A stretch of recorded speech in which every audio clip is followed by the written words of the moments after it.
was an awkward circumstance. I was Can you torn. get rid of some of these? I'm absolutely trying, mate. smashed. Oh, they've got in the rock. They've got in the rock.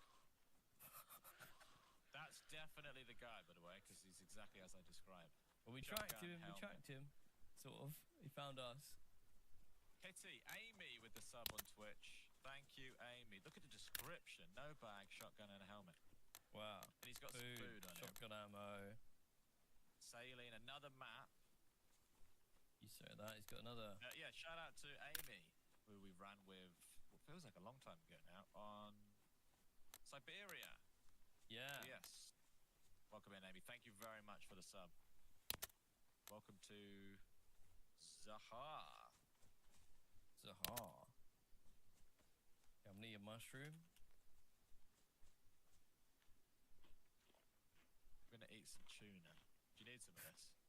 Nah, I got a mushroom. Cheers, Amy. Map looks There's decent a new so far. desert-themed official DayZ map in the making. Who told you that, Happy Few?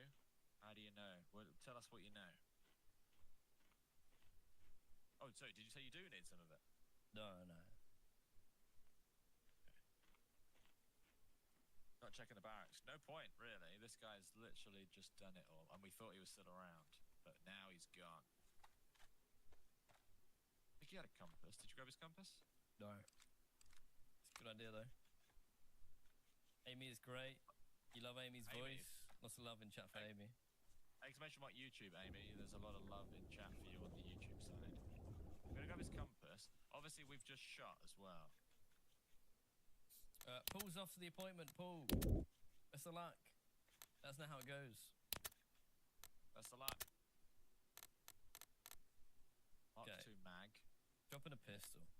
I need a Mark II mag. On his body. I'm so close to yellow. I think those zombie smacks set me back a bit, but other than that. Yeah, he's got pants. He's wearing pants. You are not. You need some lunch, mate? I can grab it. Where's his, I mean on foot. Anyone moving on foot? Because I think I just saw somebody.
auto, yeah?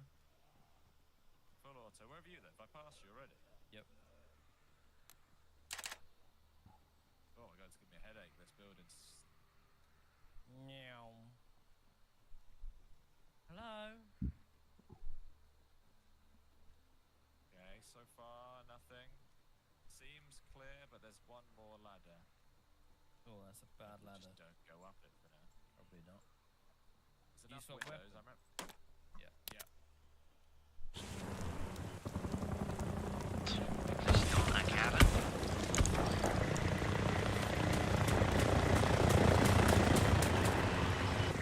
Surprised no one's been trying. No one from Arizona has been trying to push Texas on their side. Actually surprised.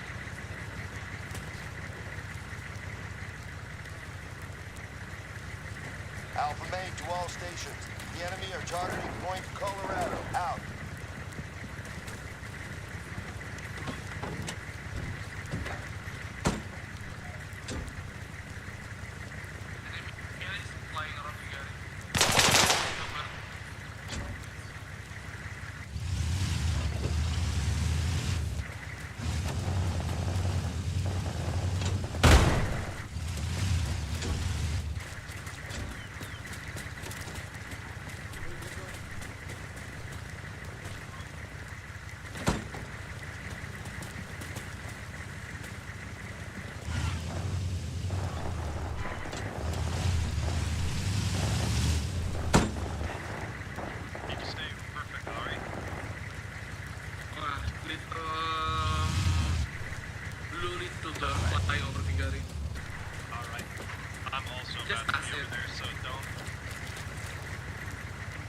Nobody's on Vega.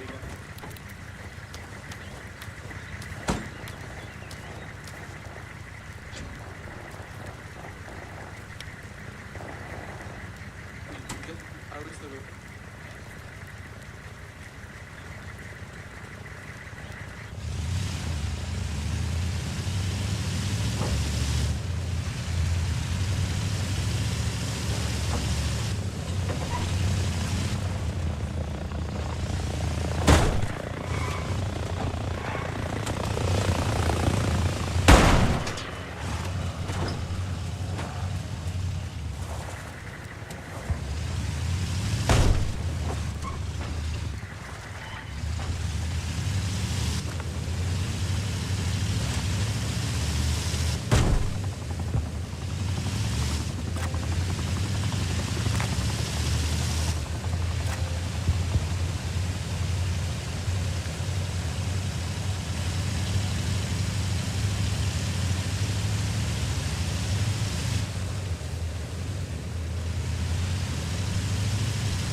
Yeah, there's definitely a guy ahead of us.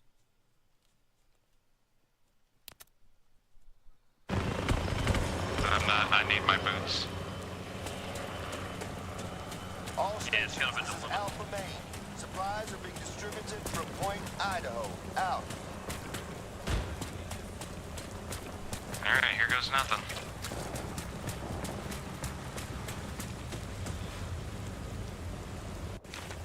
They'll never see it coming. Yeah, hope so. I hope not. But I have an idea. Might be able to avoid the enemy entirely. Try and see if I can... Alpha Main to all stations. We just lost Point Colorado. Out. Excuse me?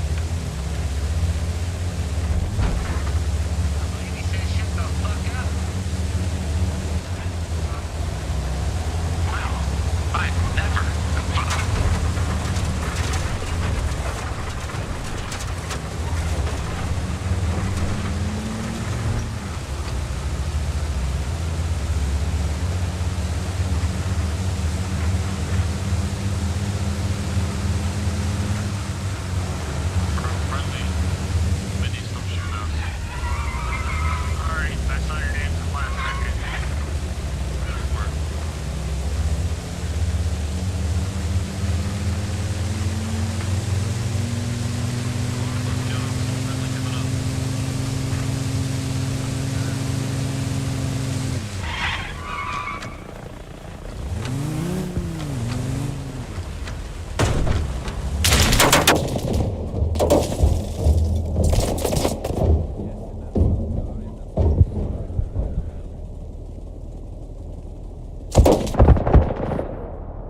All stations, this is Alpha Main.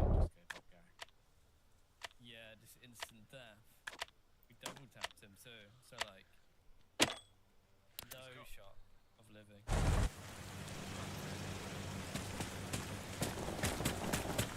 No, that's right.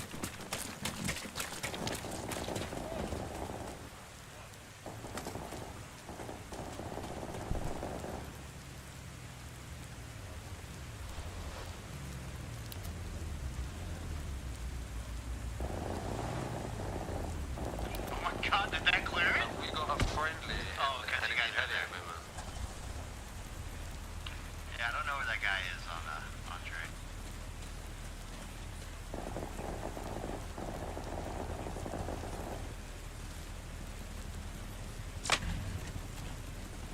I have a little bird on my ass right now. I'm going over the lake. If you want to take him out. Coming, buddy. I'm gonna go.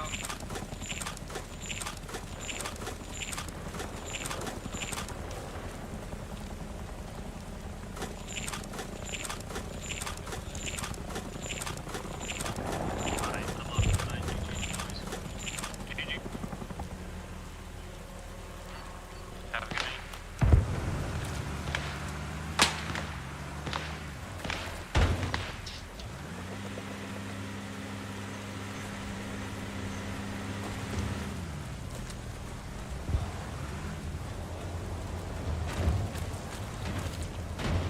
There's a Russian heli in Washington killing all the Russians.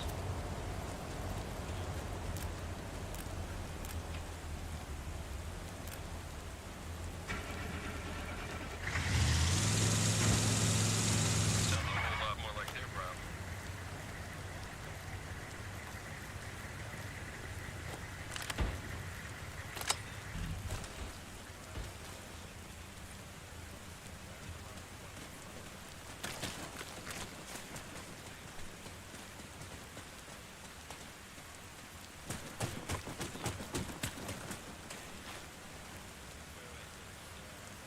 Dude, we're kind of steamrolling all of these fucking bases, dude.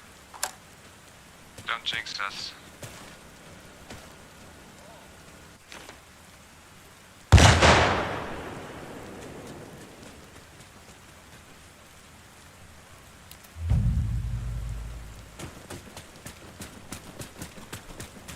Alpha Main to all stations.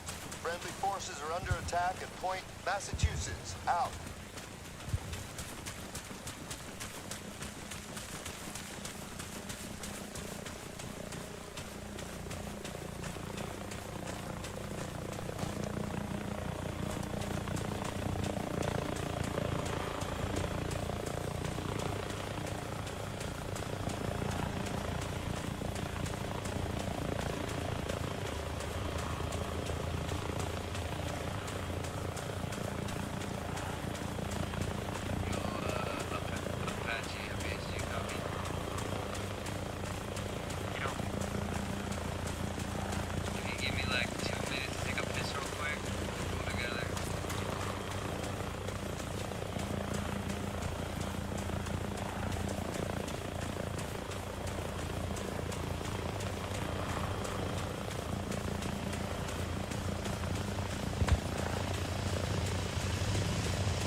Alpha Main to all stations. We've taken the combat outpost at Point Alaska. Out.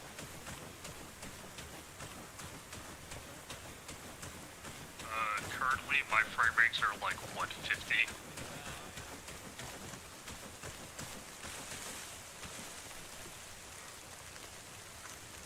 Around 40 ms and 50 FPS.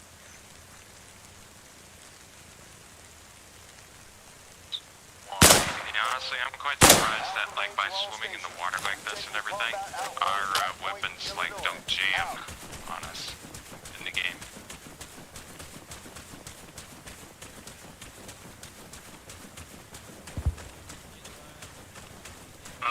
No, actually, I'm on a Series S. I'm on an X. So you're on an X? What's your frame rate right now? 60 frames per second. Oh, okay. Yeah, I'm on the X. I'd say that's about average. I was gonna say, I think the X is a lot better than the S. I mean, it's basically the same thing. It is. Ultra settings, boys. 210 frames. Dude, are you running performance though, or are you running fucking the high fidelity? No, I'm running performance, but I've got a 4090. On PC. This game looks fucking beautiful. I meant the Xbox. Oh, even at people 60 mainly. frames per second, this game still looks pretty damn good. I'm thinking about buying it on my PlayStation 5 so I can play it at work. Alpha main to all stations. We've seized the enemy COP at Point Arizona. Out.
Alpha main to all stations. Friendly forces are under attack at Point Arizona. Out.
All stations, this is Alpha Main.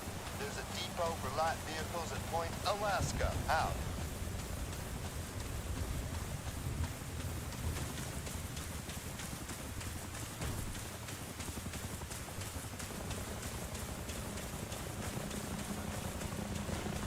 Anybody who's currently in Alaska, if you want to hop in, we're going to go take Washington.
Alpha Main to all stations.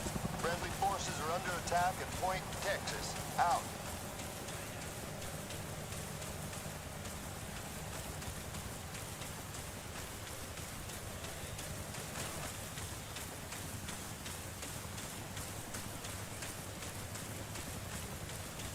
Are you guys capping Lonnie?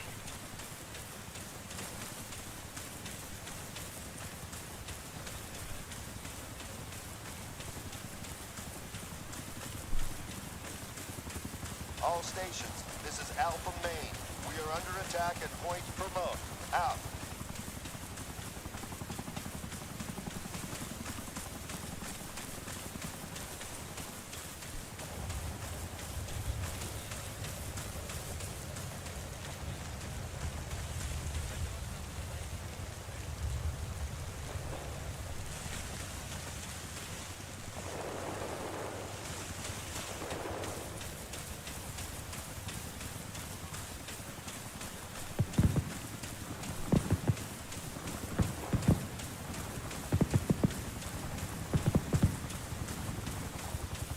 Alpha Main to all stations. Supplies have reached Point Alaska. Out.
All stations, this is Alpha Main.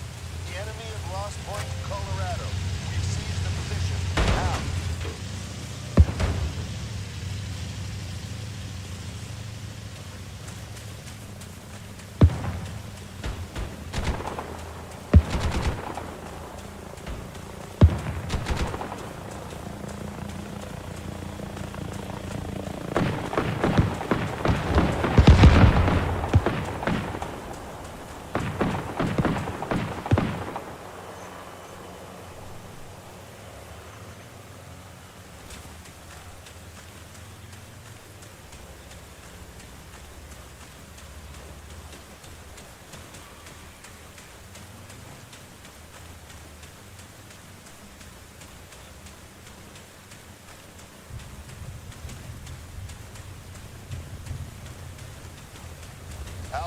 to all stations.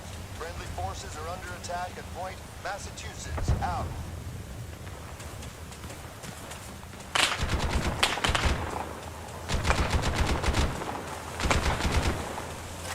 All stations, Alpha Main. We've taken a secondary objective at Point Maryland. Out.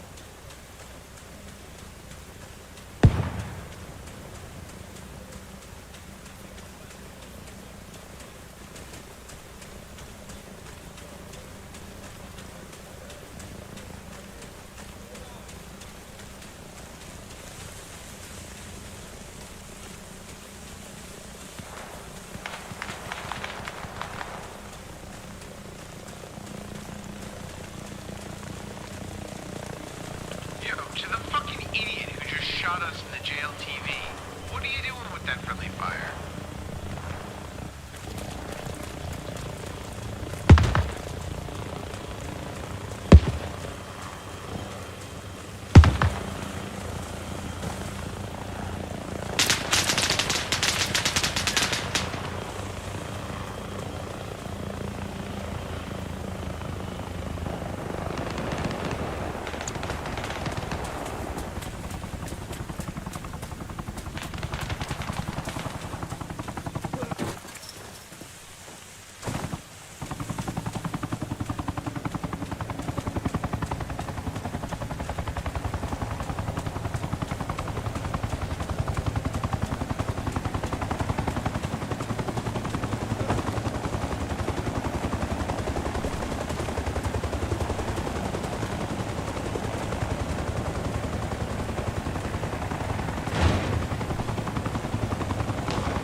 Alpha Main to all stations. Friendly forces are under attack at Point Illinois. Out. Anybody know where that enemy little bird is?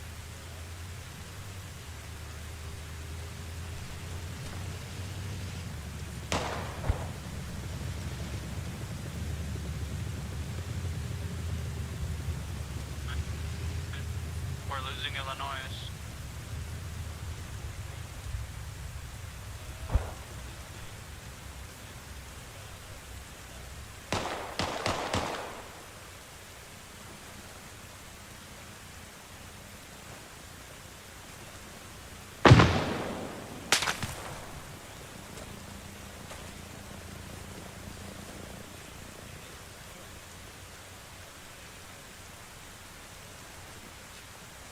Sludge, misfire. Sorry, Sludge. Sorry, misfire.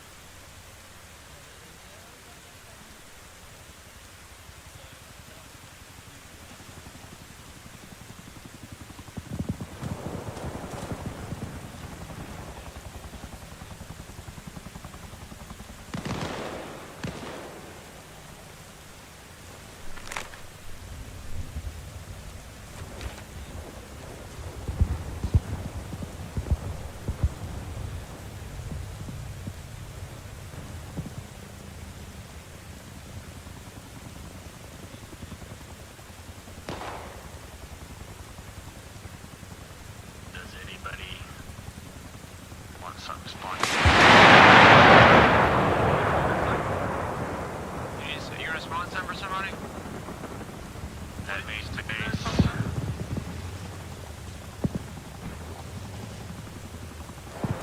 I'm getting off. I'm a maker. I'm spawning something in for something before I go.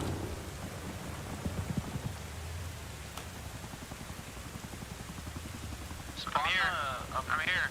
An Apache. I'll fly it with somebody. Let me get it. I'm here.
Out.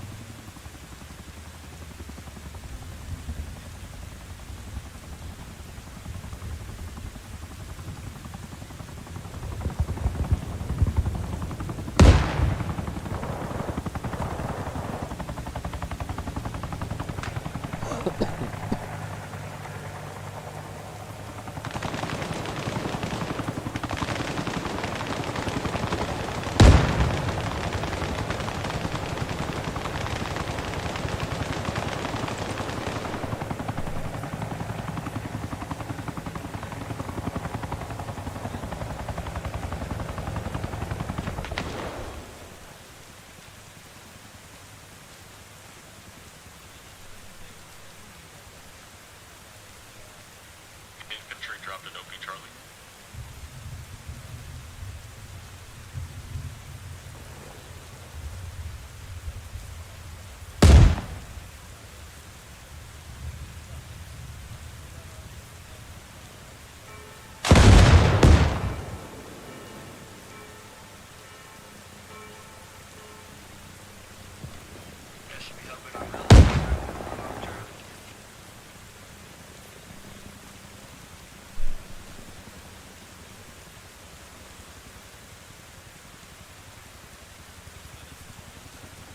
You should get off my dick.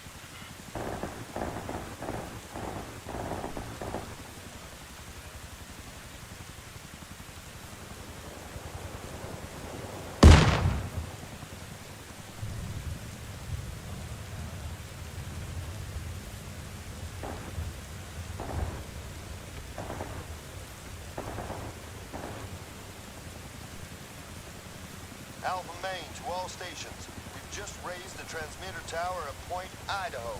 Out.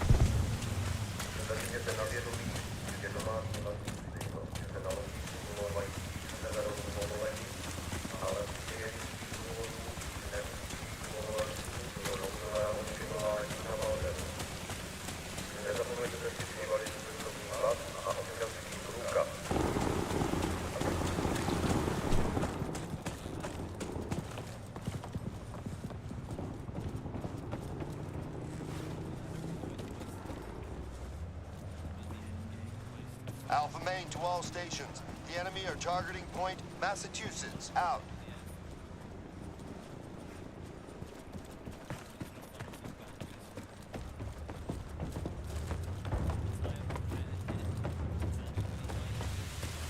Alpha Main to all stations. The enemy have taken Point Massachusetts. Out.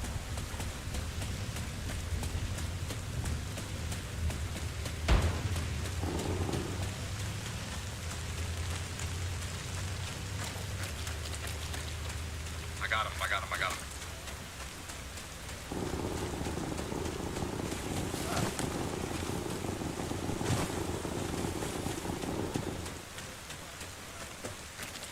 Yeah, I think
my mind.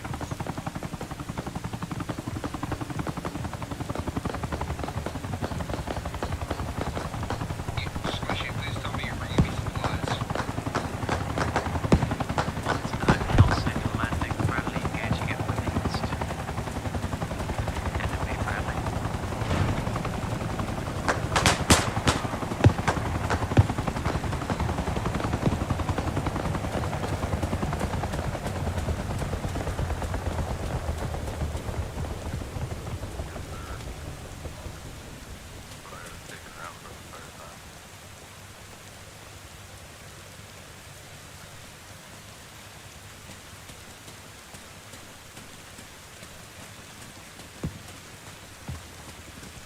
Hey, do we know where we're at in the east? I'll go address that. Marked on that back of mine.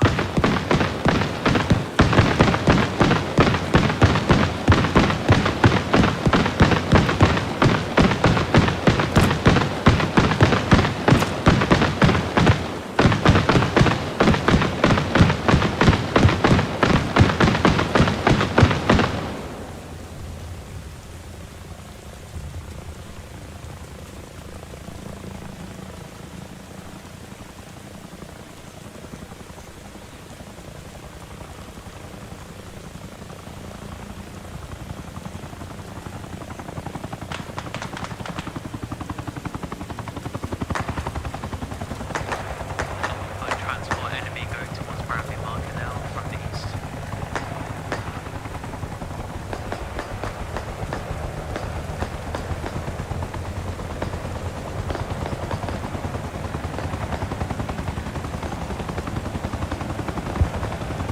Maybe we just gotta drop, Russian drop here in Monty.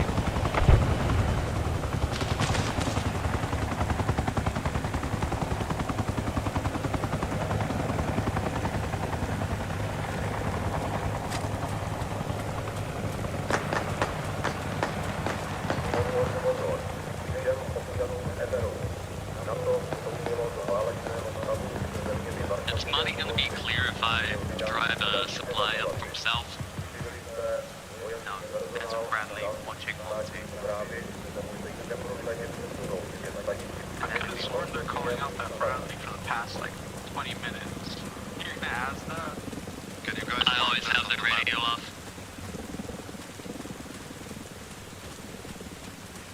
Fair. I turn it off too. There's one to your east, close.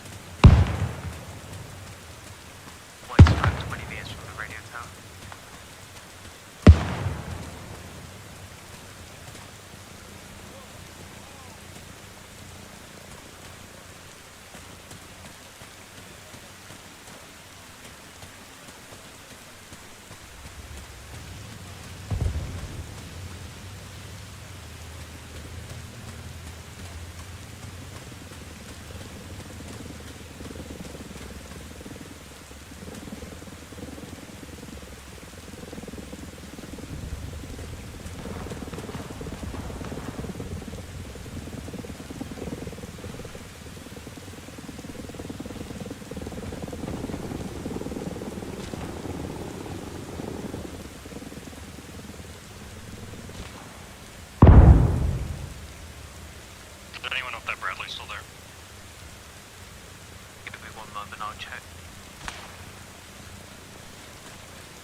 down this road right here, coming into Mount TMC people's way, I mean. There's at least 2 heli drops at the tree, like the little bird drops over at the Rigatoni spotted.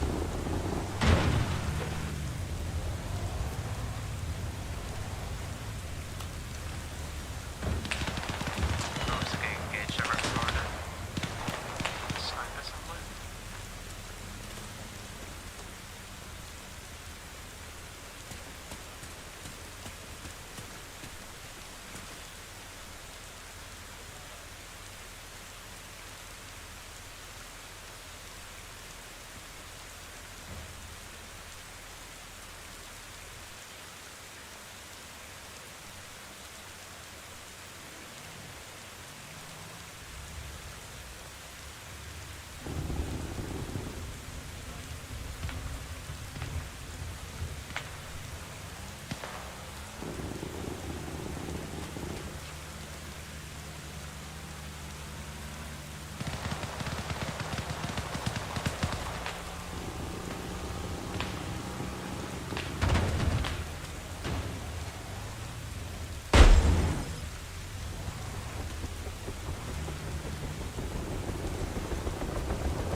constructed at Point Arkansas. Out.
Alpha Main to all stations. The enemy are targeting Point Maryland. Out.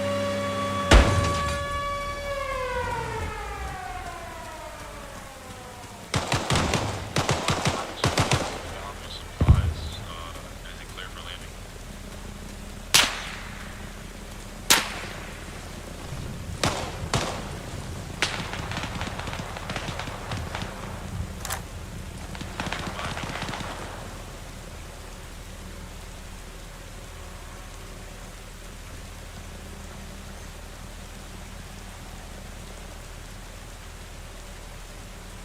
I'm en route to Georgia with Alpha Main to all supplies. stations.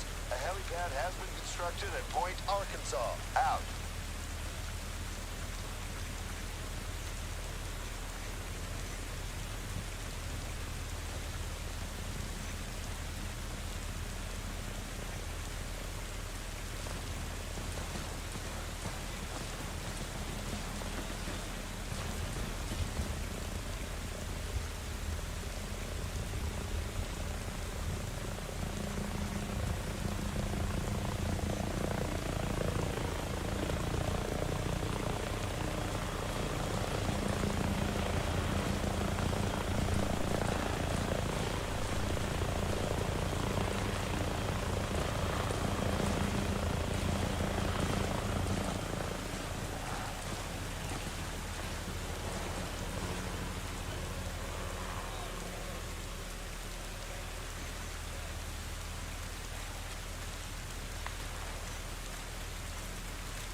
Let's do a little PID. If a friendly shows up in a friendly Jeep, let's not fucking smoke him with a cannon immediately. Can never be too safe. You might be on something there.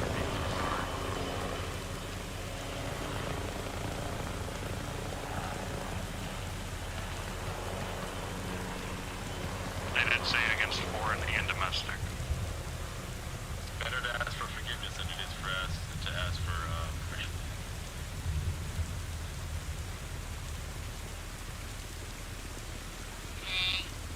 I just don't like you. Okay.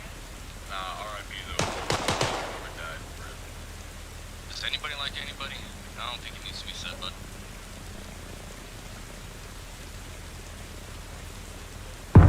Shit, if I could, I'd be on FIA. I don't know what that is.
disagreements with all the others. But all four of them are significantly more united against the much more dramatic and sweeping maritime claims of the fifth power to enter into the equation here, the People's Republic of China, who claims for itself nearly the entirety of the whole sea, at the tremendous expense of everybody else's claims around it, in what they call the 9-dash line. Through this claim, China asserts that around 90% of the entire South China Sea are the exclusive territorial waters of China, which not only brings it into direct conflict with the overlapping claims of Vietnam, the Philippines, Malaysia, and Brunei, but with the United States as well. Beijing's claim to most of the sea as territorial waters means that they also believe they have the authority to approve or deny any foreign navy from operating within it whenever they feel like it. To which the United States, owner of the world's most powerful navy, fiercely disagrees. Washington considers the boundaries here to instead line up roughly with the 1984 United Nations Convention of the Law of the Sea. International law benchmarks generally How do you disarm a mine again? Well, I thought it's a red wire. Boundaries in the South China Sea look more like this, with 12-mile territorial water stretching out from everybody's coastlines and 200 nautical mile exclusive economic zones I prefer to step on it. the open ocean that anyone's navy can sail through without any permission at any time. These different maps of How many cheeseburgers you been needing to set off the AT line? One is believed by Vietnam, the Philippines, Malaysia, and Brunei, and another believed by Washington, are all directly at odds with each other and are shoving both of the superpowers into an increasingly You to assume I don't have 25 magazines in my backpack. the Chinese Sounds pretty I American. assume I don't have 5 more AT mines in my backpack. covered by naval and air bases bristling with the latest firepower, while the United States has continued their own naval and air patrols despite all of the Chinese warnings. And while on the surface, it may appear that China's territorial claims here in this sea are overly ambitious, ridiculous, or even Home of the free, land of the well-armed gun owner. in fact rooted in Beijing's God own bless, man. view Hell yeah, of bro. the single greatest geopolitical weakness. How many guns you got? Yo, I think I passed bad luck, but I've been on this game for an hour. I haven't seen it. I've died 5 times. Georgia, out. Destroying the entire Well, country Dharma. if it ever becomes properly explored. Yeah, well, Dharma. It's so small that it only stretches 1.5 miles wide. It is essentially Have you tried to be better? the Death Star's exhaust Hey, pipe, listen, and it you is son of a located bitch. right Never liked the you anymore. Strait of Malacca, the strategic gate between the Pacific and Indian Oceans, between the Malay Peninsula in the north and the Indonesian A friend of mine islands yesterday got diagnosed with a very severe disease. He called it skilless disease. and cargo vessels traveling by sea to take while traveling between Europe, the Middle East, and Africa on one side. Alpha Main 12 stations. Friendly forces are under attack at Point Oklahoma. Out. $1 billion worth of global trade passes through these gates and across the sea to the South China Sea every single year, including an overwhelming 2/3 of China's entire maritime trade volume, 40% of nearby Japan's entire maritime trade, and nearly 1/3 of the total volume of all worldwide trade. But perhaps most critically for you to understand is that these flows of trade usually also include around 15 million barrels of oil a day, and around 1/3 of all the world's traded liquefied natural gas, or LNG. So does a Russian with a weird penis camp in Ohio with Wilbur? Respectively, each rely on this single strait for a whopping 80% of all their imports of oil, primarily coming in from Iran and the Arab states around the oil-rich Persian Gulf.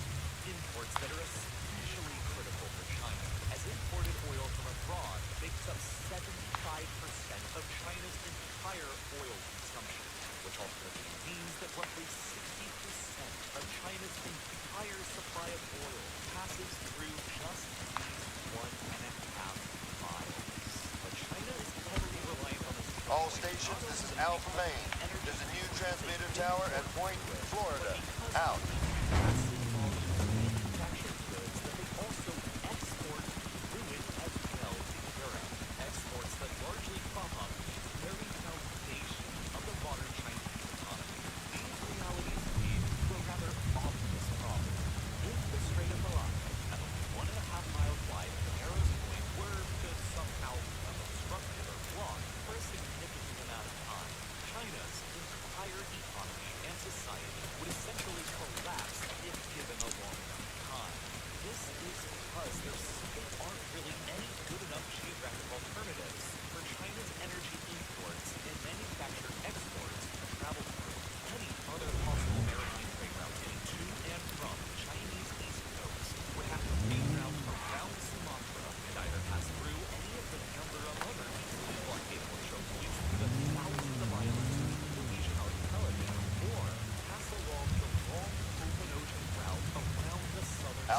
to all stations.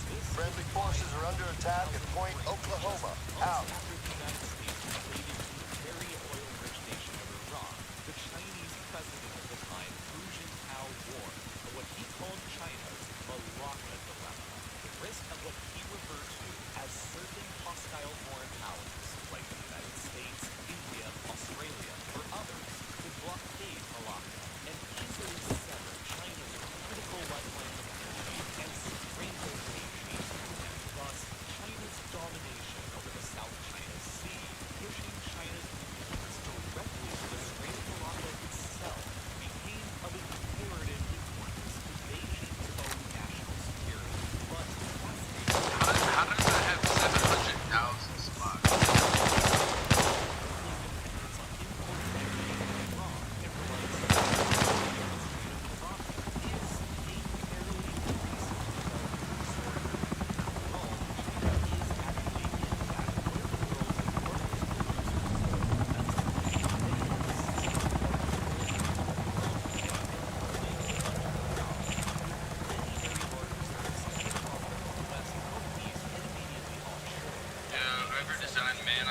Suck your balls. Big reserves, not only be completely oil self-sufficient, but to actually even become an oil exporting nation, primarily the Japanese, who have basically zero domestic oil reserves of their own, and have always been a massive oil importer for their entire modern history as a result. But back at this time, the Chinese economy was absurdly tiny compared to what it is today, accounting for only 1.6% of the entire global economy as recently as just 1987. But beginning in the mid-1980s, China's economy began to experience the era of incredibly explosive and rapid growth. And with that growth came an ever-increasingly hungry economy for more and more energy to continue sustaining. If you need a ride from Maine, I just spotted a transport helicopter. You get 30 seconds before I take off. Domestic oil production, while large, was not large enough to keep up with their economy's growing demand, and they had to start importing oil from Iran for the first time in modern history. As China's economy continued to keep seeing meteoric growth year after year, and the hunger for energy continued increasing alongside of it, China suddenly became the world's largest consumer of energy by 2009.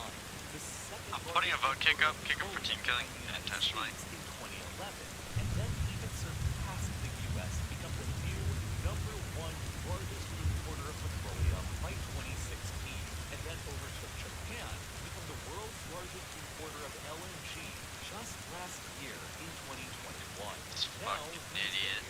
Despite having the world's sixth largest amount of oil reserves, domestic oil production only South Main to all stations. Friendly forces are under attack at Point Oklahoma. Out. Person economy, and that means that China imports around 80% of all of its oil, the vast majority of its natural gas, and consumes about 25% of all the energy used by humanity. But unlike the countries who make up the West, China's mixture of energy use is radically different. Is the vast majority of China's energy consumption continues to be overwhelmingly Hey, hey, see. very logical reason from China's own national security perspective, because comparatively to oil or gas, China actually possesses enormous amounts of coal, roughly 13% of Hey, is Jordan looking hot or not?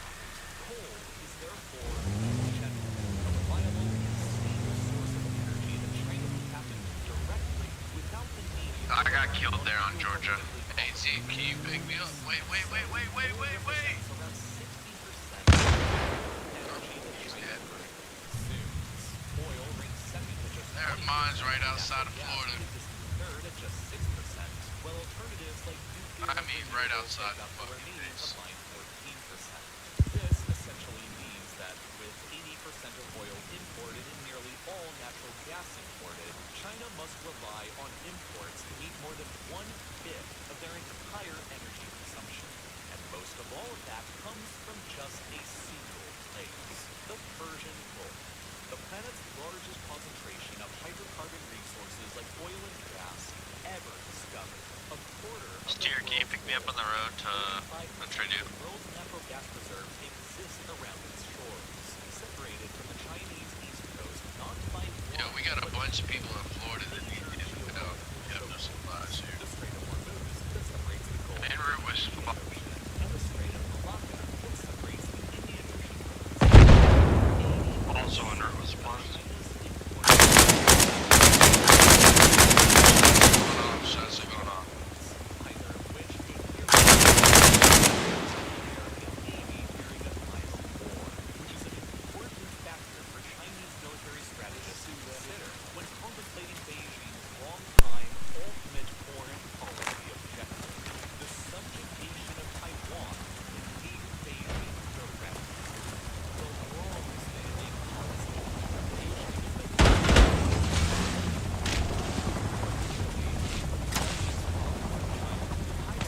Steer, pick me up.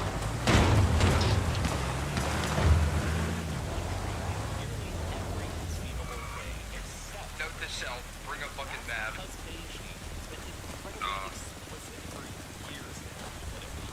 Dude, this fog is brutal, dude. I tried to turn right, bank too hard, got the helicopter upside down.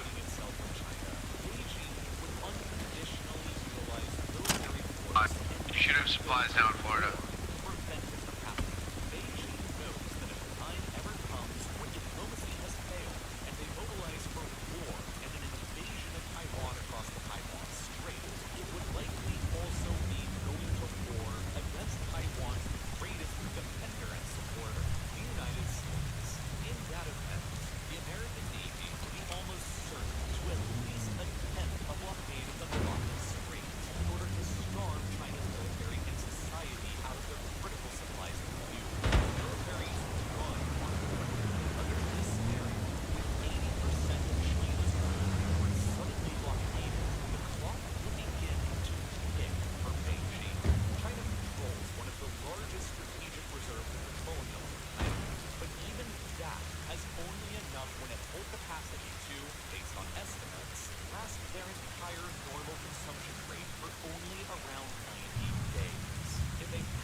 Yeah, we don't want to get in the Russians' way. We might as well, you know, just go to the Good boy, me. just twitching. Right now. Yeah, I work to a 9-to-5 job, and in the video game, I do military tactics. Shut up, Riddle Slick. Alright, I'm sorry. No, I'm sorry, too. You know what? Y'all just made my morning. Yeah, that was so fucking awesome. Hey, I'm getting a gift together for the boys. I'll tell you guys when it's ready. Is it also going to be not north of Monty? Yeah, it's not gonna be north of Monty. It's gonna be south of Monty.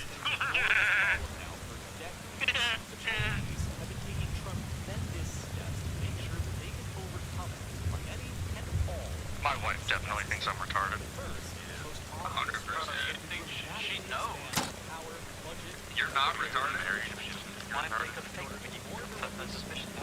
Boys, I can't lie, last night I clapped some cheeks and then told her I had a war to fight.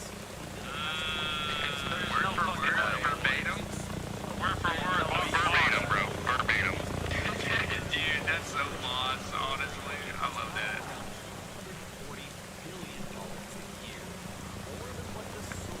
You got balls to stew, my friend.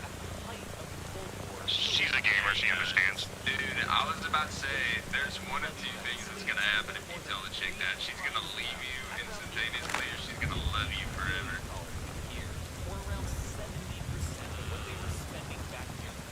Yeah, I'm in the army, so I've... Yeah, this guy baiting like a motherfucker. Dude, with every step foot on your mind, bro, what? Bro, we there right now. We can stop him, man. Hey, he's the guy using Arma Vision, boys. He's fucking using Arma Vision.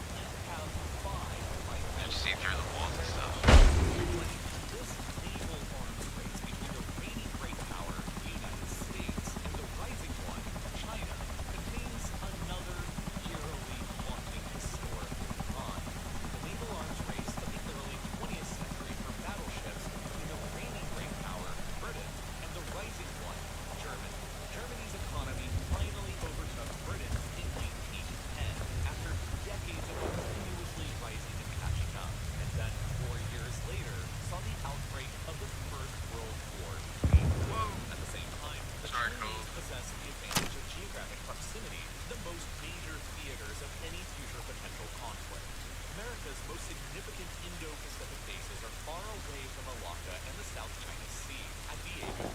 Johnny's starting nuts. You haven't been on for a while. What's up?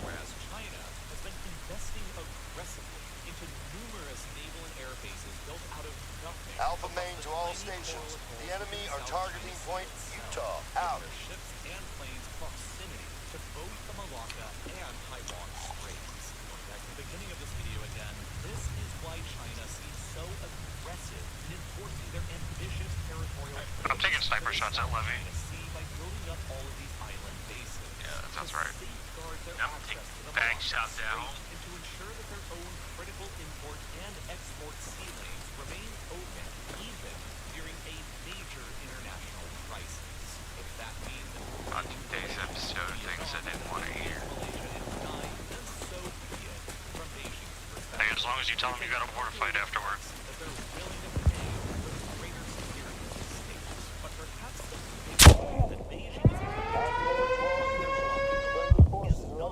Increased naval power, but through increased methods of getting their energy into the country from abroad. For thousands of years now, goods have traveled across the Eurasian continent between China and the West through vast expanses of mountains, deserts, and steppes across what is known as the Silk Road. It was through this ancient trade route that Chinese inventions like paper and gunpowder made their way westwards. And now in the modern 21st century, the Chinese are attempting to revive this same idea of the ancient Silk Road of the past for Beijing's energy, transportation, and export needs in the present. And they call it the Belt and Road Initiative, or BRI, with a total potential investment of around $1.4 trillion. An amount of investment that is more than 7 times larger, even when adjusted for inflation, than America's investment into Europe through the Marshall Plan at the end of the Second World War. by constructing pipelines that transport energy from other countries into China, and railroads and highways that transport manufactured exports out from China to other countries, all traveling over land, Beijing can strategically work towards overcoming their dependency on the Malacca Strait and the risk posed to it by the American Navy. Central Asia, immediately to the west of China, is an area of critical importance to the Chinese today because they have some of the most enormous reserves of natural gas and oil ever discovered around the basin of the Caspian Sea. The first ever oil pipeline over land that flowed into China was built here only in 2009 from Kazakhstan's oil-rich shore on the Caspian.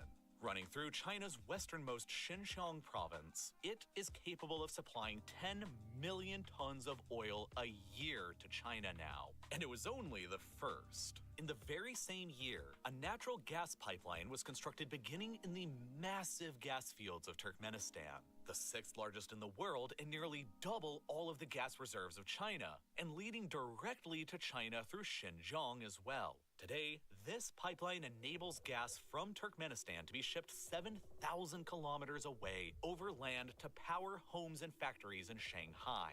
An entire half of all the gas that Turkmenistan exports abroad now flows through this single pipeline towards China.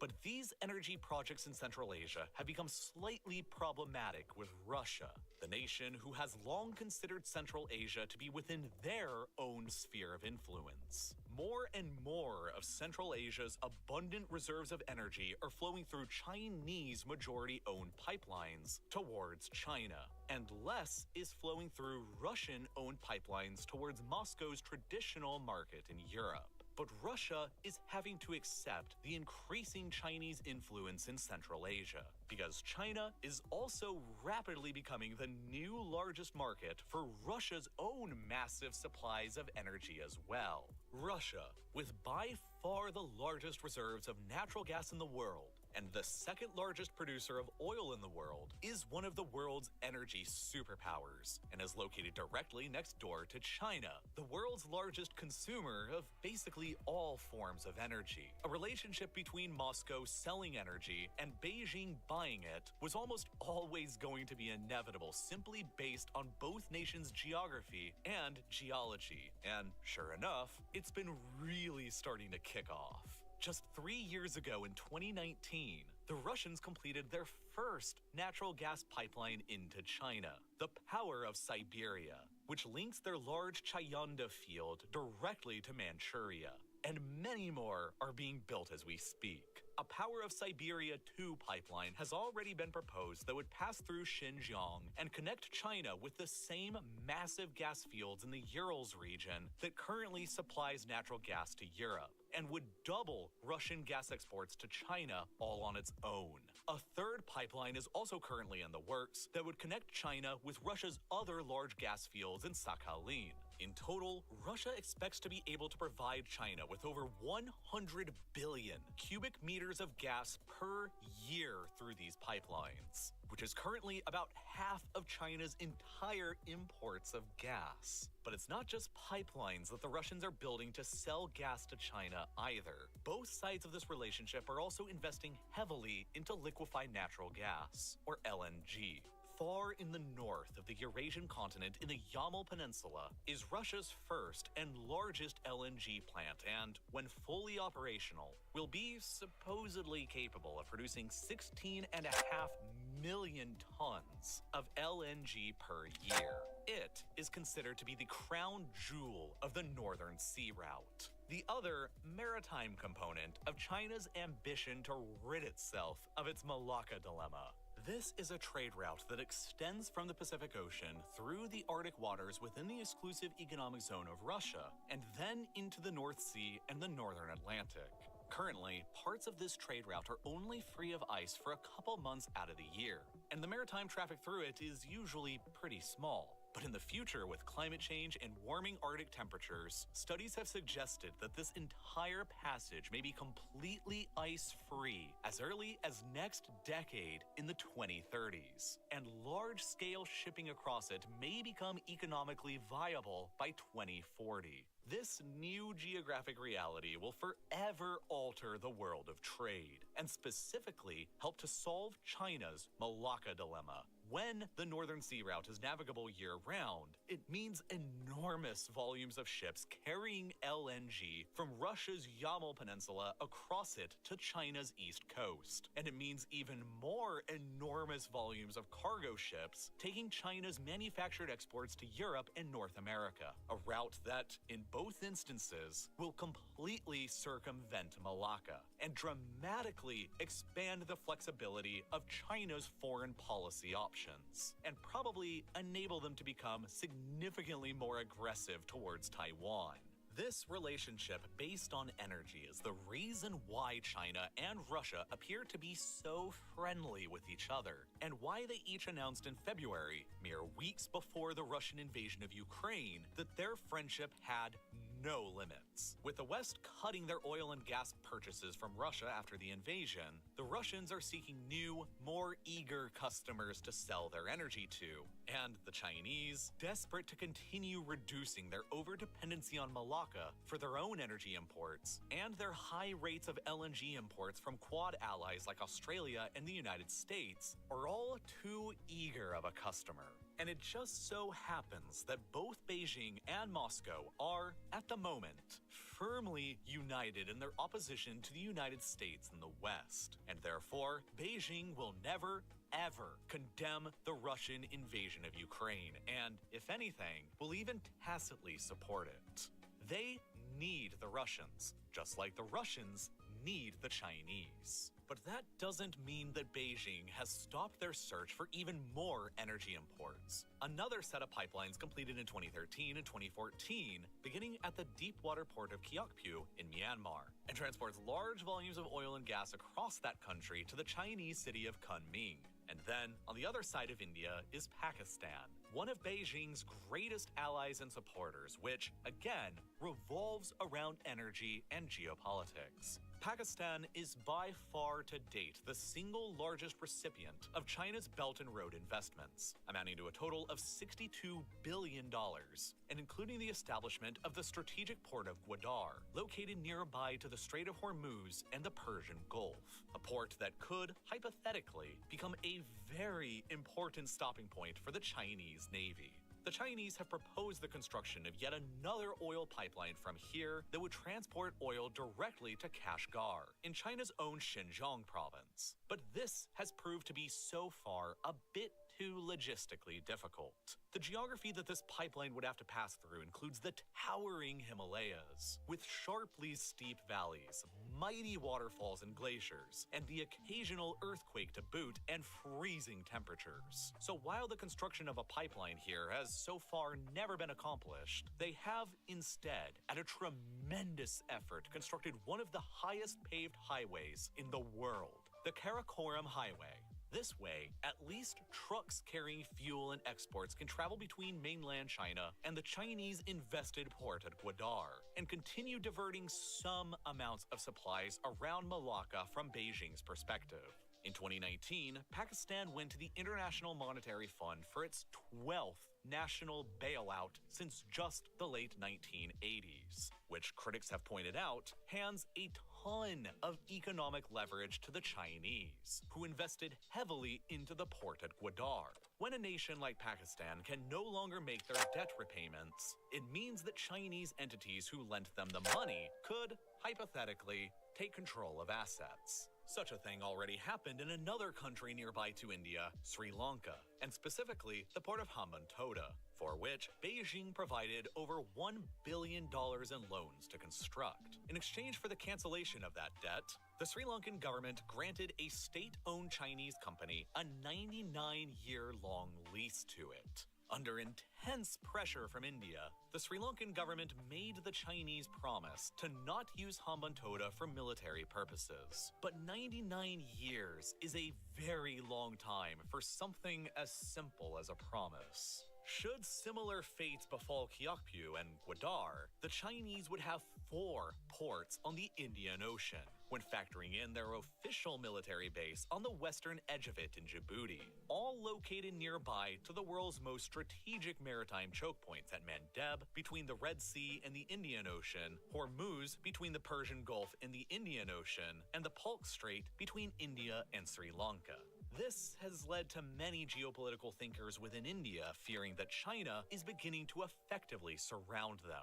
And from Beijing's perspective, containing India, a member of the Quad alongside the United States, Japan, and Australia, is of a very high strategic value. In the event of a great naval war across the Indo-Pacific, China's relationship with Pakistan could, hypothetically, force India into fighting a two-front war. And the ports that surround India might ideally keep the Indian Navy well contained and absent from the fight over the much more important bodies of water around Taiwan, the South China Sea, and Malacca. But the key space on the board of Eurasia for China's overall grand 21st century strategy to end their Malacca dilemma is almost certainly their own province of Xinjiang in the northwest. This single province accounts for around 20% of China's entire domestic reserves of energy, with massive sources of oil, gas, and coal littered across it that ranks Xinjiang first in all of China's provinces for fossil fuel reserves. The Tarim Basin alone inside of the province is the largest single oil and gas-bearing area in all of China. But expanding beyond these domestic reserves, China also has a very specific security interest in the neighboring oil and gas-rich Central Asia, immediately to the west of Xinjiang. Xinjiang shares the only de facto border that the Chinese have with Pakistan, one of their staunchest allies, which enables the continuous Karakoram highway towards the port of Gwadar near to the Strait of Hormuz. Xinjiang also borders Afghanistan, Tajikistan, and Kyrgyzstan, and as a result, many of the most significant oil and gas pipelines coming into China from Russia, Kazakhstan, and Turkmenistan all have to traverse significant distances over Xinjiang before reaching China's heavily industrialized and populated areas in the east. China needs to control Xinjiang at all costs in order to ensure that they keep these vital routes open that help them maneuver around Malacca, their greatest geostrategic vulnerability. But, of course, Xinjiang is also traditionally the home of the ethnic Uyghurs, and not the Han Chinese, who make up the vast majority of China's overall population. In order to secure Xinjiang within Beijing's orbit and geopolitical strategy forever, the Chinese regime has begun to carry out a genocide of unbelievable proportions against the indigenous Uyghurs who live here. Something that really hasn't been seen anywhere in our world since the Holocaust of the 1940s. This 21st century Holocaust of the millions of Uyghurs living inside of Xinjiang has been methodically carried out by the Chinese regime for the past 5 years now, since 2017, and is still ongoing, with at least 1 million human beings still locked away within hundreds of concentration camps dotted across the region. China's ongoing genocide of the Uyghurs inside of Xinjiang is perhaps the darkest chapter of 21st century history so far, and it is directly related to everything that you just listened to me talk about throughout this entire video. But unfortunately, if I made a video covering this darker side of China's geopolitical energy crisis, the disturbing, violent, and controversial details of discussing what is an ongoing genocide would cause the video to become demonetized and age-restricted, which I completely understand and honestly don't care about. But it ultimately means that YouTube's algorithm would never promote the video to you, and there's simply no way that you'd probably ever see it here. That's why instead, I created yet another full-length companion video to this one in my ongoing Modern Conflict series that's about the same length as this video that covers the entire course and explanation into China's genocide of the Uyghur people inside of Xinjiang, and uploaded it directly to Nebula, which, as you've probably already heard by now, is home to tons of exclusive, ad-free content like my entire Modern Conflict series, with 15 other full-length videos containing more than 5 hours worth of additional combined content that you can go and watch right now, covering recent major wars and conflicts that'll help you stay up to date on what's going on in our world and why. From this video covering all the events leading up to Russia's invasion of Ukraine, to this one covering the Russian invasion of Georgia, this one covering the US-Iran conflict, and many more. Of course, the reason why all of these videos are only available on Nebula is because they just wouldn't ever work here on YouTube, and would never be able to be viewed because of the way this site works in relation to highly controversial and sensitive recent events. But on the other hand, Nebula is a totally different platform without an algorithm and without any ads. It's just a platform about great and unique content made by great and independent educational creators, with plenty of other unique, exclusive bonus projects from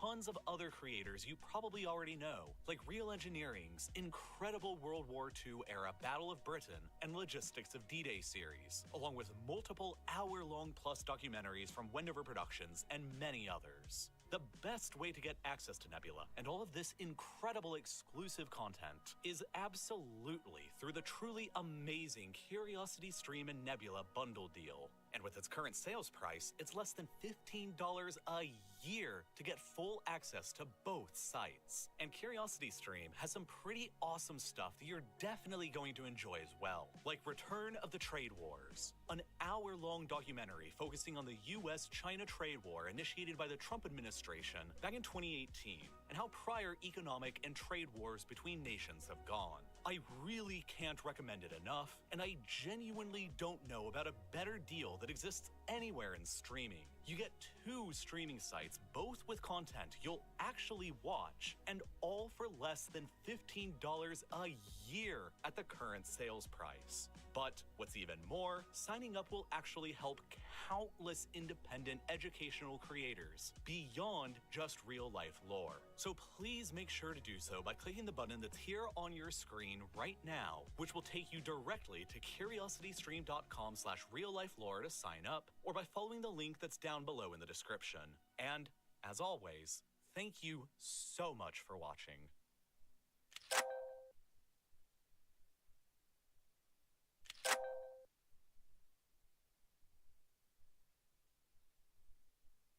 Antarctica is easily the least understood and the most mysterious of all Earth's continents in the 21st century. It's such a poorly understood place that most people alive today still don't even really have a solid grasp about Antarctica's true size or shape. Something that's probably not really helped by our perception of Antarctica as this sprawling, misshapen blob that we always see stretching across the bottom of our two-dimensional maps, if it's even displayed on the map at all.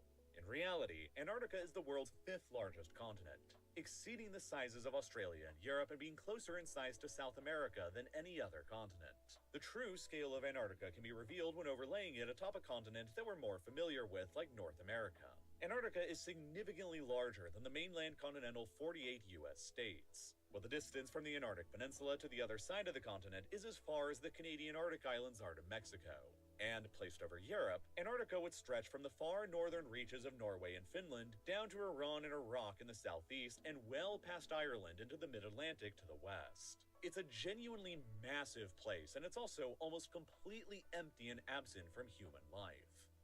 The human population of Antarctica ranges from as many as 4,000 people during the warmer Antarctic summer months to as few as only 1,000 people during the long, dark, and savagely cold Antarctic winters, when the darkness of night envelops the entire continent for months straight and the temperatures plummet to beneath -34 degrees Celsius continent-wide. But it's not just the brutal weather of Antarctica that keeps its population low. It's also just an insanely remote place that's really difficult to get yourself to. It's located down at the bottom of the globe, and the closest large human settlement to the continent is Ushuaia in far southern Argentina, which is still about 1,000 kilometers away from the tip of the Antarctic Peninsula. Despite this closeness, however, the distance between Ushuaia and Antarctica is separated by the infamous Drake Passage, an expanse of water that is perhaps the roughest and most dangerous part of the world's oceans. Here at the bottom of the civilizational world between the continents, the Southern and Pacific Oceans flow unobstructed into the Atlantic, representing the only location in the southern hemisphere where winds and ocean currents can each flow around the entire world without any obstruction from land, allowing them to violently whip around the world continually and keep picking up speed and strength as they go. This, combined with the collision of warmer water in the north and colder water in the south, result in powerful waves in the Drake Passage that can climb up to nearly 20 meters or 65 feet high during extreme weather scenarios. With the rough conditions through the Drake Passage and the vast distances between Antarctica and the other nearby continents of Africa and Australia, it's no wonder that human eyes most likely never even saw the frozen continent at all until the 19th century, when a Russian ship made the first ever recorded discovery of Antarctica in 1820. Even today, more than 2 centuries later, we still understand precious little about this isolated continent, especially anything about what's possibly beneath the titanic Antarctic ice sheet. Ice covers more than 98% of the Antarctic continent's surface, leaving very few exposed areas of land above the ice that we can actually observe with our own eyes. On average, across the entire continent, the Antarctic ice sheet stretches more than 2 kilometers thick from the surface we can observe down to the surface of the actual continental landmass. But at its thickest points, the ice on Antarctica can reach upwards of nearly 5 kilometers thick, which is nearly as thick as 6 of the Burj Khalifas in Dubai, the world's tallest building, all stacked on top of each other. This is why 61% of all the fresh water on the planet is locked away in Antarctica's ice sheet. And if the entire thing melted away into its liquid form, it would probably end up raising global sea levels by around 60 meters, which would be enormously catastrophic and result in the total obliteration of Florida and most of the US Gulf and East coasts. The ice sheet of Antarctica is so thick and impenetrable that it's widely accepted that we know more about the surface of faraway worlds like Mars today than what's actually beneath the Antarctic ice sheet on the real surface of Antarctica. Rather than drilling through kilometers of ice to see what's beneath it, the primary way that we've been able to sort of visualize what's beneath the ice on the continent is by flying planes over it and shooting radio waves down into the ice below, and then analyzing how the waves echo back up to the plane. A process that's known as radio echo sounding. But the Antarctic continent is, of course, a much larger place than even Europe is. And so, flying planes doing this technique over the entire continent would be a brutally painstaking, expensive, and time-consuming process. So, as it stands now, we only have a limited idea of what's beneath the frozen continent based on the few radio echo sounding flights we've actually done across it so far. And it's estimated that more than 90% of the continent beneath the ice remains unmapped and unknown. But the small amount of information we already do know about what's beneath the world's largest ice sheet on the world's most mysterious continent is already incredibly fascinating. For starters, we already know that Antarctica isn't really a unified landmass beneath the ice like it appears to us above the ice. Were all of the continent's ice sheet to melt or be removed, the Antarctic continent's true shape would be revealed to us. What we currently know as the Antarctic Peninsula, in reality, would emerge as a completely separate archipelago of mountainous islands that has sometimes been referred to as Lesser Antarctica, while most of the rest of the continent, known as Greater Antarctica, would remain above the ocean surface and be roughly the same size as Australia. Each of these 2 different halves of Antarctica, one archipelagic and one continental, would become this way because of their radically different geologies and histories. The area of Greater Antarctica, or the eastern side of the continent, is known to consist of more ancient igneous and metamorphic rocks, while the more archipelagic Lesser Antarctica is much younger and made up of sedimentary and volcanic rocks instead. Fascinatingly, Lesser Antarctica belongs to the Great Pacific Ring of Fire, a continuous belt of tectonic fault lines and active volcanoes that spans nearly the entire perimeter of the Pacific Ocean, and which has existed for about the past 35 million years. As a result, most of the archipelagos and islands that exist in Lesser Antarctica are volcanic in nature, despite their appearances of frozen ice and glaciers atop of them. Mount Erebus, far to the east in Antarctica, is the highest active volcano on the continent and the southernmost active volcano on the planet, complete with a lake of molten lava within its inner summit crater that has been observable since the 1970s and the last erupted only a few years ago in 2020. The average year-round temperature around where Mount Erebus is located remains around -17 degrees Celsius, and during the Antarctic winter months between April and September, the temperature will never climb above -20 Celsius, and it'll sink to as low as -62 degrees Celsius in August. Cold enough to cause frostbite to expose skin within minutes, or to instantly freeze water. If you were to pour out a bowl of hot water in the air at these temperatures, it would turn to snow before it even hit the ground. This is an environment that is incredibly hostile to life where you wouldn't expect to find very much of it. And yet, just beneath the surface of Mount Erebus is an entire new world that we've only just started to come to understand. Decades and centuries worth of hot steam produced by the Mount Erebus volcano have carved out a network of tunnels through the ice beneath the mountain. Within these subvolcanic ice caves, the temperatures are known to reach as high as 25 degrees Celsius or about 77 Fahrenheit. Warm enough for you or me to hang out down there in a t-shirt and shorts and be comfortable doing it, despite being in the middle of Antarctica. And that means that the Antarctic subvolcanic cave systems could be warm enough to host all kinds of life that we may not even be aware of yet. Back in 2017, a team led by the Australian National University acquired a sample of the soil within one of these cave systems beneath Mount Erebus, and after analyzing its composition, they discovered that the soil contained DNA traces of things like algae and mosses, but most tantalizing of all, DNA traces of small animals that might be living down there as well in a sub-Antarctic oasis of life. Most of these animal-related DNA traces they found were similar to species that we already know of living up on the surface, but not all of them.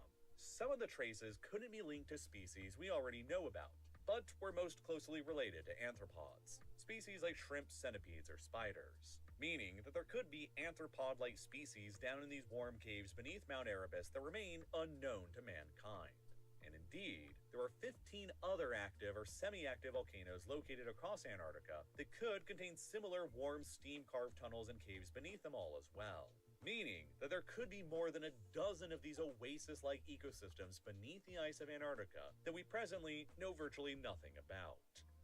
Planes flying over Antarctica with radio echo sounding data have revealed a vast landscape beneath the ice of rolling valleys, riverbeds, and hills similar to the landscape seen elsewhere on Earth, only frozen in time and locked beneath kilometers of ice. One of the most interesting geographic features on the continent that was only recently discovered in 2019, however, is what we now know is the deepest canyon anywhere on the Earth's land surface. A canyon that, if it wasn't hidden by the ice above it, would put the Grand Canyon in America to shame.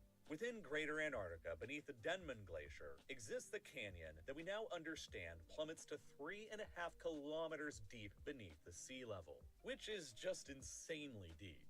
For reference, this canyon in Antarctica sinks to a depth that is roughly the same as the average depth of the Atlantic Ocean, and it's roughly half as deep as Mount Everest is tall. The deepest point below sea level on exposed land on the planet is the shoreline around the Dead Sea, between Jordan, Israel, and the West Bank, and it only sinks to as low as 413 meters beneath sea level. This canyon in Antarctica sinks nearly 8.5 times deeper than that. Only in the oceans do canyons dip deeper below the surface. And we didn't even know about this super deep canyon on Antarctica until 2019, because it's been covered up by kilometers worth of ice for millions of years now. Imagine what looking out at this canyon would be like without all of the ice obscuring it. But the deepest canyon on the Earth is far from the only interesting geographic feature that the ice of the frozen continent has been hiding from us. In 1958, a team of Soviet researchers in Antarctica discovered a massive mountain range beneath the ice sheet that nobody knew about beforehand, that became known as the Gamburtsev mountain range, named after the Soviet geophysicist Grigory Gamburtsev. These mountains are roughly the same length and height as the Alps in southern Europe are, running for about 1,200 kilometers long, with peaks soaring up to as much as 2,700 meters high. They're also completely obscured from the surface because they are buried beneath more than 600 meters of ice and snowpack, and they're still far from the only interesting thing hidden beneath the ice of the continent. In the late 1950s and early 60s, researchers began detecting a large gravity anomaly in East Antarctica where the gravity present was weaker than what would be naturally expected. The anomaly spanned across a huge area beneath the Antarctic ice sheet that was about 243 kilometers wide and sunk down to a depth of about 848 meters. For decades, there were several hypotheses about what exactly could be causing this weaker gravity in the area of East Antarctica until, in 2006, a team of researchers from Ohio State University, using data from satellites owned by NASA and the German Aerospace Center, managed to identify what they believed to be an ancient 480-kilometer wide meteorite impact crater that was buried beneath the ice sheet.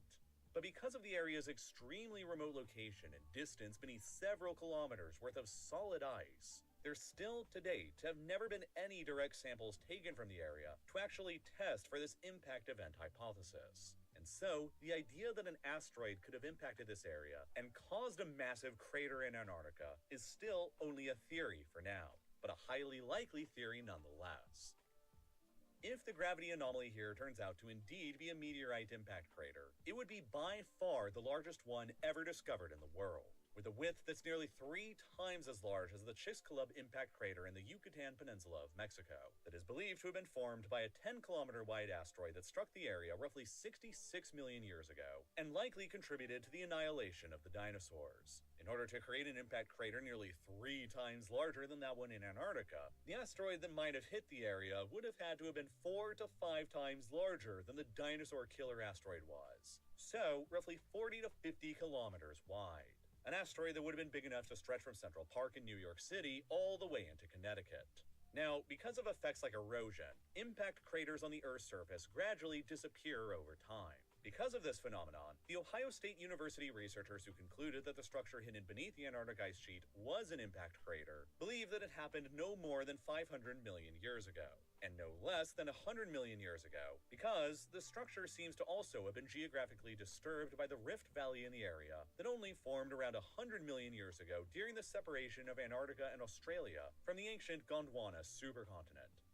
And that timeline between 100 and 500 million years ago is extremely interesting, because it potentially lines up more or less with the greatest mass extinction event that ever happened in our planet's history. The Permian-Triassic extinction event that took place sometime around 251.9 million years ago. An apocalyptically traumatizing event that is also often referred to as the Great Dying.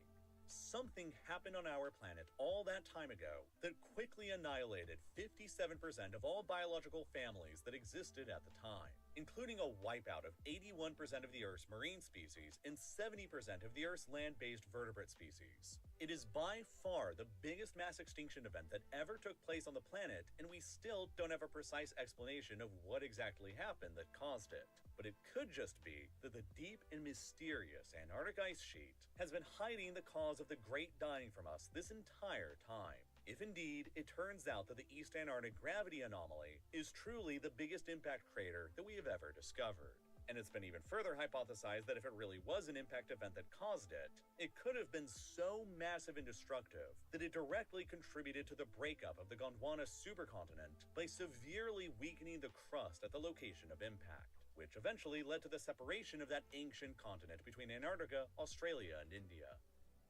Also hidden beneath the surface of the vast Antarctic ice sheet are around 675 liquid subglacial lakes that researchers have only started discovering since the 1990s, a little more than only 3 decades ago. Several of these liquid lakes have been discovered deeper than 3 kilometers beneath the surface of the Antarctic ice sheet, and by far the largest of them discovered to date is the infamously mysterious Lake Vostok, which was only discovered by a team of Russian researchers in the east of the continent in the early 1990s, and its discovery wasn't announced to the general public until it was published in the scientific journal Nature in 1996. It turns out that Lake Vostok is a massive body of liquid water that exists about 4 kilometers deep beneath the surface of the Antarctic ice sheet. And by the volume of water contained within the lake, Lake Vostok is surprisingly the 6th largest known lake in the world, containing an amount of water within it that is even greater than that of Lake Michigan in the United States. And we didn't even know about it at all until the same year that Tiger Woods made his professional debut at the PGA Tour. Interestingly, the liquid water contained within Lake Vostok is below freezing temperature, maintaining an average of about -3 degrees Celsius or about 27 Fahrenheit. This is possible because it's believed that there's a geothermal vent beneath the lake's floor that's providing it with some heat, while the pressure from the 4 kilometers of thick ice above the lake reduces the ice's melting point and provides the lake's water with insulation from the abominably cold temperatures above it. And while -3 degrees Celsius temperature water is too cold for most marine life we know of to survive, it's still warm enough for many other species we know of that have adapted to extremely cold environments to thrive in. Antarctic krill, icefish, Arctic cod, and certain species of sea stars, sea urchins, and mollusks that we already know of are capable of surviving in extremely cold, sub-zero waters. So what mysterious life forms that we're presently unaware of could be existing down below in the depths of Lake Vostok and the hundreds of other lakes dotted across Antarctica hidden beneath the ice sheet? Lake Vostok is a particularly interesting case because it's believed to have been completely sealed off from the rest of the outside world by the Antarctic ice sheet for at least the past 15 million years. Meaning that if life exists within the lake, it has evolved in complete separation from everywhere else in the world for millions of years now. In 2012, a team of Russian researchers successfully carried out the first ever drilling from the surface of the Antarctic ice sheet, all the way down nearly 4 kilometers deep to the liquid surface of Lake Vostok, where samples of the water were taken and carried back to the surface. However, this initial drilling sample taken from the lake by the Russians has been widely criticized for not being properly sanitized, and as a result, the data they took is known to be heavily contaminated. Subsequent analysis of the lake's water sample has revealed kerosene contamination and outside bacteria contaminants that were present on the drill bit before it even reached the lake. 255 previously known contaminant species of bacteria have been identified by researchers in the 2012 Russian ice samples since then, but they have also managed to identify at least one bacteria species from the sample that is presently unknown and has no matches in any international databases, which the team hopes is evidence for at least one unknown bacteria species that exists down there. The Russian team apparently drilled another second borehole down from the surface into Lake Vostok in 2015 that they claimed was cleaner and more properly sanitized that resulted in another 1-liter sample of Lake Vostok's water being acquired. But the results on that water to date have never been published or reported on, so it's unclear what, if anything, they may have found in it. Most researchers involved with Lake Vostok expect that if life actually does exist down there, it'll be limited to simple life forms like bacteria, which might not really sound all that exciting or sexy, but it could carry with it significant implications for other simple life forms that might be existing elsewhere on other worlds in our own solar system, deep in the liquid oceans we also know exist beneath kilometers of frozen ice on some of the moons of Jupiter and Saturn, like Europa and Enceladus. But there might also just be the chance that there actually is more complex life existing down there in Lake Vostok than we might expect. In 2020, a study conducted by researchers Colby Gura and Scott Rogers of Lake Vostok's accretion ice rather than the liquid water within the lake itself revealed additional unknown bacteria species and, most fascinatingly of all, an rRNA sequence that was more than 97% similar to that of a species of rock codfish that is common along the Antarctic coastline, representing the first scientific report of an unknown fish species that could possibly be existing down within Lake Vostok. It would be incredible to one day see a sea drone with a camera and light attached to it get deployed down into Lake Vostok to see more of what's actually down there. Because, based on a similar event that happened just a few years ago in 2021, the results could indeed be wildly unexpected. In the final days of December in 2021, a team of scientists from New Zealand melted a small hole through a glacier in West Antarctica here at the Camb Ice Stream.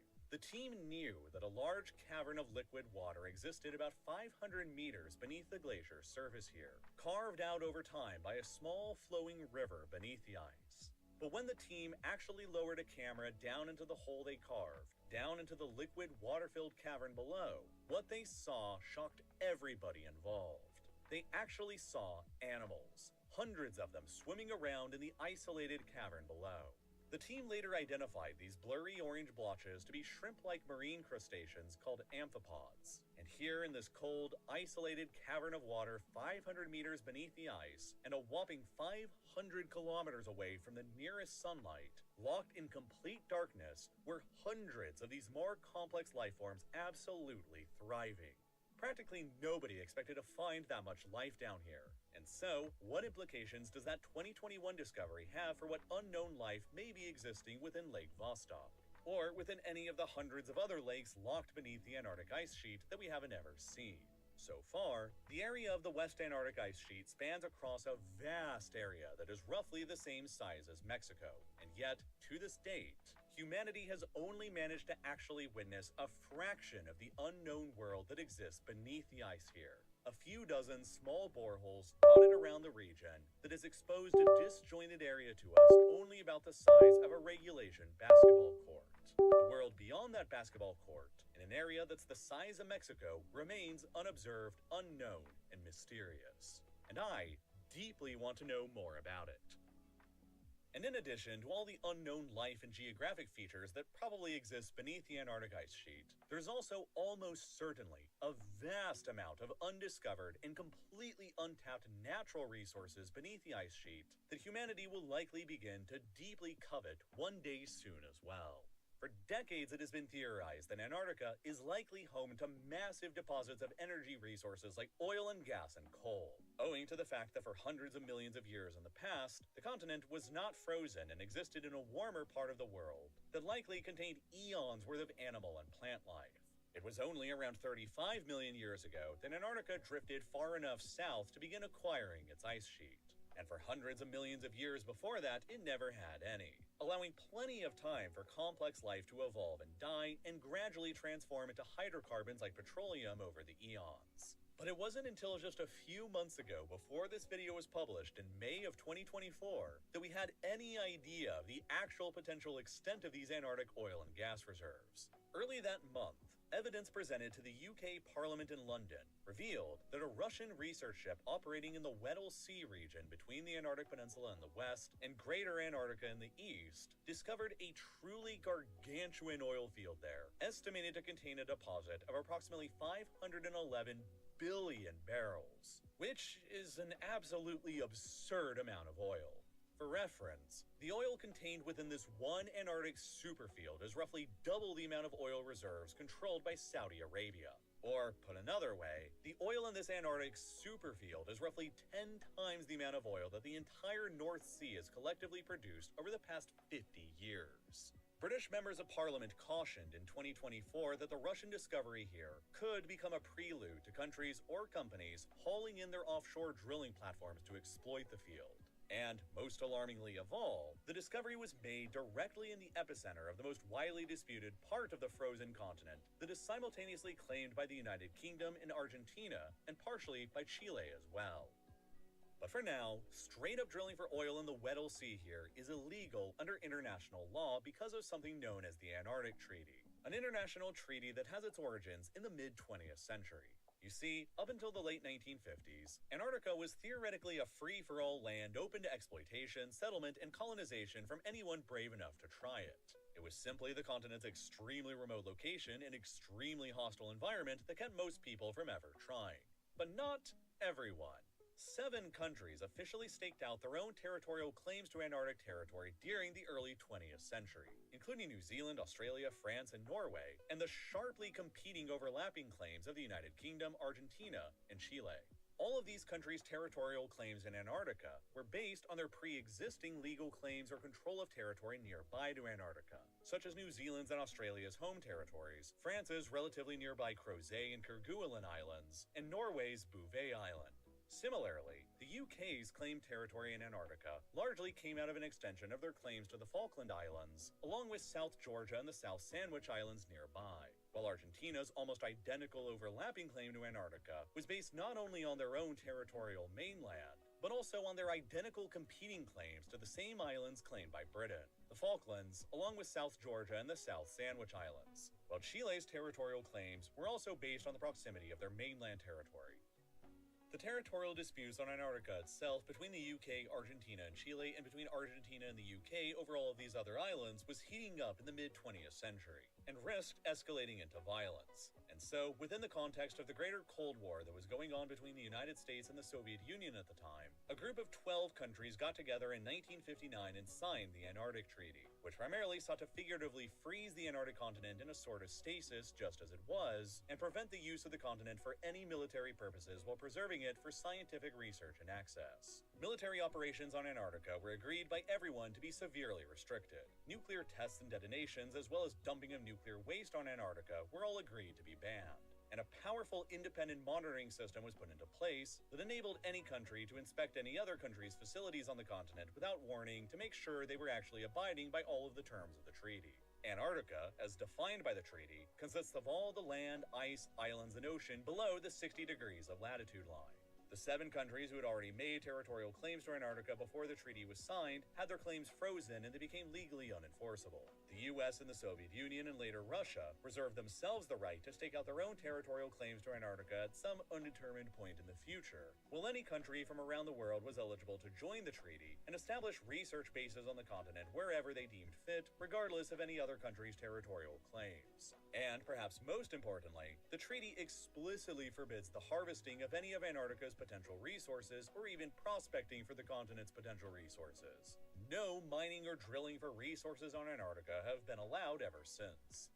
As a result, up to the present day in 2024, there are dozens of active research stations and bases dotted all across the Antarctic continent that belong to no less than 55 different countries from all around the world, many of them being within the zones of the continent's territory that's theoretically claimed by other countries. The United States runs by far the biggest base on the continent at McMurdo within the part of the continent that's claimed by New Zealand. During the warmer summer months, McMurdo can host up to 1,500 residents, which is also about a third of the entire human population that's on Antarctica during those months. The US also runs the Amundsen Scott Research Station at the geographical South Pole. And while the dozens of other countries' bases are located all across the rest of the continent, most of them are heavily concentrated in the relatively warmer Antarctic Peninsula that stretches up towards the southern tip of South America. Argentina and Chile, however, as the 2 countries that are geographically the closest ones to Antarctica, have put much more effort than any of the others into actually solidifying their territorial claims to the continent. They are the only 2 countries who have so far gone to the lengths of actually establishing permanent civilian settlements on the frozen continent. The Argentinians at Esperanza base on the Antarctic Peninsula, and the Chileans nearby the peninsula on King George Island with their Villa Las Estrellas. The populations of each of these settlements only ranges from a few dozen in the winters to only a little more than 100 in the summers, which is, interestingly, roughly equal to the population of the first permanent colony that the English established in America at Roanoke back in the 16th century. In the 1970s and 80s, the Argentinian and Chilean governments both began sending pregnant women to their settlements in Antarctica so that they would give birth to Argentinian and Chilean citizens on Antarctic soil, and therefore strengthen their national claims to the territories of Antarctica that they claimed sovereignty over. This culminated with the first human being ever born on the Antarctic continent, with Emilio Marcos Palma on the 7th of January 1978, who's been followed by at least 10 additional Argentinian and Chilean children since then. Since that time, Argentina and Chile have even built up schools in their permanent settlements on Antarctica that children are currently busy attending right now. And remember that in addition to disputing territory in Antarctica, Argentina and the United Kingdom also more bitterly dispute the sovereignty of the nearby Falkland Islands, along with South Georgia and the South Sandwich Islands as well. This dispute has, historically, been far more controversial than their disputed claims in Antarctica, because, unlike Antarctica, thousands of people actually live here. The Falklands are presently controlled by the UK and have a population of about 3,600 British citizens, which is gigantic compared to the population of settlements in Antarctica. The UK has nearly continuously administered the Falkland Islands for nearly 2 centuries since the 1830s. But for various historical and geographic reasons, Argentina has heavily disputed Britain's control of them for the 2 centuries ever since. The dispute infamously came to a climax in 1982 when Argentina unexpectedly launched a full-scale amphibious invasion of the Falklands, along with South Georgia and the South Sandwich Islands, which sparked a 10-week-long war between Argentina and the UK around the islands that killed nearly 1,000 soldiers and wounded more than 2,000 others, with major naval losses suffered on both sides. Argentina's invasion of the islands ended up being decisively defeated by the British. The islands have remained within the UK ever since, and the dispute over the Falklands between them, while continuing, has largely moved away into the very far background of geopolitics that is rarely brought up today in the context of much larger disputes going on in Ukraine and the Middle East. But with that recent Russian-made discovery of 511 billion barrels of oil down there in the middle of both of their claims in Antarctica, the Falklands question could be brought back to the forefront for both London and Buenos Aires sooner rather than later. With the current market price for a barrel of Brent crude oil being $86.70 when I wrote this video on the 3rd of July 2024, those 511 billion barrels of oil in the Weddell Sea could, theoretically, be worth something to the tune of $44 trillion.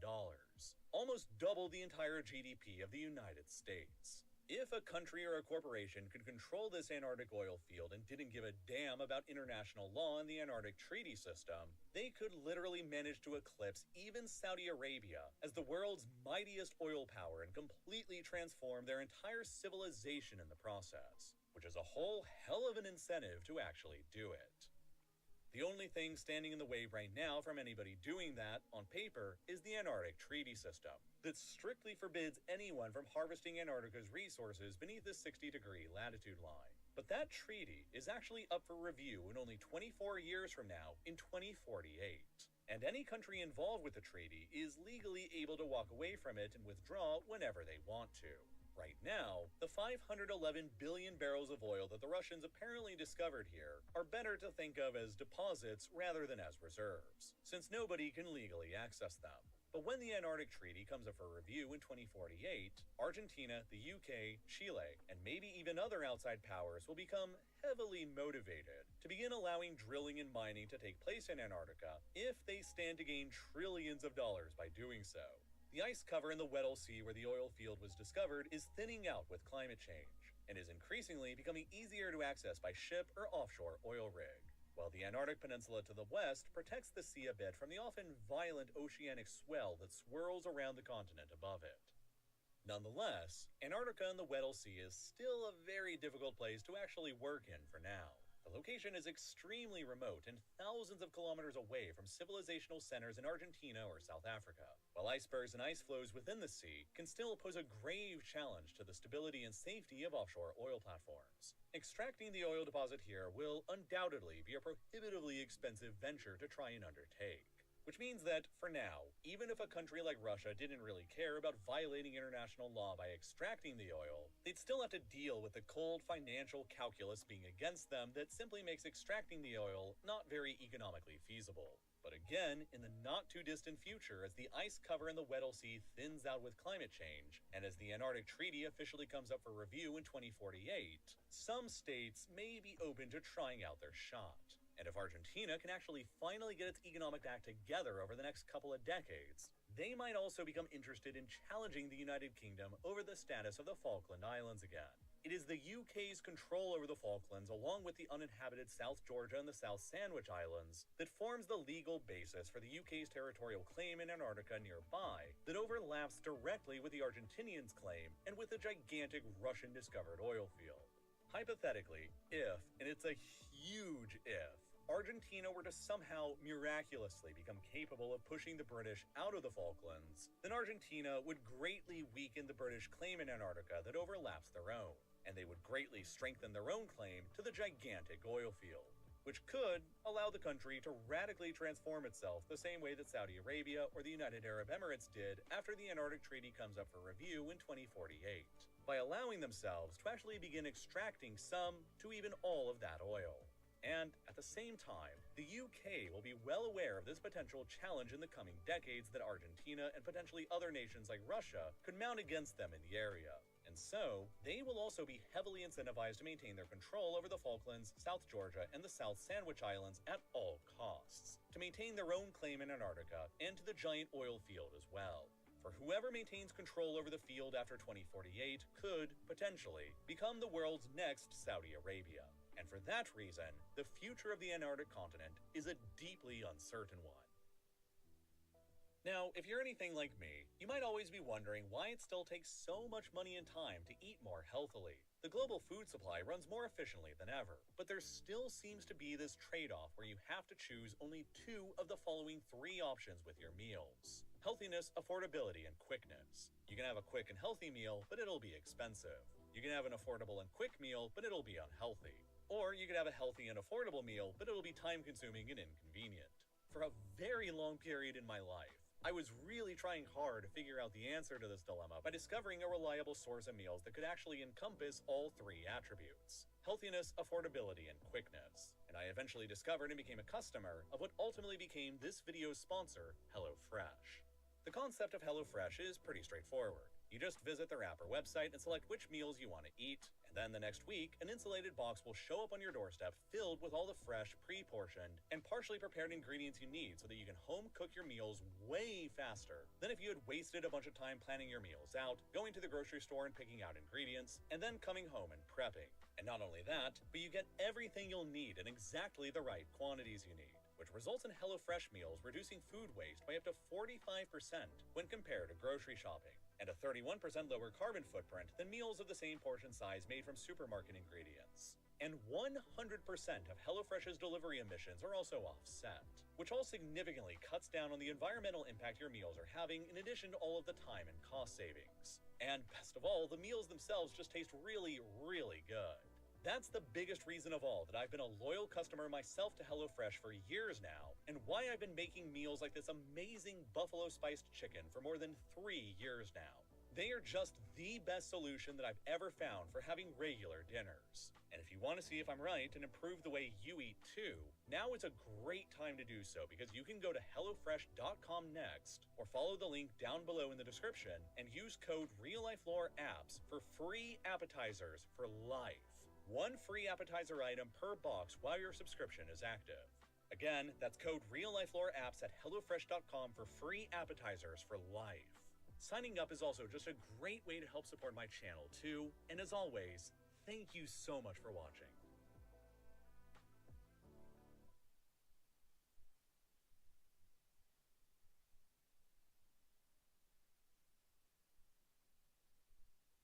On the 13th of July, 2024, an event took place near the small town of Butler, Pennsylvania that would shock the entire world. The former president of the United States, Donald Trump, was very nearly assassinated by a gunman during a rally in his re-election campaign. During Trump's speech, a lone gunman managed to climb up onto the roof of a one-story building and position himself on an elevated position roughly 450 feet, or about 137 meters away from Trump. Armed with an AR-15 style rifle, the gunman had a perfect view of Trump within his sights. And before he could be stopped, approximately 8 minutes into the start of Trump's speech, the shooter managed to fire out 8 shots towards Trump's direction. One of the bullets fired by the shooter pierced through Donald Trump's upper right ear, missing his brain by merely millimeters, leaving him injured but alive before he managed to duck behind the podium he was speaking in front of, and before he was rushed by Secret Service agents who protected him with their own bodies. Out of the shooter's other fired shots, a spectator in the audience about here in the northeastmost bleacher was struck and killed, 50-year-old Corey Comparatore, while 2 other spectators down in the southeastmost bleacher were struck by the shooter's fire and critically injured, but survived. Within seconds of opening fire, the shooter was engaged and eliminated by the Secret Service's counter-sniper teams that had been positioned on 2 of the buildings immediately behind the podium where Trump was speaking, and the immediate danger was removed. Regardless, the attempt on Donald Trump's life by an assassin left him injured and nearly cost him his life, marking the most serious assassination attempt committed against a former or sitting U.S. president since the attempt on Ronald Reagan's life more than 40 years ago now, back in 1981. The photos taken from the event will no doubt be historic photographs used in textbooks discussing this period of American history decades out from now. But several very, very big questions loom over the entire United States right now. How did a man get so close to actually assassinating a former president and current major candidate for the presidency? What was the shooter's motive? And how did the organization tasked with protecting current, former, and potential presidents, the United States Secret Service, fail this catastrophically? To begin with, the U.S. Secret Service did not have a completely spotless record before this attack. The organization was originally created by Abraham Lincoln in 1865 to combat currency counterfeiting, but it wasn't given its current mandate of protecting American presidents and other political leaders until after 1901, until after President William McKinley was shot and killed by an anarchist. McKinley's assassination that year marked the 3rd sitting U.S. president to be killed in office by an assassin in only 36 years, after Abraham Lincoln's assassination in 1865 and James A. Garfield's assassination in 1881. But even after the Secret Service was given its current mandate to protect America's major political leadership, several attempts to get through them proved successful, or nearly so. Teddy Roosevelt was wounded by an assassin's bullet at a campaign rally while he was running for a 3rd term in office in 1912. Later in 1933, another gunman standing in a crowd managed to fire 5 shots at President-elect FDR during one of his speeches, all of which missed, but which still came close enough for major concern. In 1950, two armed men stormed the residence of President Harry Truman in Washington, D.C., and engaged the Secret Service and police in a gunfight, killing one police officer in the process before being stopped without ever harming Truman. Most infamously, President John F. Kennedy was killed by an assassin's bullet while traveling under the Secret Service's protection during a motorcade in Dallas in 1963, the most glaring failure in the Secret Service's entire history. 5 years after that failure, JFK's younger brother, Robert F. Kennedy, was also shot and killed by a gunman in 1968 while he was at a campaigning event while he was running for president.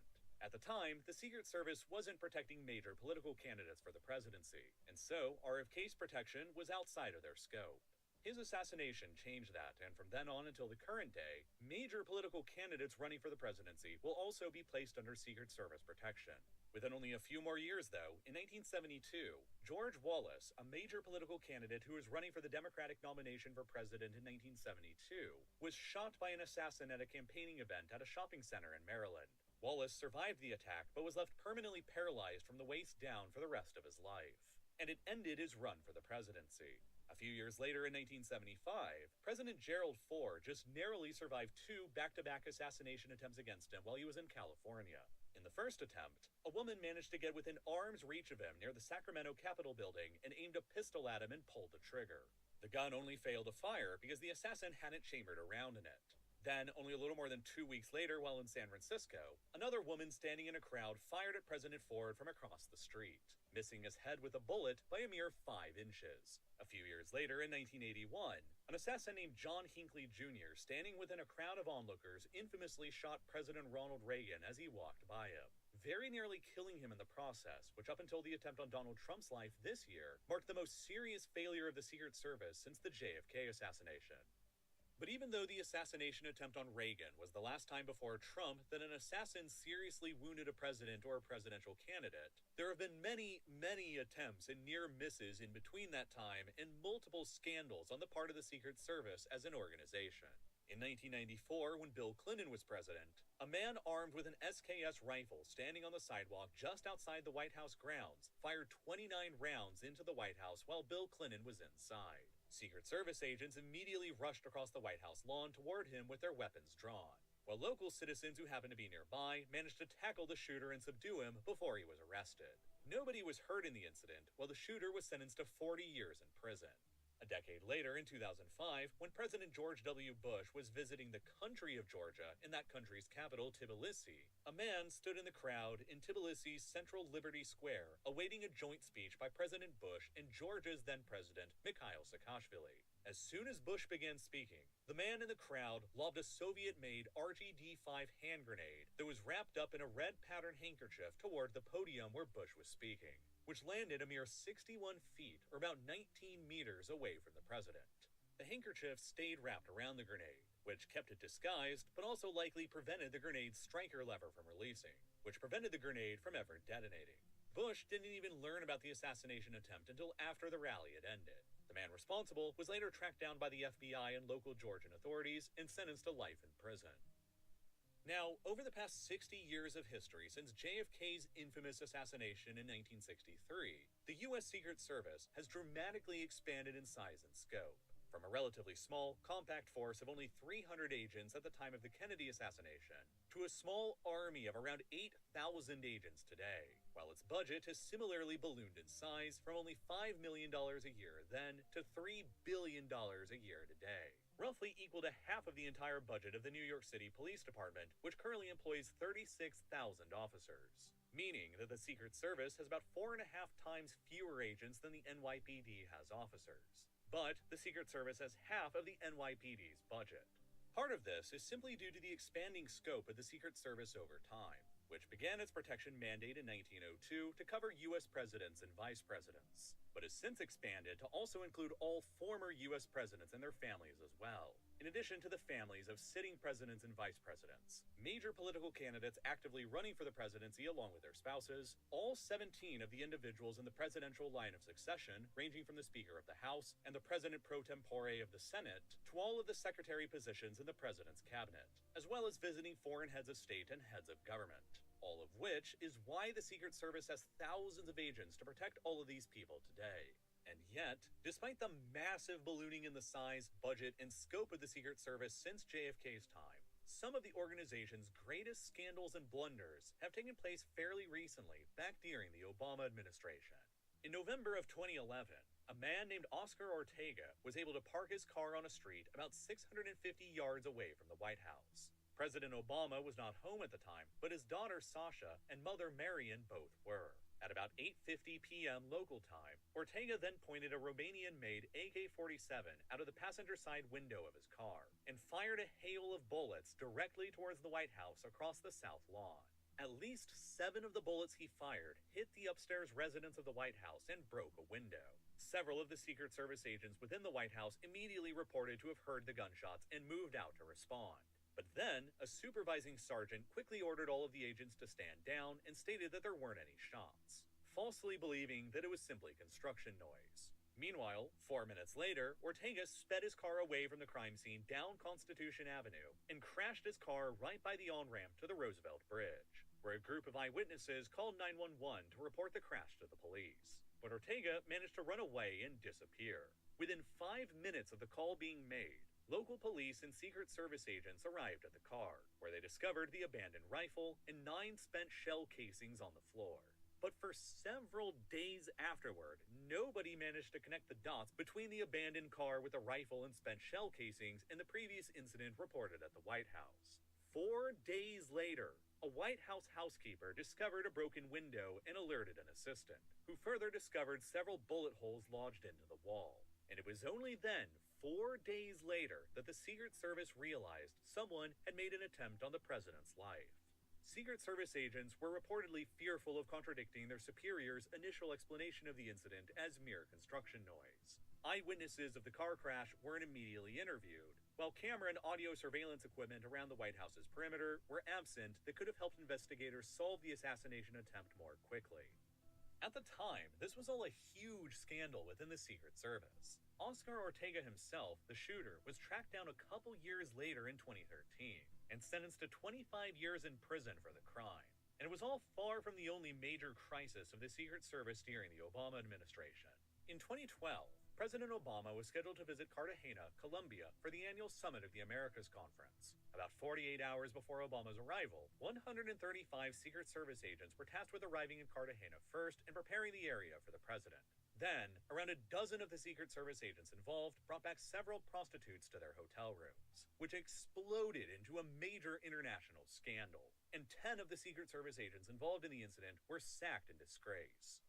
Then, just a couple more years later in 2014, a man named Omar J. Gonzalez, an Iraq War veteran struggling with PTSD, managed to jump over the fence along Pennsylvania Avenue and the White House's north lawn.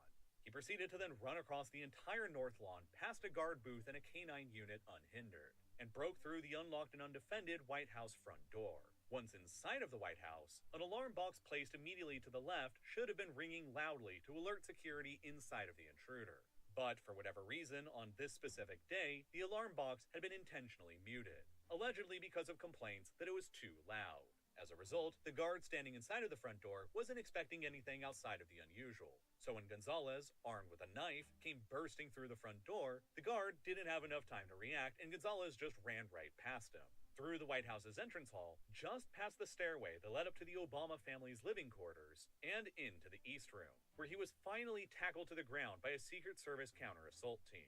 This, of course, became another huge scandal for the Secret Service during the Obama years. How did they allow a man armed with a knife to get so deeply into the White House before he was actually stopped? The scandal, mounting on top of the previous shooting at the White House in 2011 that went undetected for days, led the House of Representatives to launch an inquiry into the Secret Service's conduct, which quickly led to the then director of the Secret Service, Julia Pearson, resigning from her office.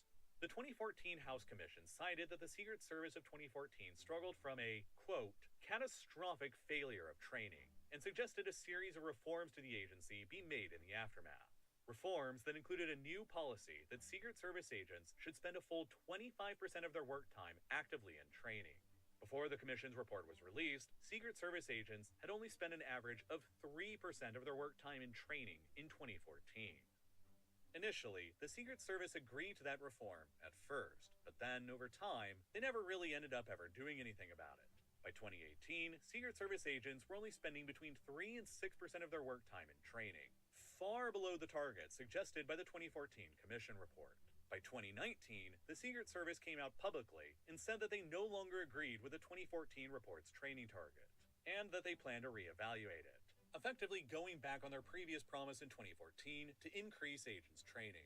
Despite all of this, though, no attempt on a president or former president's life ever came as serious as the one on Ronald Reagan in 1981 for decades. There were several attempts, to be sure, but none of them ever even harmed a president or their family until, of course, 43 years later after the devastating attempt on Reagan's life, the Secret Service's dumb luck appeared to finally run out in 2024. On the 3rd of July, 2024, 10 days before the attempt on Donald Trump's life would be made, it was publicly announced that Trump would be hosting a campaign rally 10 days later, on the 13th of July, at the Butler Farm Showgrounds in the small town of Meridian, nearby a slightly larger small town known as Butler in the U.S. state of Pennsylvania. This gave any potential attacker a maximum of 10 days to have learned about the event's location and to prepare for it. And it seems like that was enough time. It has since been reported by the New York Times that on the 7th of July, 4 days after the rally at Butler Farms was announced, and 6 days before the rally would be held there, the future gunman, who would later be identified as 20-year-old Thomas Matthew Crooks, may have visited the location and cased the area out for his attack. Geolocation data taken from his cell phone after the attack revealed that he probably was there 6 days before the attack took place, indicating that everything that would happen later would be plotted out well in advance by him. Interestingly, on the 8th of July, the very day after Crooks was probably visiting the location planning out his attack, 3 agents from the Secret Service visited the location as well to plan out their own defense, missing Crooks by just a single day. And almost immediately, even this far back, 5 days before the rally would take place, flagrant oversights on the part of the Secret Service were beginning to emerge. First of all, the agents available for all of the Secret Service's various needs were arguably overstretched. The agency has but 8,000 agents today to protect the president and vice president and both of their families. All former living presidents and their families as well. All major presidential and vice presidential candidates and their families. All the members within the presidential line of succession, and all visiting heads of state and distinguished foreign visitors. And even U.S. representatives abroad on specially assigned missions. Even Joe Biden's grandchildren are protected by Secret Service agents these days. On the very same day that Trump was due to be delivering his rally in Butler, Pennsylvania, Jill Biden, the wife of President Biden, was also making a visit of her own to nearby Pittsburgh, Pennsylvania, which, some people have speculated, could have stretched the Secret Service's resources in Pennsylvania thin that day, a charge that is currently denied by the Secret Service itself. At any rate, at approximately 1 p.m. on the 13th of July, the actual day of the rally, the Butler Farm Show opened up to thousands of attendants who came to witness Donald Trump's speech, scheduled for later that evening, and they would continue trickling into the venue for the next several hours to take their seats in bleachers that were positioned behind where Trump would be speaking, or in a crowd standing in front of where Trump would be speaking. The Secret Service itself decided on a security plan that essentially looked something like this. The Butler Farm Showgrounds itself is conveniently a fully enclosed venue that is surrounded by a fence. This fence would effectively mark the border of the inner perimeter of the Secret Service's defense plan, and all of the Secret Service agents assigned to protect Trump this day would be stationed within the borders of this inner perimeter. The fence would block out people from entering the venue without tickets, while all of the attendants themselves would be screened before they entered this inner perimeter by metal detectors to block anybody from entering the venue with a weapon. A core group of Secret Service agents would be positioned close by to Trump himself while he was on stage, while 2 teams of Secret Service snipers would be positioned immediately behind Trump's podium on the highest buildings around. These 2 barns that each stood approximately 23 feet high. However, no Secret Service agents would be assigned anywhere beyond the area of this inner perimeter, and all of the areas beyond it would be assigned to local law enforcement agencies instead, such as the Pennsylvania State Police, the Butler Township Police Department, the Butler County Sheriff, and the Pittsburgh Bureau of Police. The area outside of this inner perimeter included a series of warehouses nearby, directly to the north of the venue here, owned by a company called AGR International, including this southernmost warehouse that's only 450 feet away from where Donald Trump was scheduled to be speaking at. And this is where we get to the first part of information in this story that is currently conflicting. According to the currently serving director of the Secret Service, Kimberly Cheadle, the responsibility of protecting these warehouses outside of the inner perimeter were assigned to the local law enforcement agencies. And she has stated the local law enforcement officers were present within the southernmost warehouse building that's closest to the venue and the location where Trump would be speaking at. But Cheadle has also stated that the Secret Service didn't request any officer to be positioned on the roofs of these warehouses due to safety concerns over the roofs of them being slightly angled. However, this is despite the fact that, according to an independent analysis conducted by the Washington Post, the roofs of the barns where the Secret Service's own counter-sniper teams were positioned within the inner perimeter were even steeper than the roofs of the warehouses outside of the perimeter. Moreover, every single one of the local law enforcement agencies involved with assisting the Secret Service at the rally that day have stated that none of them were actually assigned the responsibility of guarding the warehouses just to the north of the inner security perimeter. In total, about 100 Secret Service agents and local police officers were assigned to guard the event that day, and the vast majority of the local police officers were reportedly assigned to duties within the inner security perimeter, along with all of the Secret Service agents who were present. The few local police officers who were assigned to duties outside of the inner perimeter were reportedly assigned to traffic direction duties. So, the Secret Service director has claimed the local police officers were present within the closest warehouse to the venue, but they weren't on top of it. While all of the local law enforcement agencies claim that they literally didn't have anyone assigned to this specific building at all. Instead, the local police provided 7 of their own snipers to support the Secret Service snipers. But none of them were ever positioned on the rooftops of the warehouses that were closest to the venue. Instead, 4 of the 7 local police snipers were positioned within the inner security perimeter along with the Secret Service snipers. The 3 other local police snipers were reportedly assigned to the second floor of the warehouse immediately behind the southernmost warehouse, where the shooter would eventually position himself on top of. Here, it was thought, the 3 snipers would have a good view of the crowd without apparently being exposed to the danger of the sloped roof above them. But, obviously, this eliminated their ability to actually detect a potential shooter on top of the building in front of them. A major oversight. Regardless, this was the way that the Secret Service and local police officers were positioned around the rally as it was getting started. And at the same time, the shooter was making his own preparations to attack. At approximately 9:30 a.m. on the day of the attack, the shooter, Thomas Crooks, is known to have visited a local Home Depot where he purchased a 5-foot ladder and 50 rounds of ammunition. He then drove his car to the rally location later that afternoon, and he brought with him an AR-15 light rifle he had purchased from his father, a bulletproof vest, several rudimentary explosive devices, and a drone. Upon arriving at the rally location, he likely used this drone to fly over the rally ground and survey the location and the placements of the counter-sniper teams without being detected. By doing this, he almost certainly saw the absence of any snipers or personnel on the warehouses to the north of the rally. And he also probably saw that there weren't any officers present on a taller water tower to the east of the warehouses either. Armed with this knowledge of where there were and where there were not any snipers, Crooks then likely decided to expand his surveillance of the area down on the ground. At approximately 5:10 p.m., a full hour before the shooting would take place, Crooks was actually identified by local police officers standing outside of the inner security perimeter, acting suspiciously. They took several photos of him and radioed an alert to the Secret Service and other officers that a suspicious person had been spotted beyond the rally's perimeter. But he disappeared into the crowd, and the officers who reported him lost sight of him. For about 20 more minutes, nothing else happened until local police spotted him again outside the rally's perimeter at around 5:30 p.m., 40 minutes before the shooting would take place. This time, local police reported that they saw Crooks with a rangefinder, a device that's similar to a telescope that's used to measure the distance from an observer to a target. In this instance, it's believed that Crooks was actively using the rangefinder to measure the distance between the roof of the AGR International Warehouse to the north of the rally perimeter to the podium where Trump would be giving his speech at. The local police radioed him in again, but like the last time, they quickly lost sight of him in the crowd of people. Another 20 minutes later, around 5:50 p.m., just 20 minutes before the shooting would take place, the Secret Service reportedly spotted a suspicious figure on the rooftop of the AGR International Warehouse. But, knowing that local law enforcement officers were present within the ground floor of those buildings, the Secret Service didn't necessarily know if the figure they saw on the roof was an officer or not. They didn't know if the figure was armed or not, and they almost certainly didn't have a very good sight on what the figure was. So they radioed to the local police to have them investigate the roof of the building since it was within their jurisdiction. Now, this is where we get to the point of the moments by moments that led directly to the shooting 20 minutes later. Due to the fact that police officers were likely not present within the southernmost building of the AGR International warehouses, Crooks was able to use his ladder to scale up on top of the roof of the warehouses without being detected by local law enforcement, like the snipers present within the building behind the one where he would ultimately position himself on top of.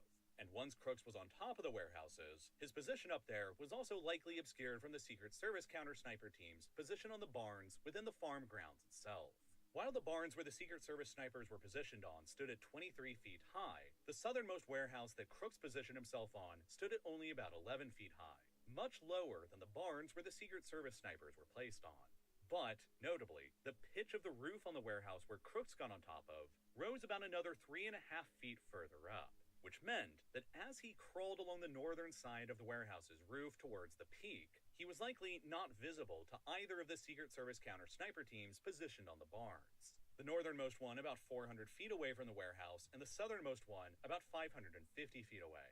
Moreover, a pair of trees were positioned between the closer, northernmost counter-sniper team and the warehouse roof where Crooks would position himself on top of, likely obscuring Crooks' position to this team even further. That left the further away southernmost counter-sniper team about 550 feet away, with a better view unobscured by the trees, but the further distance. Roughly 2 minutes before the shooting would take place at around 6:09 p.m., local people who were attending the rally outside of the inner perimeter spotted Crooks on the roof of the warehouse building armed with a rifle, and several of them began yelling for the police to intervene, and many of them even began filming him.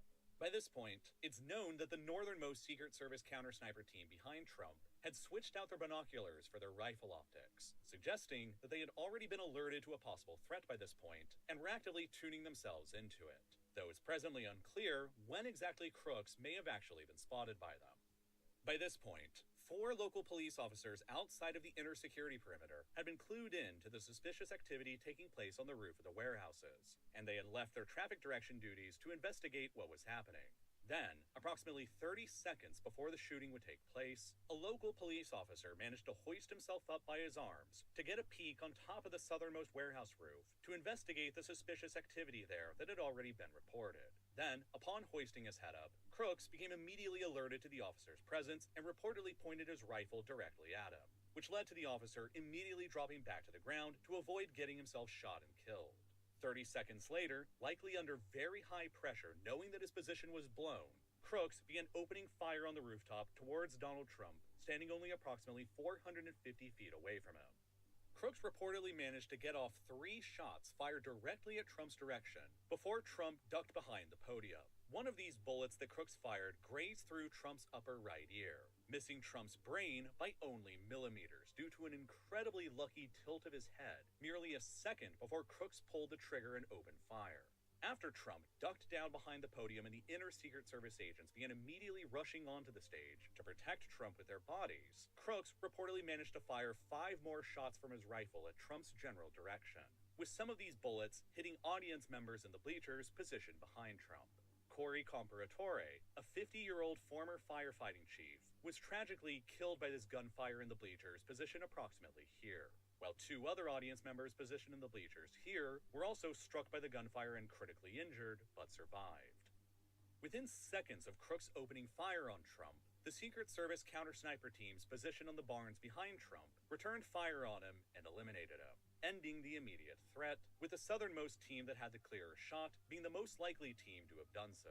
Almost immediately, the Secret Service agents surrounding Trump rushed towards him and forcefully shoved him down to the ground so that they could get on top of him and protect him with their own bodies, strongly enough that they apparently knocked off his shoes in the process. After it became clear that the shooter was eliminated, the agents got Trump up to his feet and continued protecting him closely with their own bodies and escorted him away to a car to evacuate him from the scene as rapidly as possible. But not before Trump, ever the showman, seized on the moment that fate had granted him by posing for what will surely become some of the most iconic photographs in American history. Now, as this is still a developing story when I made this video, several important questions related to this incident remain unanswered. How did an amateur 20-year-old shooter manage to get himself up to an elevated position with a clear shot only 450 feet away from Donald Trump without being stopped by anyone until he actually opened fire? And what was the shooter's motivation to commit the attack in the first place? If history is any sort of guide with previous presidential assassination attempts, finding a solid motive for an assassin at this high of a level is oftentimes elusive. The man who attempted to assassinate Andrew Jackson in 1835 did so because he genuinely believed that he was a 300-year-old English king who was owed money that he felt Jackson was denying him. The man who successfully assassinated James A. Garfield in 1881 likely suffered from schizophrenia and believed that he single-handedly won Garfield the election by writing a small speech that was read by only a few hundred people. And he then felt snubbed when Garfield didn't reward him with the high-level diplomatic post in Paris he felt he was owed. Teddy Roosevelt's attempted assassin in 1912 shot him because he believed that the ghost of the former president, William McKinley, told him to do it in a vision. The man who attempted to assassinate George Wallace in 1971 plainly stated in his manifesto that he did it simply in order to gain infamy for himself. While Ronald Reagan's attempted assassin in 1981 decided to shoot the president simply in order to impress a famous actress that he was infatuated with. Finding a motive for these kinds of attacks often doesn't make any sense to outsiders, and it might be true in this instance as well, as the shooter so far appears to have left behind very little evidence for investigators to go off of when determining an actual motive. Only time will tell if one is ever actually solidly agreed upon. Either way, this attempt on Donald Trump's life in July of 2024 marks the most serious security failure of the Secret Service since the attempt on Reagan's life 43 years ago. And it makes all of the previous security mishaps and scandals that happened during the Obama, Bush, and Clinton administrations seem like almost nothing in comparison.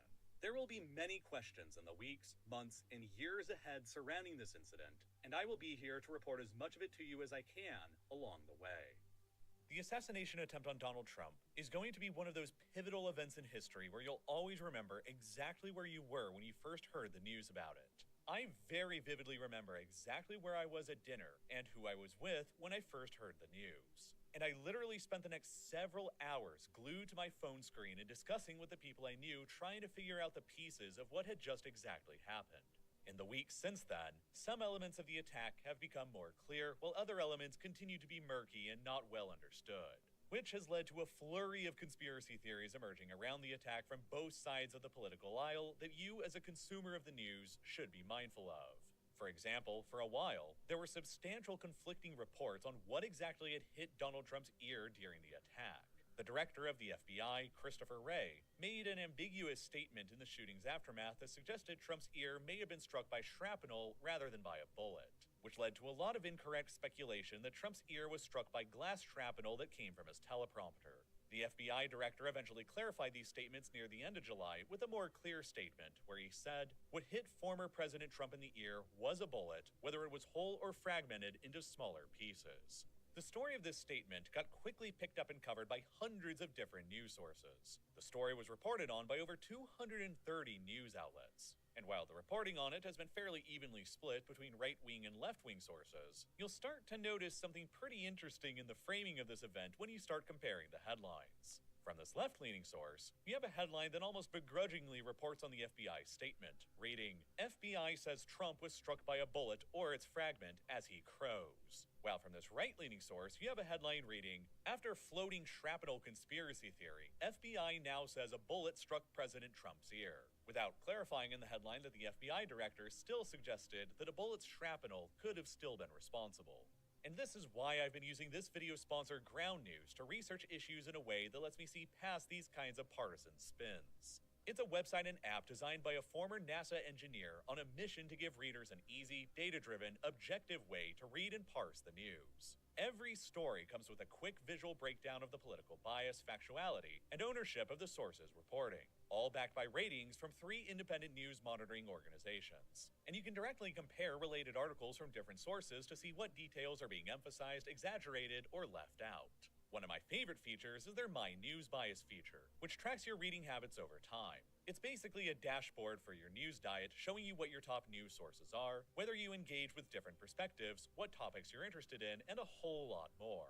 I also really like their blind spot feed, which highlights stories that are being disproportionately covered or ignored by one side of the political spectrum. This feature recently showed me that if you leaned left, you likely would have missed out on this story about Joe Biden saying that the Republican House Speaker Mike Johnson is dead on arrival, since literally 0% of the reporting on it has come from left-leaning sources. And conversely, if you lean right, you likely would have missed out on this story about the Project 2025 director stepping down after voicing criticisms of Trump, since literally 0% of the reporting on it has come from right-leaning sources.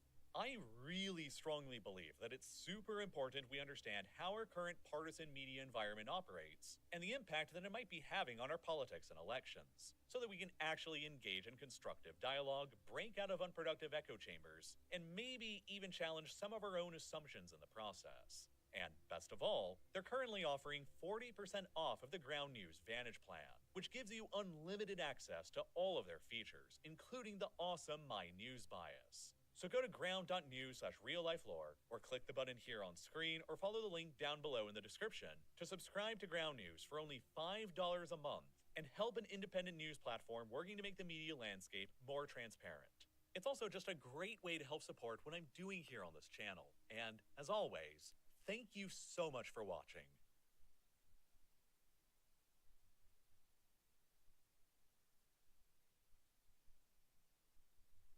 For a very brief 5-day window between the 20th and 24th of February 2025, the world's most reclusive country, North Korea, opened itself up again to the first Western tourist to the country in more than 5 years. For its entire existence, North Korea has generally tended towards heavy isolationism. But then when the COVID-19 pandemic struck in early 2020, it sent North Korea's isolationism into overdrive. The country was the very first one in the world to completely seal their borders off from the outside world at the onset of the pandemic on the 21st of January 2020. And then they never allowed any Westerners to visit the country again for more than half a decade, until this recently unprecedented trip in February, where they allowed just 13 Westerners to enter the country again on a strictly controlled, limited, and guided tour of the city of Rason, in the very far northeast corner of North Korea that's just across from the tri-point border with Russia and China.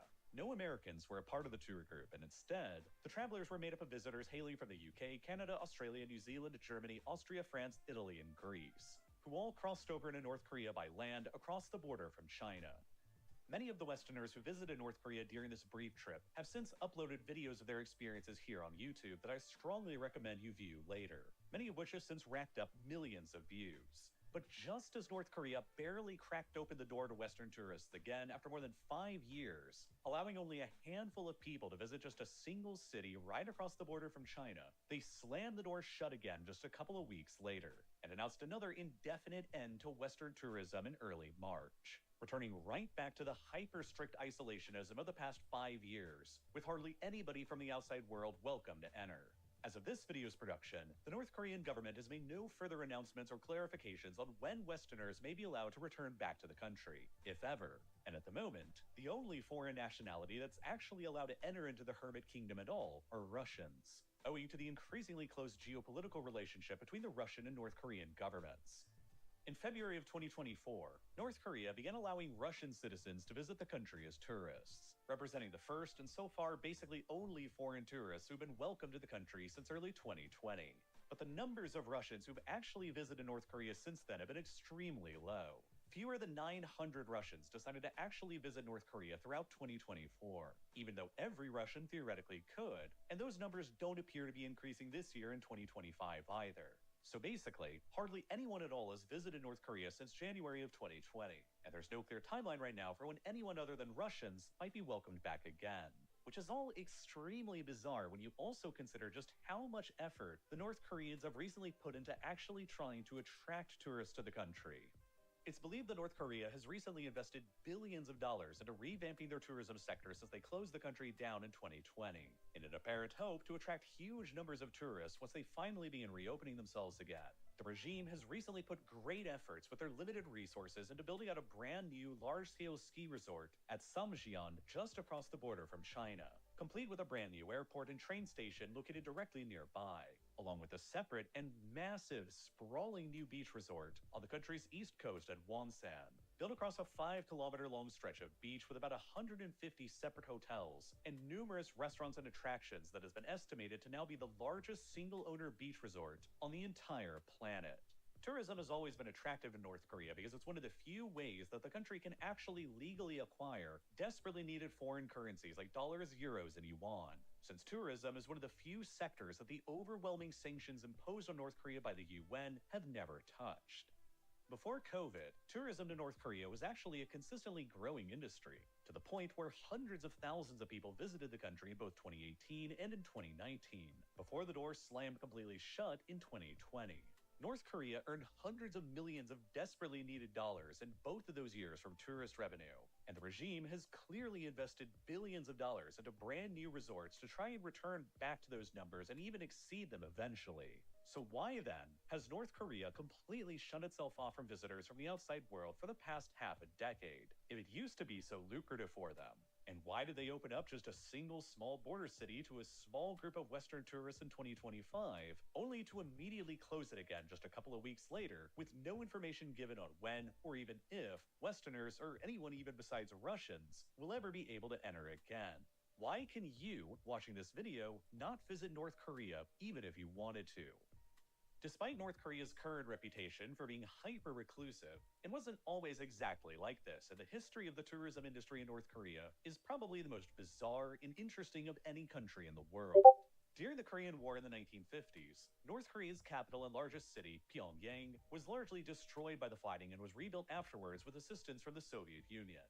Throughout this period, up until 1980, there were only 3 hotels that were ever built in Pyongyang, and the levels of visitors to North Korea was incredibly small. But all of that finally started changing a bit in the 1980s, when the North Korean government decided to begin adopting tourism as a major economic strategy.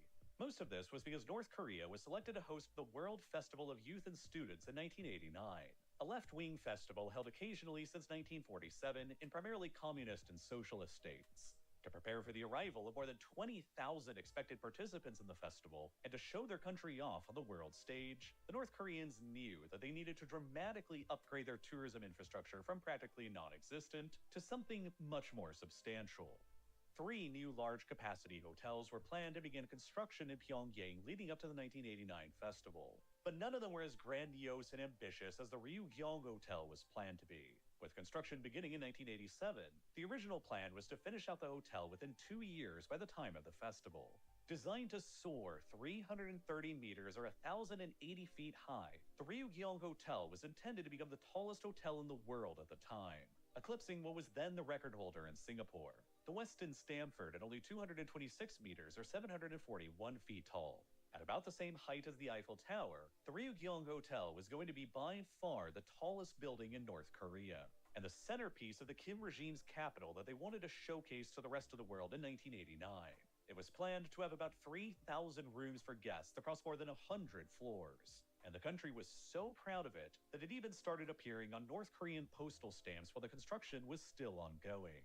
Overall, the North Korean government would spend an estimated $4.5 billion over 4 years preparing the country for the 1989 festival, equivalent to nearly a quarter of the country's entire annual government budget.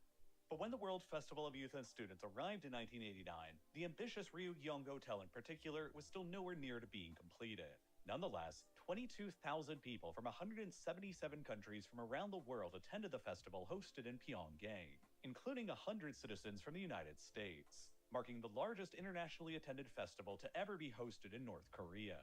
With the centerpiece Ryugyong Hotel unfinished, however, the plan was updated after the festival to finish the building by the time of Kim Il-sung's 80th birthday in 1992, the founder of North Korea and the country's reigning Kim dynasty. However, North Korea ended up entering into the worst economic crisis in its entire history shortly afterwards in 1991 after the Soviet Union collapsed. The Soviet Union was always North Korea's primary source of foreign aid and trade, and so its sudden collapse threw North Korea into a deep recession that saw the economy collapse by 25% in the early 1990s. By 1992, construction on the Ryugyong Hotel had advanced far enough to top the building out at its final intended architectural height of 330 meters. But the economic crisis that was by then enveloping the country forced the remaining construction to halt, leaving behind a colossal unfinished concrete skeleton without any windows, fixtures, or fittings that dominated the Pyongyang skyline.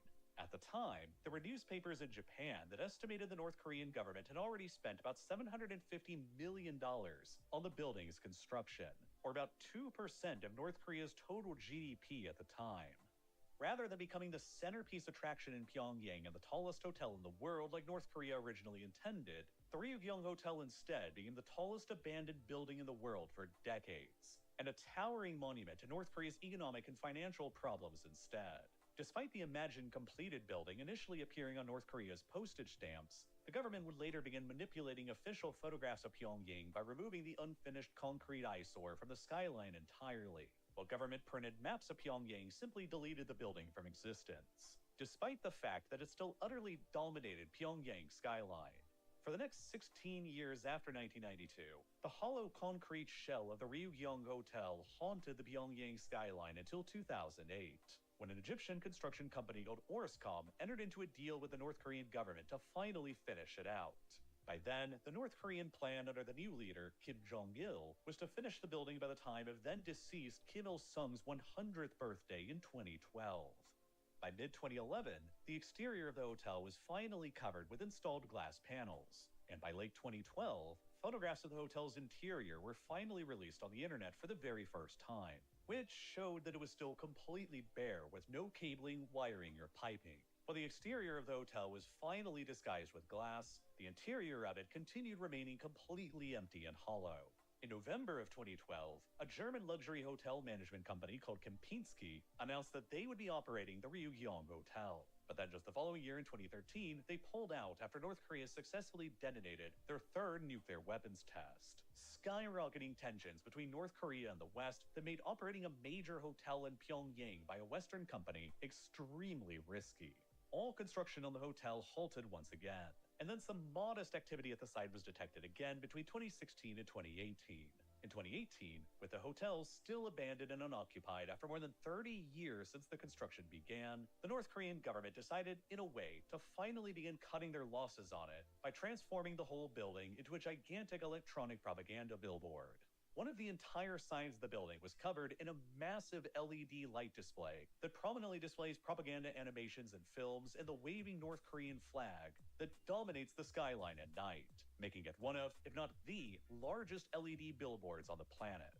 Still ultimately abandoned all this time later now, nearly 40 years later after construction first began, and still dominating Pyongyang's skyline, there has never been a single guest who's ever paid to spend one night in the Ryugyong Hotel, which has earned it the infamous nickname in the international press as North Korea's Hotel of Doom. But it's far from North Korea's only failed tourism project that's been left to rot away today.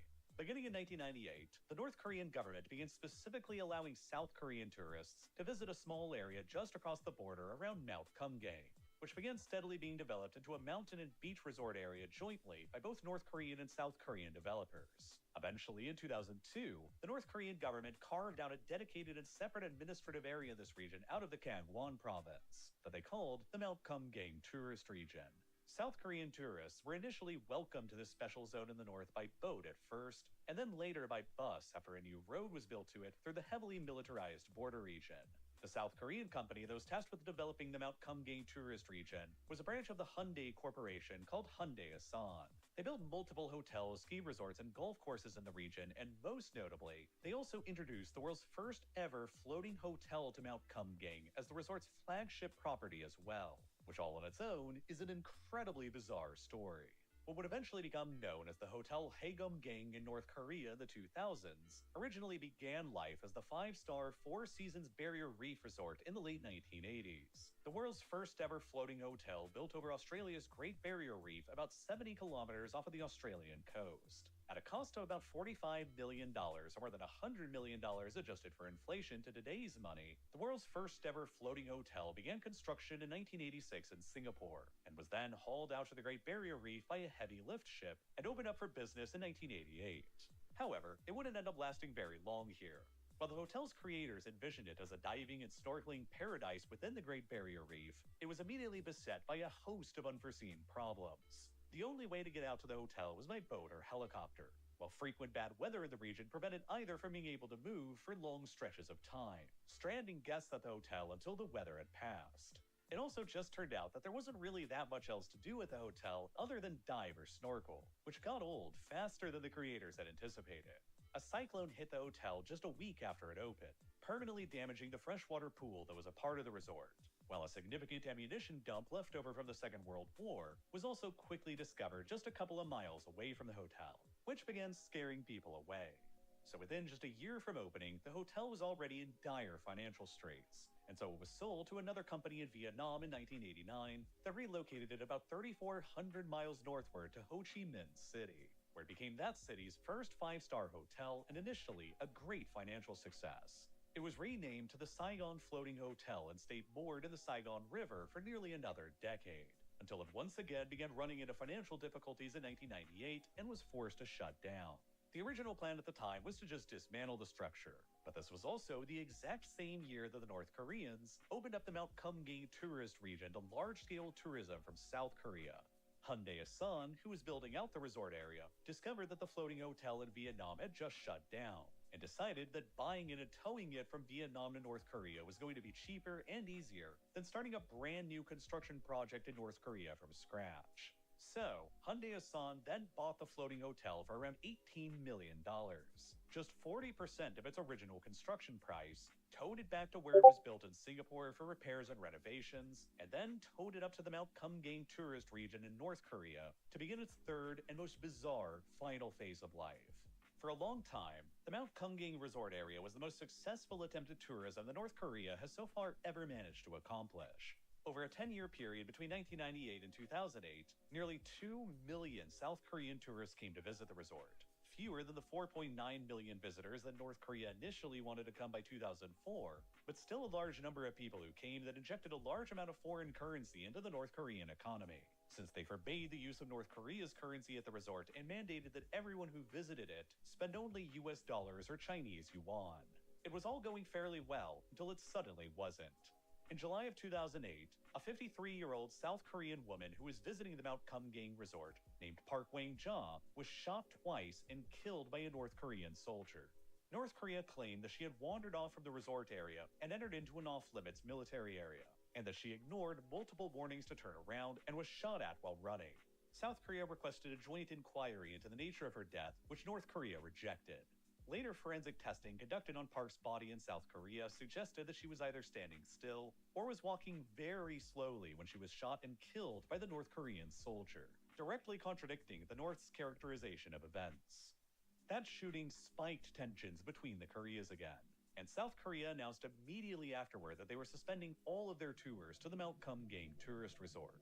A couple years later, in 2010, North Korea unilaterally began seizing and nationalizing Hyundai Asan's assets and properties in the resort area, claiming that it was compensation for the damage the South did to the North by suspending tours to the resort for years. The incident ended up costing Hyundai Asan hundreds of millions of dollars in lost investments, and it profoundly scared almost anyone rational from ever wanting to invest in North Korea again. To date, ever since, access to the Kumgang resort area has been continually blocked off from the South Korean side. Most of the buildings began being demolished in 2022, including the goofy floating hotel, and in 2024, North Korea dissolved the Mount Kumgang tourist region altogether and reincorporated the whole region back into the Gangwon province just like it used to be prior to 1998, suggesting that the whole experiment here of allowing in large numbers of South Korean tourists is probably permanently over. Tourism in North Korea, in general, was pursued slowly and haphazardly under the first two rulers of the Kim dynasty, Kim Il-sung and his son Kim Jong-il.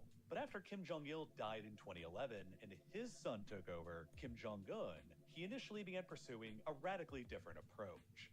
Educated abroad in the West and Switzerland, Kim Jong-un declared a new policy for North Korea called Byung-jin in 2013. Which called for simultaneously advancing the country's nuclear weapons capabilities with further economic development too, and with tourism remaining one of the very few industries not subjected to the UN's international sanctions on North Korea related to their nuclear weapons program.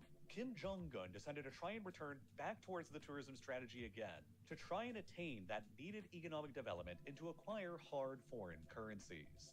Through the rest of the 2010s, Kim Jong-un commissioned multiple major tourist projects across the country, including a new airport, skating and amusement parks, a new dolphinarium in the capital Pyongyang, a new hot spring cultural recreation center at Yangdok, and the first public North Korean ski resort in Massacreon. complete with a retired Austrian gondola lift that was provided to them by China, who uniquely interpreted that the international sanctions on North Korea excluded ski equipment from the banned luxury category. Largest of all, Kim also began the construction of the massive Wonsan Kalma luxury beach resort in 2014 as well. Initially planned to be open by 2019 and currently scheduled to be finally open soon over the summer of 2025. In all, Kim Jong-un is believed to have invested an estimated $7.8 billion into renovating the country's hotels and building up new tourism amenities since he took over power. An astonishing fortune for North Korea that's equivalent to about 1/4 of the nation's annual GDP. And to an extent, Kim's tourism strategy was just starting to work out and pay back dividends before everything shut down during the COVID-19 pandemic. Appealing primarily to the Chinese tourist market, which was beginning to grow rapidly in the 2010s alongside China's economic ascendancy, roughly 100,000 tourists visited North Korea in 2014. 95% of all those tourists were Chinese, meaning that only around 5,000 non-Chinese tourists visited North Korea throughout that year, a pattern that would generally hold steady for years. North Korea is believed to have earned around $44 million in tourism income from those 100,000 visitors in 2014. And the numbers of visitors and cash earned remained roughly the same in 2015, 2016, and in 2017 as well. However, after Kim Jong-un attempted to lead North Korea through a period of opening up to the Trump administration and South Korea in 2018, China lifted some of its bans on its citizens traveling to North Korea in the same year. And so, the numbers of tourists visiting North Korea briefly skyrocketed. It's probable that around 200,000 tourists visited North Korea in 2018. And an all-time high record number of at least 350,000 Chinese tourists alone visited North Korea in 2019 that generated around $175 million in revenue for the country. And while few Westerners were visiting North Korea during this time, there were still a few. And it was still possible for you to have done so if you felt brave enough and were okay enough with the government's heavy restrictions placed upon you while visiting. There were multiple North Korea tourism agencies operating at this time that would take curious and adventurous Western tourists to the capital Pyongyang via a flight on the North Korean national airline from Beijing. Despite numerous travel advisories from nearly every Western country against their citizens doing this, what you were actually allowed to bring with you into the country was tightly controlled and regulated. Satellite phones and later drones were strictly banned to bring with you. Other technological devices that could carry banned content on them like USB drives, CDs, smartphones, laptops, tablets, and cameras were rigorously investigated and gone through by North Korean customs officials upon your arrival. Content that was strictly banned to bring with you included South Korean dramas and television shows, any content related to literally any religion, pornography, and anything deemed to be remotely critical of the Kim dynasty and the North Korean government. Travel guides about North Korea, South Korea, or Japan were all banned as well, and so was any Western printed literature about North Korea at all. Once you arrived, spending money in North Korea also worked completely differently than in any other country as well. Because of the crushing international financial sanctions that were placed on the country, debit and credit cards and traveler's checks all wouldn't work, and transferring money electronically to any of your accounts while you were in North Korea was virtually impossible. This meant that you couldn't use any ATMs while you were in North Korea. So, you needed to bring all the money you wanted to spend there in physical currency. Interestingly, North Korea also banned every tourist who visited the country from actually using the North Korean currency. Everybody who visited the country was only allowed to spend foreign currencies like euros, dollars, or yuan, so that North Korea could build up their foreign currency reserves. Once you arrived in Pyongyang, you were assigned a personal North Korean tour guide who would shadow you everywhere you went, and only take you where you were supposed to go and show you what you were supposed to see. They also had the job of making sure that you, as a guest, never stepped remotely out of line while visiting. The Swedish diplomatic mission to North Korea represents most other Western country citizens while they're in North Korea, and they've consistently advised that there is very little tolerance for tourists who display what the government deems to be disruptive behaviors. Talking to North Korean citizens or wandering off without explicit permission from your assigned tour guide, or taking photos of areas without their permission is often considered by the government to be spying, and will usually be punished as such. Before taking photos or videos of anything in North Korea, you always needed to ask your designated tour guide for permission first. And if you didn't and you got caught, you might have ended up getting literally treated as a foreign spy. Showing contempt for the Kim family or North Korea's political symbols was also regarded as being extremely offensive. While tourists were always frequently reminded to never ever refer to the country the way that we most often do in the West as North Korea while they're there, and to use the country's preferred official name of the DPRK, or the Democratic People's Republic of Korea instead. And there were many, many horror stories of specifically American tourists visiting North Korea throughout the years that got any number of these restrictions wrong and faced the regime's wrath. Some of the most notable recent examples included people like Evan Hunziker, who back over the summer of 1996 was in China on the North Korean border and drinking alcohol. While intoxicated, he was allegedly dared by a supposed friend to swim across the Yalu River into North Korea, which he did. Once on the other side, he was promptly arrested by North Korean border guards, and he became the first American civilian to be formally charged with espionage by North Korea since the end of the Korean War, a charge that could have given him the death penalty. He ultimately spent 3 months in North Korean custody before being released through negotiation efforts. In January of 2010, an American Christian missionary named Ajalon Gomez decided that he was going to try and enter North Korea in order to spread his faith. He initially tried to cross the border from South Korea through the DMZ, but quickly found out that that just wasn't going to be possible. So instead, he flew up to the Yanji Chaoyangchuan Airport in China, near the northern border, and then traveled to the Chinese city of Tumen, directly across the border from North Korea.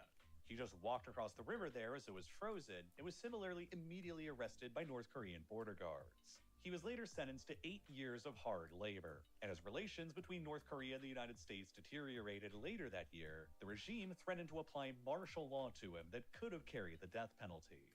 Official negotiations to secure his release failed, which led to former U.S. President Jimmy Carter to sending a flight to North Korea personally to negotiate his release instead, which was ultimately successful after Gomez was held for nearly 8 months. But, suffering from severe PTSD due to his time in North Korean custody, Gomez would tragically take his own life 7 years later after being released. In May of 2014, an American named Jeffrey Edward Fowl was legally visiting North Korea as a tourist. But while he was visiting the northern Korean port city of Cheongjin on his tour, he deliberately left behind a Korean-language Bible in the bathroom of the Cheongjin Sailors Club, violating North Korea's extremely strict laws on religious proselytism. A staff member later discovered the Bible and handed it over to the authorities. So when Fowl was back at the international airport in Pyongyang, just about to leave the country with his tour group, authorities approached and arrested him. He was then held in North Korean custody for the next 5 months before his release was successfully negotiated by Sweden. And then, just a couple years later, came the most public and infamous visit to North Korea by a tourist from the United States. In late 2015, Otto Warmbier was a 21-year-old American college student who was about to embark on a study abroad program in Hong Kong. Before he made it to Hong Kong, he decided to book a New Year's tour to North Korea along the way through a North Korean budget tour company called Young Pioneer Tours that was based in China. On the 29th of December of 2015, Warmbier and 10 other U.S. citizens flew from Beijing to Pyongyang on the North Korean national airline to participate in what was supposed to be a 5-day guided tour across the North Korean capital. However, late on the evening of New Year's Eve, after a night of drinking alcohol, Warmbier allegedly wandered off from his assigned tour guide and entered into a restricted staff-only area on the second floor of the hotel he was staying at, where he attempted to take a North Korean propaganda poster featuring the image of the former leader Kim Jong-il off of the wall to take back home as a souvenir. But realizing that the poster was too big to fit into his luggage, he then left the poster behind damaged on the floor and returned back to his room. The next morning on the 1st of January, a hotel staff member entered into the room and discovered the poster damaged and placed on the floor, and interpreted it as a deliberate subversive act to tear the poster down. The following day on the 2nd, while Warmbier and his tour group were at the airport in Pyongyang all about to leave back to Beijing, North Korean police approached his group, tapped Warmbier on the shoulder, and then led him away. The rest of his group would never see him again, and the rest of them were allowed to leave on the plane without any further incident. North Korea later said that Warmbier had been detained for committing a hostile action against the state. And then several weeks later, he appeared at a North Korean press conference and read from a prepared statement, in which he confessed to attempting to steal the propaganda poster from his hotel at the behest of a Methodist church in his hometown that was allegedly allied with the CIA. During a very brief public 1-hour trial in March, a North Korean court found Warmbier guilty of the crime of subversion and sentenced him to 15 years of hard labor in a prison camp, despite his pleas for mercy and the U.S. government's request for his release. Eventually, 17 months after Warmbier was arrested and imprisoned, in June of 2017, the new Trump administration announced that they had finally managed to secure his release. North Korean officials claimed that shortly after his sentencing, Warmbier was given a sleeping pill which sent him into a coma and that he had contracted food-borne botulism. When he was handed back over to American authorities, he was trapped in a vegetative comatose state that the North Korean authorities claimed he'd been stuck in for more than a year since April of 2016. American doctors found no evidence for botulism in Warmbier and no evidence of physical abuse or torture either. But brain scans did reveal that he had suffered extensive loss of tissue throughout his brain, indicating that a cardiopulmonary event had taken place that caused his brain to be momentarily deprived of oxygen, possibly triggered by a cardiac arrest. 6 days later, after Otto Warmbier was released, his parents requested that his feeding tube be removed, and he died shortly afterwards, triggering a sharp diplomatic response by the United States. The U.S. State Department decided after the Otto Warmbier incident to ban the validity of U.S. passports for any travel to North Korea, meaning that since September of 2017 to the present day, U.S. passports have not been valid for travel to North Korea unless given special validation beforehand. Meaning that even if you still wanted to visit North Korea as a U.S. citizen for some reason, it's been basically impossible for you to do so since 2017. And then after the COVID-19 pandemic began, it's almost been impossible for anyone else to ever visit either. Even before COVID began, though, North Korea was already starting to show increasingly isolationist tendencies as world events were changing the regime's calculus on allowing guests in. The failure of Kim Jong-un at Donald Trump's summit in Hanoi in 2019 destroyed any chance of the sanctions on North Korea being lifted anytime soon, which sent the regime into a much more hardline isolationist stance. It was noted that at many of the hotels for international tourists in Pyongyang in 2019, the government began installing special screens to the windows of high-story rooms that obscured the views of anything going on in the city below. While at the Juche Tower in central Pyongyang, one of North Korea's greatest monuments, a ban on photography from the tower's viewing platform located just beneath the torch was imposed to further block out any outside views into the city's life. And then, of course, came the start of the COVID-19 pandemic in early 2020, which supercharged North Korea's growing isolationism from the outside world even further. Just as the tourism numbers were starting to sort of boom in North Korea with large numbers of Chinese tourist arrivals in 2018 and 2019, the country completely sealed off their borders to everyone from the outside world beginning on the 21st of January 2020. And with only very limited and few exceptions, they've kept them completely shut ever since. Nonetheless, North Korea did begin making preparations for a return back to large-scale tourism again in 2022, just a couple years into their full-on self-imposed isolation. Kim Jong-un personally visited the long-abandoned Mount Kumgang resort just across the border from South Korea, and heavily criticized the state of disrepair that the resort's facilities had found themselves in. He ordered sweeping demolitions across the resort, including of the strange floating hotel that had been by then abandoned for the past 14 years, and for new, modern facilities to take their place. Though, to date, no new construction has been spotted by satellites here. A resumption of work on the Wonsan Kalma Beach Resort and other resorts were also ordered in early 2022 to prepare the country for its eventual reopening to tourism. But North Korea could have never predicted then that a much more financially lucrative door was about to open for them that also didn't involve any of the risks associated with tourists spreading intellectual contagion to the North Korean public. Russia's war in Ukraine and the Russian war machine's insatiable need for materials and soldiers. To put the scale of this new opportunity in a perspective for you, remember that North Korea probably earned around $175 million from Chinese tourism in 2019. Its highest ever pull from the tourism industry to the country. But just in the past couple of years since 2023, though, when North Korea began selling artillery shells, missiles, ammunition, and other material to Russia, they've probably earned as much as $5.5 billion doing that. A huge economic windfall equal to nearly 1/5 of the country's entire GDP, and more than 31 times what they earned from Chinese tourism across 2019. Escalating things even further in 2024, North Korea began sending thousands of their own soldiers to Russia to fight against the Ukrainians on the battlefield, effectively as state-sponsored mercenaries, which has been projected to earn the North Korean government another $572 million a year in revenue. Still much more on its own than they were ever receiving from tourism. And beyond the monetary compensation, Russia has further rewarded North Korea for their assistance against Ukraine in multiple other ways as well, including by sharing advanced military technologies and assisting with North Korea's missile program, diplomatically supporting North Korea at the United Nations and voting against further sanctions, and even signing a new military alliance pact in 2024 that now legally binds Russia to militarily support North Korea in the event of a foreign attack. Thus, even though North Korea continued walling itself off to tourists from anywhere else, it started making geopolitical sense for them to begin allowing Russian tourists into the country starting in 2024, following the radically shifted relationship, making the Russians the first outsiders welcome to the country in more than 4 years. Nonetheless, the Russian tourists to the country have been faced with the same kinds of restrictions that tourists to North Korea were always faced with beforehand. They're limited to guided tours that only show them what the regime wants to be shown, and are generally restricted to just Pyongyang and limited tourist resorts across the country.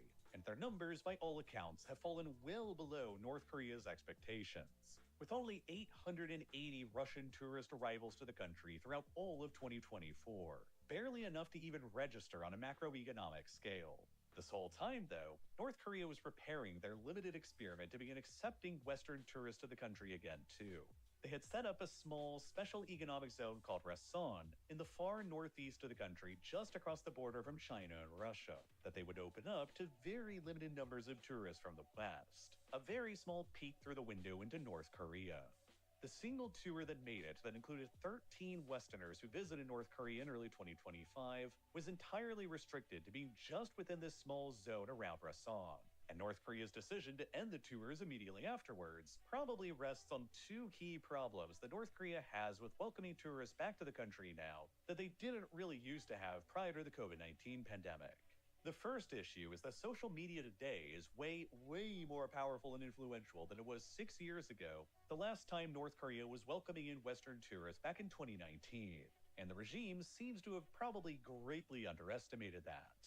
Back in 2019 and before, outsiders who traveled to North Korea were usually restricted to documenting their experiences on niche blogs or media companies that usually didn't attract mass appeal or interest. But since 2019, YouTube alone has gained 35% more users, while the advertising revenue on this site has more than doubled, giving significantly greater incentives to post content and more chances that unique content, such as being the first Westerners to visit and film themselves in North Korea in more than 5 years, will end up being viewed by a lot of people.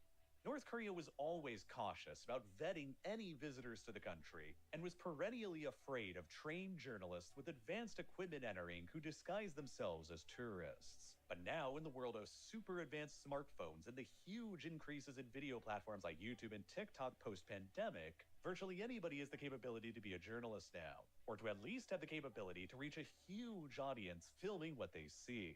And the evidence of this can be seen by the huge success on YouTube that these few Western tourists to visit North Korea in early 2025 have experienced. In just a matter of weeks, this video from the channel Ale Solvino got more than 600,000 views. This video from the channel Tamil Trekker got more than 1.7 million views. This video from the channel Tech gained more than 4.6 million views. And this video from Mike OK gained more than 7.8 million views. All of them are fantastic videos with amazing insights into life in North Korea today. But the fact that they all racked up so many views so quickly, and that they don't exactly show North Korea in the way that the regime's propaganda probably wants, was almost certainly deeply embarrassing to North Korean officials. The regime knew how to restrict professional journalists in the past, but today, the massive amounts of video that can be filmed by anybody visiting and viewed by millions of people makes it much more difficult for North Korea to actually control what information leaves the country. North Korea likely decided to suspend the brief tourism experiment that they started in Rason until they can figure out new ways to further restrict what information actually leaves the country with tourists. And the second related issue for North Korean officials to worry about now is the much higher risk of foreign tourists spreading sensitive information and knowledge about the outside world to North Korean citizens, especially relating to North Korea's involvement in Russia's war on Ukraine. So far, North Korean propagandists have very carefully kept the fact that thousands of North Korean men have been deployed to fight and die against Ukraine, a closely guarded secret hidden from the public. Ukrainian and South Korean intelligence believe that around 1,000 North Korean soldiers have already been killed in action on the battlefield in Europe, and around another 3,000 others wounded. Based on multiple intelligence reports and accounts of North Korean soldiers captured by the Ukrainians, the North Korean soldiers and their families were either never informed beforehand that they were being deployed to fight against the Ukrainians over on the other side of the world, or they were lied to that they would be fighting against South Korean soldiers allegedly fighting on the Ukrainian side of the war, while they also allegedly received orders from their superiors to commit suicide rather than be captured alive. The regime has kept the deployment and the casualties suffered around Ukraine a closely guarded secret from the North Korean public, fearful of what resentment their sacrifices might cause for a war with no clear ideological or defense justifications from North Korea's perspective. Early in 2025, in order to replace their casualties, North Korea is believed to have deployed a few thousand more soldiers to Russia by ship from the regime port, notably located only about 5 kilometers away from the special tourism zone in Rasan that they welcomed the small group of Western tourists to. The regime's need to withhold this information from its people continues growing higher, and there's a major risk that Western, or really any non-Russian tourists, may end up spreading that news while visiting, which to the regime is far more dangerous than even the spread of any infectious disease. There's a very, very interesting moment from Mike O'Kay's video that he filmed in North Korea, where he visits the North Korea-Russia Friendship House, and he writes in the visitor's book that he wished for world peace, which greatly upset his North Korean guide and got him scolded. Probably because the regime is extremely sensitive right now about its involvement in casualties in Russia's war on Ukraine, and doesn't want any information about it getting into the country. Why would somebody wish for world peace in the North Korea-Russia house, after all, if there wasn't already peace? Merely wishing for world peace indicated that there was not peace, and could have led to uncomfortable questions as to where thousands of North Korean soldiers have gone off to. That incident, along with others, probably convinced the North Korean regime that for now, the risks of this knowledge getting into North Korea through Western tourists, along with the risks of those same tourists taking out unflattering videos of North Korean society with them, was not worth the minuscule financial returns on tourism compared with their massive financial returns that they're still getting by supporting the Russian war machine. The more soldiers and material that the North Koreans send to Russia, the bigger the need to hide it from their own people will become, and the less likely it will be that the regime will ever reopen itself back up to foreign tourists who know all about it again anytime soon. And this includes Chinese tourists too, who used to make up the backbone of North Korea's tourism industry. So even though Kim Jong-un invested billions of dollars into upgrading North Korea's tourism facilities prior to 2022, he never could have foreseen the other opportunity that would arise with Russia's war in Ukraine, and the much more lucrative way to earn money supporting them without the same kinds of risks of allowing in foreign tourists and exposing them and their outside knowledge to North Korean citizens. Keeping the country open to Russian tourists will continue making geopolitical sense for the regime to maintain, and their numbers and the language barrier are low enough anyway that they're not a very significant cause for concern.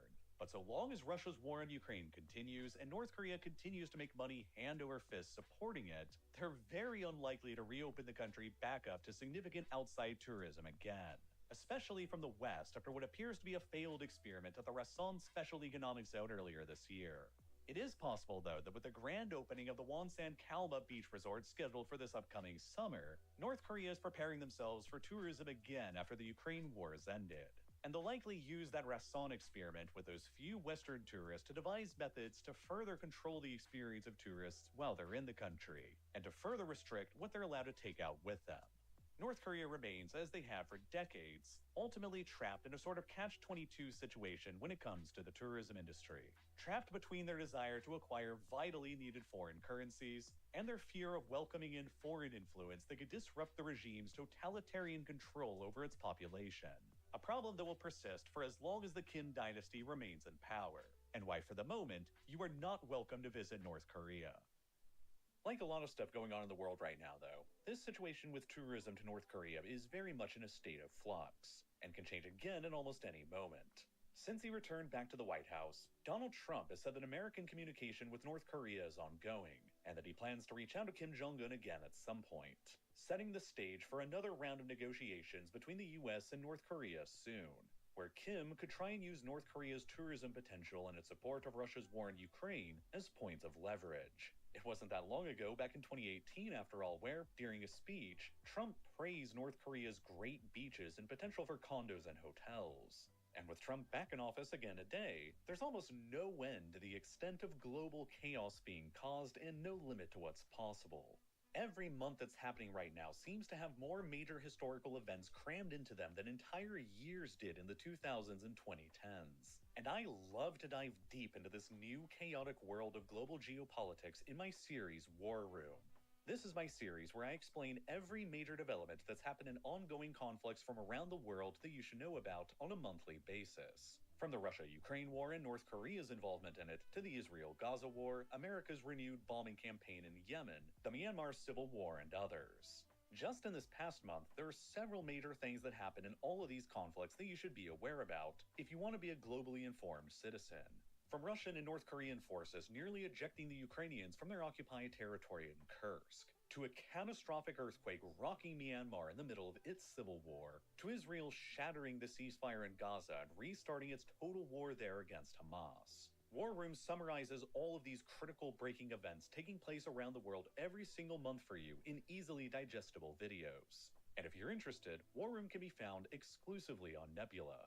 Nebula is also the home to other incredible original content from your favorite creators, including my other series, Modern Conflicts, which was created for people like you who are interested in deeper dives into recent wars, military operations, and conflicts that have taken place since the 1980s that wouldn't ever work on YouTube, because they'd be instantly demonetized and age-restricted due to their highly sensitive and violent subject material. I've been uploading one new Modern Conflicts episode per month to Nebula for more than 4 years now, which means that there's currently nearly 50 episodes in this series that you can only find on Nebula, with new episodes still coming out every single month, including this episode that covers the entire modern history of violence and fighting between North Korea and South Korea in the 21st century, and this episode that dives deeper into Ukraine's invasion of Kursk that precipitated North Korea's direct military involvement there later. Nebula is my own independent creator-owned streaming platform that's co-owned by myself and hundreds of other independent creators. There's no studio executives who decide what gets the green light, and there's no advertisements either, which is what enables me to create content that I actually want to create, like Modern Conflicts and War Room there, without fear of being censored, demonetized, or age-restricted like on YouTube. And beyond myself, it's a streaming site for hundreds of other independent creators to make the projects that they're excited about too, with as few barriers between you and us as possible. And that's why there's tons of other new unique content on there that's coming out all the time that you'll also love from creators like Wendover Productions, Neo, and TLDR News, among so many others. I also know that there's a lot of streaming platforms out there right now, and you don't want to get stuck with another monthly cost to keep track of. But I also know that if you watch this through all the way to the end, there is so much content on Nebula that you'll love as well, and so much more coming out with every new month, that you could consider a lifetime membership to Nebula instead. You just pay once, and then you'll get lifetime access to everything that I and hundreds of other creators will ever produce on Nebula for as long as we both last, and you'll never have to worry about a recurring subscription or ads ever again. That's the best way possible to support what I'm doing here on Real Life Lore. But even if you'd rather not make that large of an upfront commitment, you can still help support me by signing up for a yearly or monthly subscription to Nebula as well, which you can get for a fantastic deal with 40% off by scanning the QR code or clicking the button here on your screen right now, or by following the link that's down below in the description. Any of which will get you access to everything on Nebula for the very low price of just $3 per month. I hope that you'll consider subscribing, and as always, thank you so much for watching.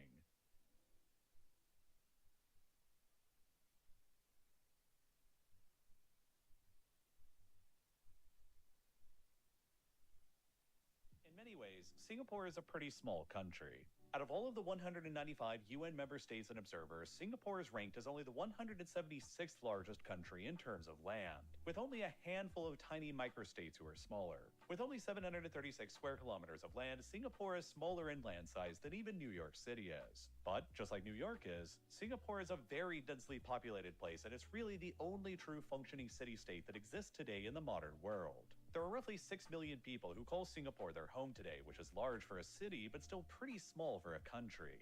Singapore's population would still only rank it in 113th place on the same list of the UN's 195 members and observers, with an amount of people that's roughly equivalent to Denmark.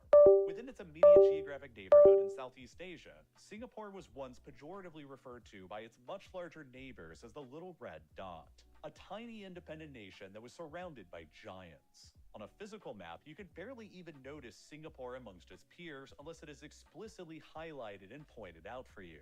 And even when adjusting for a population-weighted map, Singapore's size of people still pales in comparison to all of its neighbors. Its immediate neighbors, Malaysia and especially Indonesia, have orders of magnitude more people in their countries. And other than the very tiny Brunei, Singapore has the smallest population in the whole region of Southeast Asia. But when you look at Singapore through a different kind of lens, beyond geographic size and population, with an economic lens, Singapore will suddenly appear as a relative colossus, especially in relation to its smaller physical and human sizes. Through this lens, the Little Red Dot is no longer so little. And that's because with a nominal GDP of $548 billion as of 2025, Singapore is astonishingly the world's 26th largest economy today, ranking its economic size far higher up in the rankings than its geographic and human sizes. To put this into perspective for you, the Singaporean economy these days is roughly the same size as Thailand's, a much larger country that is home to 11 times as many people. Singapore is in fact the 10th largest economy on the entire Asian continent when excluding Russia, despite it being only the 36th most populous country in Asia, which means that Singapore's economy is larger than all 25 of these other countries in Asia who have a larger population, including some notably very large countries like Pakistan, Bangladesh, the Philippines, Vietnam, and Iran. Perhaps most interestingly, Singapore's economy today is significantly larger than Malaysia's is, its immediate next door and much larger neighbor. And Singapore is the second largest economy in all of Southeast Asia behind only the gigantic Indonesia. However, despite Indonesia having a giant population of 274 million people, a whopping 45 times more people than Singapore has, the Singaporean economy is still about 38% the size of Indonesia's economy anyway. Consequently, as you'd expect, the Singaporean GDP per capita today is absolutely insane. As of 2024, it stands at an incredibly impressive $89,000 and ranks Singapore with the 5th highest GDP per capita in the entire world, remaining only behind Luxembourg, Switzerland, Ireland, and Norway, and putting Singapore even ahead of the United States. And perhaps even more astonishingly, Singapore's GDP per capita is now significantly higher than what is seen in the United Kingdom, their former colonial-era overlord. The median wage in Singapore also currently stands at an impressive $46,000 a year, which is also higher than the median wages that are currently seen in the United Kingdom, that stand at only around $44,000 a year in comparison. Singapore has also emerged today in the 2020s as the 5th largest concentration of the world's wealthy people, with more USD millionaire residents than anywhere else on Earth other than New York City, Tokyo, San Francisco, and London. With a current millionaire population of around 240,000 people, roughly 1 in every 25 people who lives in Singapore today is a millionaire, among the highest ratios of wealth seen anywhere in the world today. And according to the Global Financial Centers Index since 2023, Singapore has managed to position itself as the world's 3rd most significant global financial center, remaining only behind New York City and London, and outclassing every other city to be Asia's leading center of finance in the 21st century. This is all what makes Singapore among the most overpowered countries relative to its physical and population sizes anywhere in the world. But it wasn't always like this for Singapore, and Singapore's current gigantic outsized economic power and influence is in fact only a very recent phenomenon, and it was never guaranteed to have turned out this way. Only 20 years ago, back in 2004, the Singaporean GDP per capita was only half of what it currently is today. And just a little further back in history to the country's independence in 1965, only 60 years ago, the country was deeply impoverished and its GDP per capita was even lower than contemporary countries like Jordan and South Africa, that both remain relatively poor today.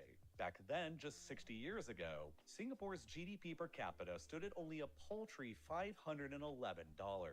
The country's unemployment rate stood at a high 14% of the labor force, half of the population was considered to be illiterate, 70% of the population lived in hopelessly overcrowded conditions, and around a third of the population were squatting in slums. Singapore had zero natural resources of any kind to offer and had zero natural freshwater resources to sustain its population of what at the time stood at about 1.86 million people. And yet, despite these humble origins after independence, in only the 60 years of history since that time, within the span of a single human lifetime, Singapore went from those unlikely beginnings to becoming one of the most fabulously wealthy, successful, influential, and developed megacities on the planet. And it transformed itself into what I would argue is the most overpowered country relative to its physical size located in the whole of Asia, if not the entire world. And in order to understand how Singapore got to where it is today and how it managed to pull off what's arguably the most radical societal transformation ever seen in human history within a single person's lifetime, we have to go back a bit further into history and then build back up to the present. For most of human history, the island of Singapore was basically a sparsely populated village until its geographic potential was realized by Sir Stamford Raffles, a colonial official of the British Empire. He managed to secure control over Singapore in 1819 and turned it into a British colony, and into what is known as an entrepot, an intermediary port where goods are brought to from elsewhere in order to be collected and shipped off somewhere else. Raffles and the British both understood Singapore's strategically valuable location directly along the Strait of Malacca, the shortest maritime trade route between China in the east and India and Europe further to the west. Singapore was built up as a free port by the British during the colonial era, meaning that there were no taxes or customs duties imposed on ships and merchants doing business there, which, combined with Singapore's strategic location between the east and the west along one of the world's most valuable trade routes, caused its population to quickly begin soaring, as merchants and traders from across the region and from across the world all sought out their fortunes there. As a result,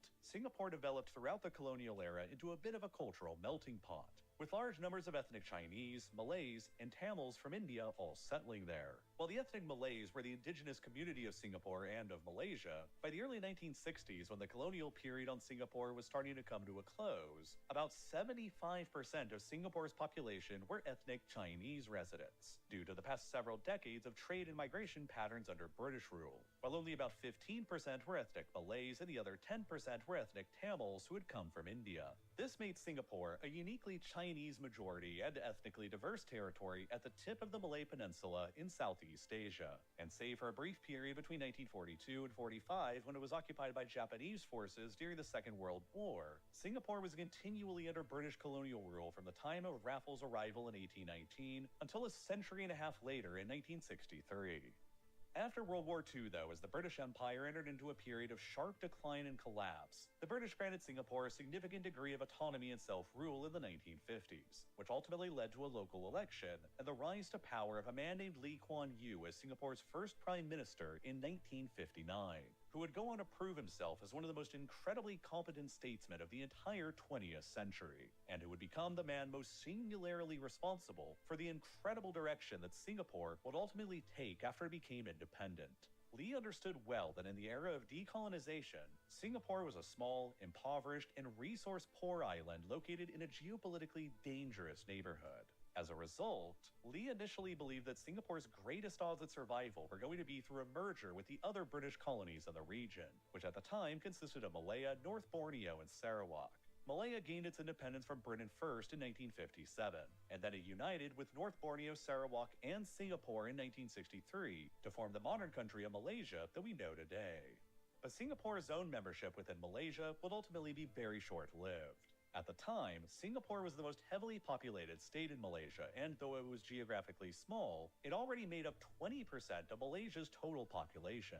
As such, the political and economic influence of Singapore within Malaysia was very large for its small size. And unlike the rest of Malaysia, which had a majority ethnic Malay population, Singapore had a significant majority of ethnic Chinese residents. Ethnic, political, ideological, and economic tensions between Singapore and the Malaysian central government quickly mounted, And despite each of their previous assurances not to do so, Lee's People's Action Party, or PAP, based in Singapore, and the United Malays National Organization, or UMNO, from the mainland, both entered into each other's respective political spaces, which sparked significant race riots in Singapore in 1964 due to the UMNO's support for affirmative action for Singapore's minority ethnic Malay population.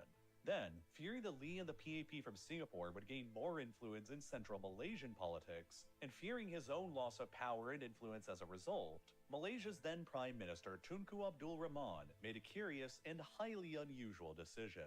He decided to just expel Singapore out of Malaysia against their will in 1965, only 2 years after they joined to form Malaysia, which left Singapore as an unusual country in history that did not declare or even seek out their independence, but had independence forcibly thrusted upon them. To most Singaporeans at the time, the expulsion from Malaysia was viewed as being effectively a death sentence. The country's future was deeply in doubt and uncertain, and there were almost countless problems that seemed insurmountable to overcome. Singapore was a small and overcrowded island home to more than 1.84 million people. They had no available room to build out into, and the infant country was rocked with high racial tensions between the various communities who call the island home: the Chinese, Malays, and Tamils. Singapore had never been its own country at any time in the past throughout all of human history, and it was entirely a product and legacy of British-era colonialism, meaning that there was initially no sense of patriotism or common identity to keep the country's population together.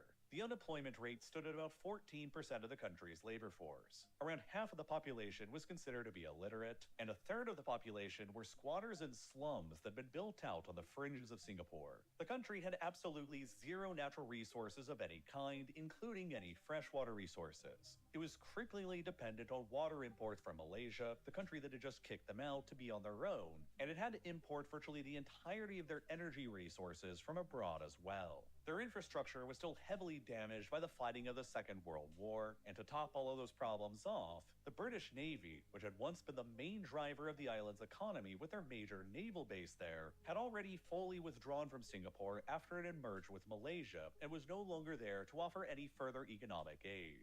Singapore was left on their own with all of these internal problems and a hostile Malaysia immediately to their north, along with an aggressive and potentially expansionist Indonesia immediately to their south, both of whom had vastly larger populations and resources available at their disposal. Little wonder then that most Singaporeans at the time believed that their ejection from Malaysia was a death sentence, and hardly anybody back then could have ever predicted just how spectacularly Singapore would overcome all of those formidable odds that were stacked up against it. But Singapore's greatest early strength was its strong leadership through Lee Kuan Yew and his PAP. Shortly after Singapore was ejected from Malaysia, much to Lee's dismay, his resolve to keep Singapore alive and thriving despite the odds was summed up when he was quoted as saying, "In a world where big fish eat small fish and where small fish eat shrimps, then Singapore must become a poisonous shrimp in order to survive." End quote. An early foretelling of the often fanatical survival instinct that was forced onto Singapore and which became a deep part of the new nation's psyche and culture right up through to the present. Other than that sheer will to survive, Lee Kuan Yew and the early PAP knew in 1965 that Singapore really only had two other things going for it. One, from an international trade perspective, Singapore enjoyed an immensely strategically valuable location directly at the entrance to the Strait of Malacca, the trade route that represented the shortest possible maritime distance between China in the east and Europe in the west through the Suez Canal. And two, Singapore's dense urban population and human capital. Lee understood that without any natural resources and with their very small geographic size, the only way that he could get the country's economy moving was by attracting as much foreign investment into Singapore as physically possible. And in order to do that, Singapore's entire society needed to be radically transformed into what would essentially be a mega corporation's dream state. And so, the PAP's decades-long strategy began carefully molding Singapore into a country that was almost run like a corporation would be. And just about every single decision and policy that the government would make going forward would be done in order to keep Singapore as the most attractive place on the planet for international companies to invest in.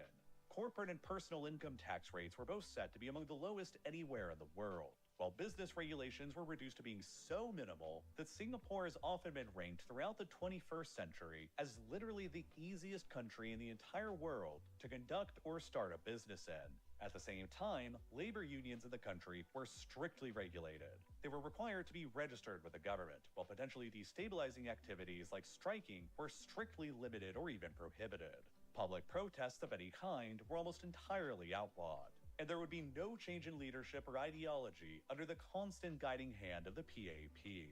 Lee Kuan Yew would ultimately go on to govern Singapore as the nation's leader for more than 3 straight decades until 1991, while his PAP has continually remained in power in Singapore ever since the country's independence for the past 60 years up until the present day. Democracy was therefore limited and restricted in Singapore in the name of ensuring permanent stability and predictability to foreign investors, who were looking for a safe place with low taxes and regulations to park their cash in. And throughout 60 years of continuous, uninterrupted, one-party rule in the country, the PAP has truly been free to just get a lot of things done, and they've been able to continually pursue their master plan of development without any political interruptions.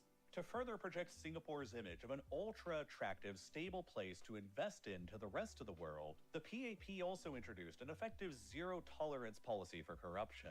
They combined a system of extremely harsh sticks to penalize corrupt government officials, including executions, along with extremely generous carrots like very highly paid salaries, in order to discourage government officials from ever being tempted to engage in corruption in the first place. On top of that, fearing that crime and drug use could become another source of instability that could discourage foreign investment if it was left unaddressed, the PAP also adopted a harsh, tough-on-crime approach to governance as well. Most notably, Singapore has remained into the present day as one of the few countries remaining in the world that still routinely carries out the death penalty for convicted criminals, especially for drug traffickers. If you've ever flown into Singapore, you'll be handed one of these not-so-subtle warnings by your flight attendant before your flight arrives, because the only penalty under Singaporean law for smuggling drugs into the country is execution by hanging.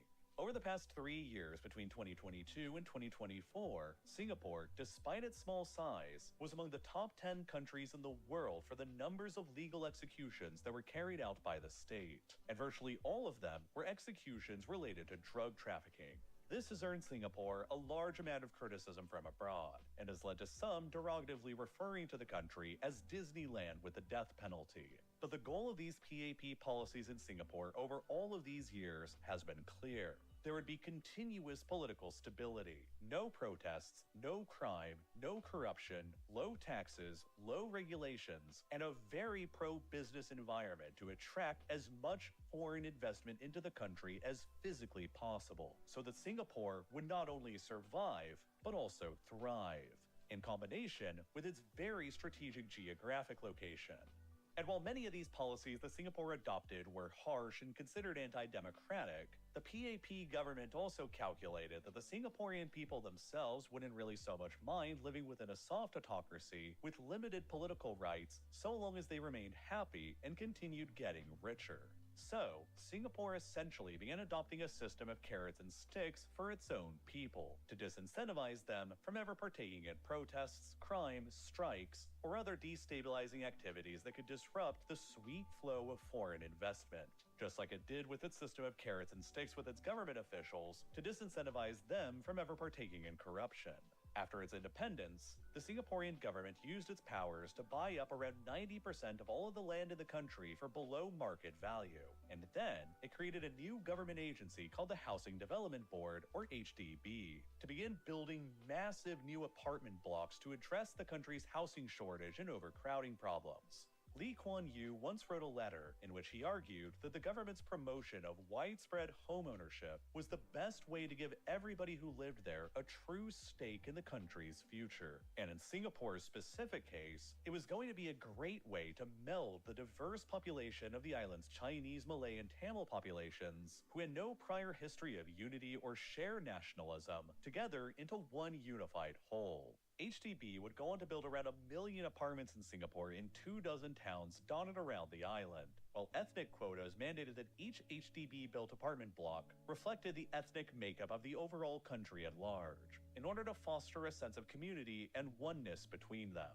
The Singaporean government was then able to promote widespread homeownership in the country by selling the HDB-built apartments for 99-year leases at rates that were below the market value of what full-on permanent indefinite homeownership would be. As of 2024, the average price for a 99-year lease on a 2- and 3-bedroom HDB apartment in Singapore runs at just $237,000 and $359,000 US dollars respectively. And then, to make them even more affordable to first-time home buyers, the Singaporean government also offers a grant to lower-income buyers of up to $59,000 US dollars that they can deduct from the overall home value. On top of all of that, the Singaporean government also implemented a mandatory savings program managed by a new government agency that they call the Central Provident Fund. This program made it mandatory that Singaporean workers always saved 20% of their monthly salaries at a minimum. And then those workers would be allowed to draw those savings down in order to use as a down payment on an HDB-built apartment. And then they could use what remained of their mandatory savings to make some or even all of their monthly mortgage payments as well. As a result of this whole program, Singapore has managed a homeownership rate that is the envy of the world today.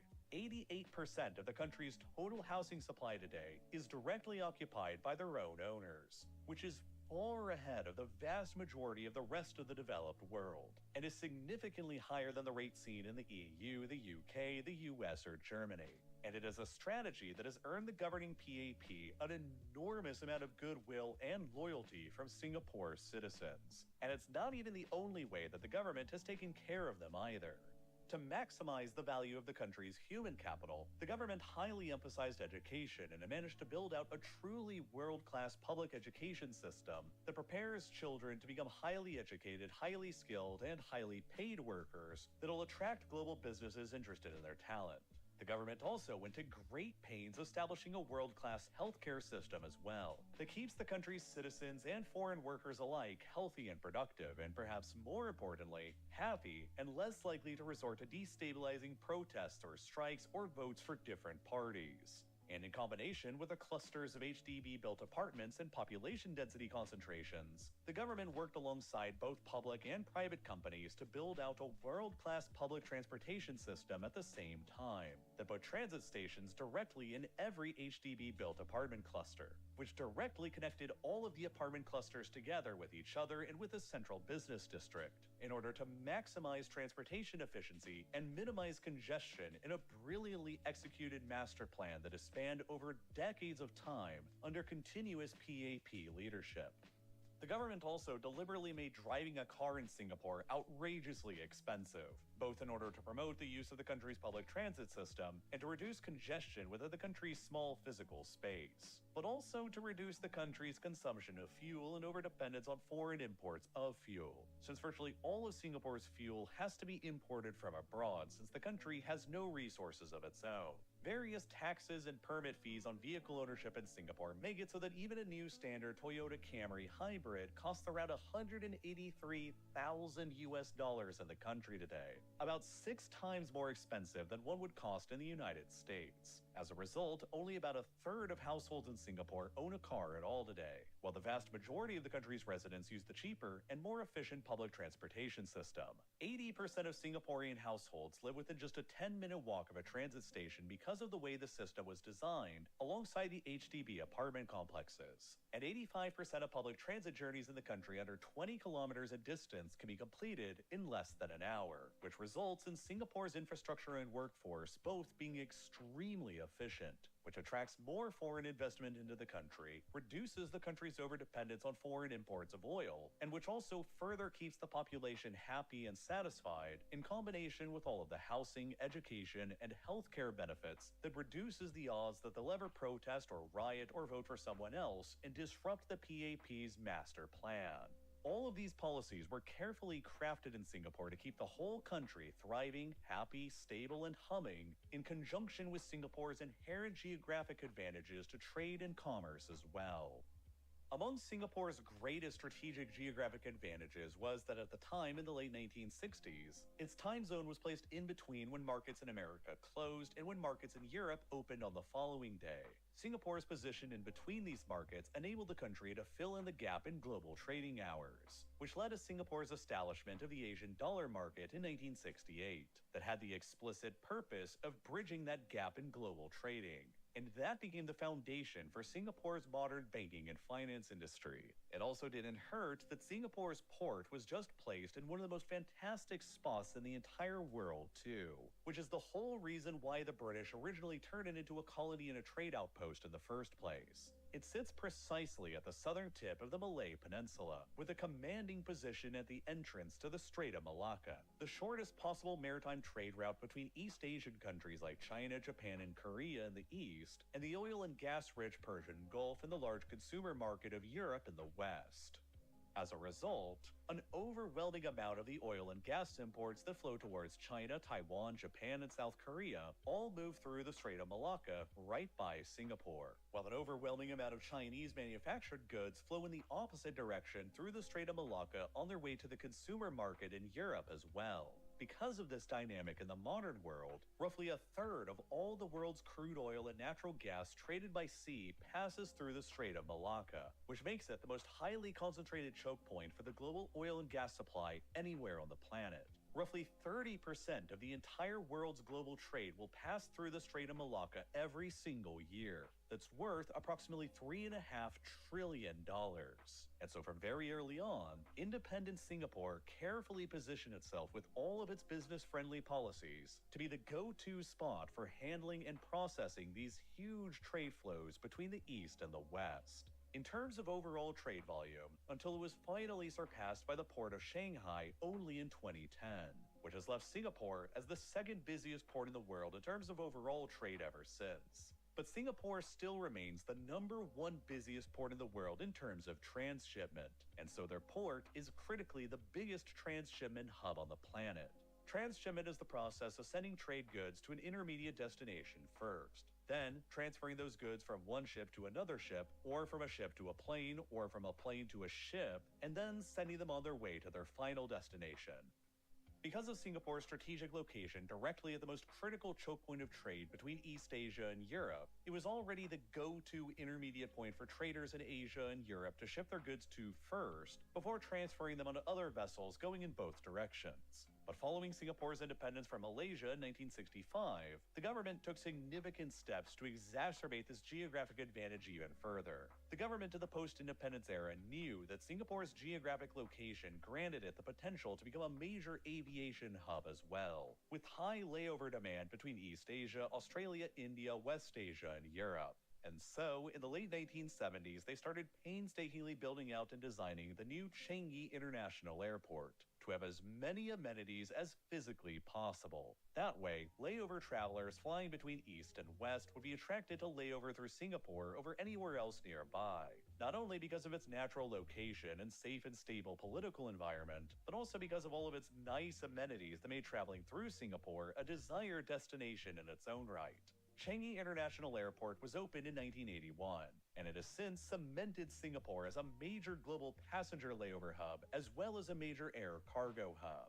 It's also extremely useful for assisting with the Port of Singapore's maritime operations as well, because it can easily and quickly facilitate constantly moving ship crew members in and out from all around the world, which further contributes to Singapore's advantages towards being the world's leading point for cargo transshipment. And then, to multiply all of these advantages even further, Singapore's government realized early on that their position along the busiest maritime choke point in the world, with the world's highest density of maritime traffic, gave them an enormous amount of potential customers passing by who would be in need of fuel. And so, Singapore essentially transformed themselves into the world's largest gas station in order to service all of that traffic. Companies in Singapore are able to import, refine, and store enormous volumes of ship fuels like marine diesel, also called bunker, and then sell those fuels to ships passing by between Asia and Europe, much like a gas station on land would, but on a vastly larger scale. Singapore is by far the largest refueling port for ships anywhere in the world today, and it supplies roughly 5 times as much fuel to the maritime industry as the second largest refueling port in the world does at Rotterdam in the Netherlands. Because of this huge advantage in its own internal stability and business friendliness thanks to the guiding hand of Lee Kuan Yew and the PAP, Singapore managed to acquire the outside investment needed to rapidly build up its own domestic oil refinery capabilities to service the maritime traffic passing by. And it eventually got to the point where today Singapore routinely ranks among the top 15 countries worldwide by oil refinery capacity, despite its small population and land size. And this is key to understanding how Singapore has managed to become so overpowered today. Singapore has 3 major oil refineries today. One owned by ExxonMobil, which is the 11th largest single refinery on the planet, another one owned by Shell, and another one owned by Singapore's own state-owned Singapore Refining Company. Together, they enable Singapore to refine roughly 1.4 million barrels of crude oil a day into refined, finished end products like gasoline or marine diesel. And because Singapore itself is so small and hardly anybody there drives a car, since mostly everyone just takes the public transportation, Singapore itself has little need of the enormous amounts of refined petroleum products that they create, leaving them to export and sell the vast majority of it they create.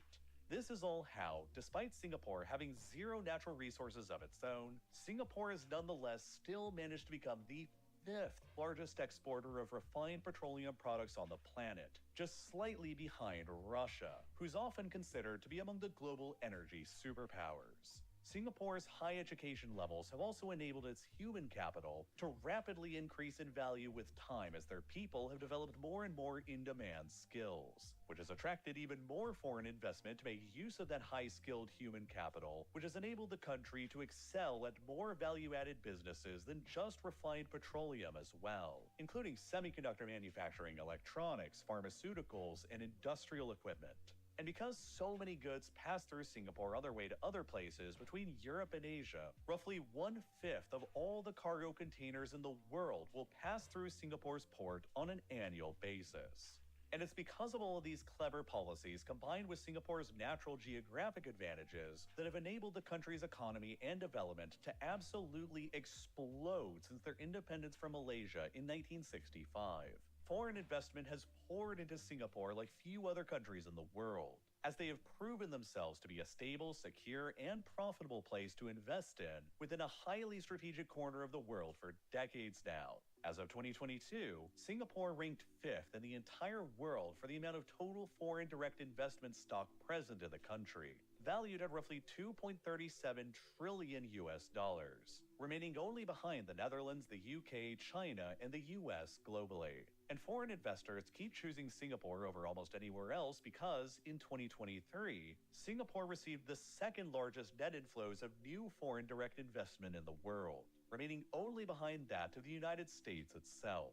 This is all how their economy has ballooned in size hundreds of times over, from only a paltry $970 million in 1965 to a colossal $550 billion today, only 60 years later, and how it's become the world's 26th largest economy despite being smaller in size and population than New York City. And it's all been possible because of how massively attractive and stable a place the PAP has made it to invest in throughout their decades of continuous control and guided policies. Most ironically of all, of course, is the fact that Singapore's economy today is even larger than the whole of Malaysia's economy is, the country that forcefully expelled Singapore against their wishes to die on their own back in 1965. But rather than die, Singapore's survival instinct was so strong that it managed to not only overcome the odds stacked against it, but eclipsed them to become the most overpowered state in Asia and possibly even the world. But the sheer scale of Singapore's economic successes can be measured in other ways as well. Besides for reinvesting huge sums of the money they began generating into the people of Singapore through their world-class education and healthcare systems and apartment and public transportation building sprees, the Singaporean government also decided to establish a series of sovereign wealth funds to secure the economic future of the country as well. The country's state-owned investment company, Temasek Holdings, currently controls an amount of assets under management estimated at about $630 billion US. On top of that, the country's Central Provident Fund, that savings and pension fund that all Singaporean workers are forced to save a percentage of their incomes in, currently has assets valued at around $397 billion US. And on top of both of those funds, the government also has another even larger sovereign wealth fund that they simply call the GIC. The GIC invests in international equities, bonds, real estate, and cash. And though it does not disclose its total holdings, a data firm known as Global SWF has recently estimated that the fund's holdings are likely somewhere around $769 billion US all in. Add all of the three funds together, and Singapore's total sovereign wealth fund assets today in 2025 are probably somewhere around $1.8 trillion US. An absolutely enormous war chest for the country's future. It ranks Singapore's sovereign wealth funds as the third largest in the entire world today, behind only the giant funds under the control of the UAE and China. And it also means that Singapore's sovereign wealth fund controls assets valued at more than 3 times the entire country's annual GDP. It also means that, astonishingly, if all of Singapore's sovereign wealth funds were divided evenly amongst all of Singapore's residents right now, they would each be given approximately $300,000 US. A tremendous national inheritance that the Singaporean government has established for them with its decades of tremendous forward-looking policies.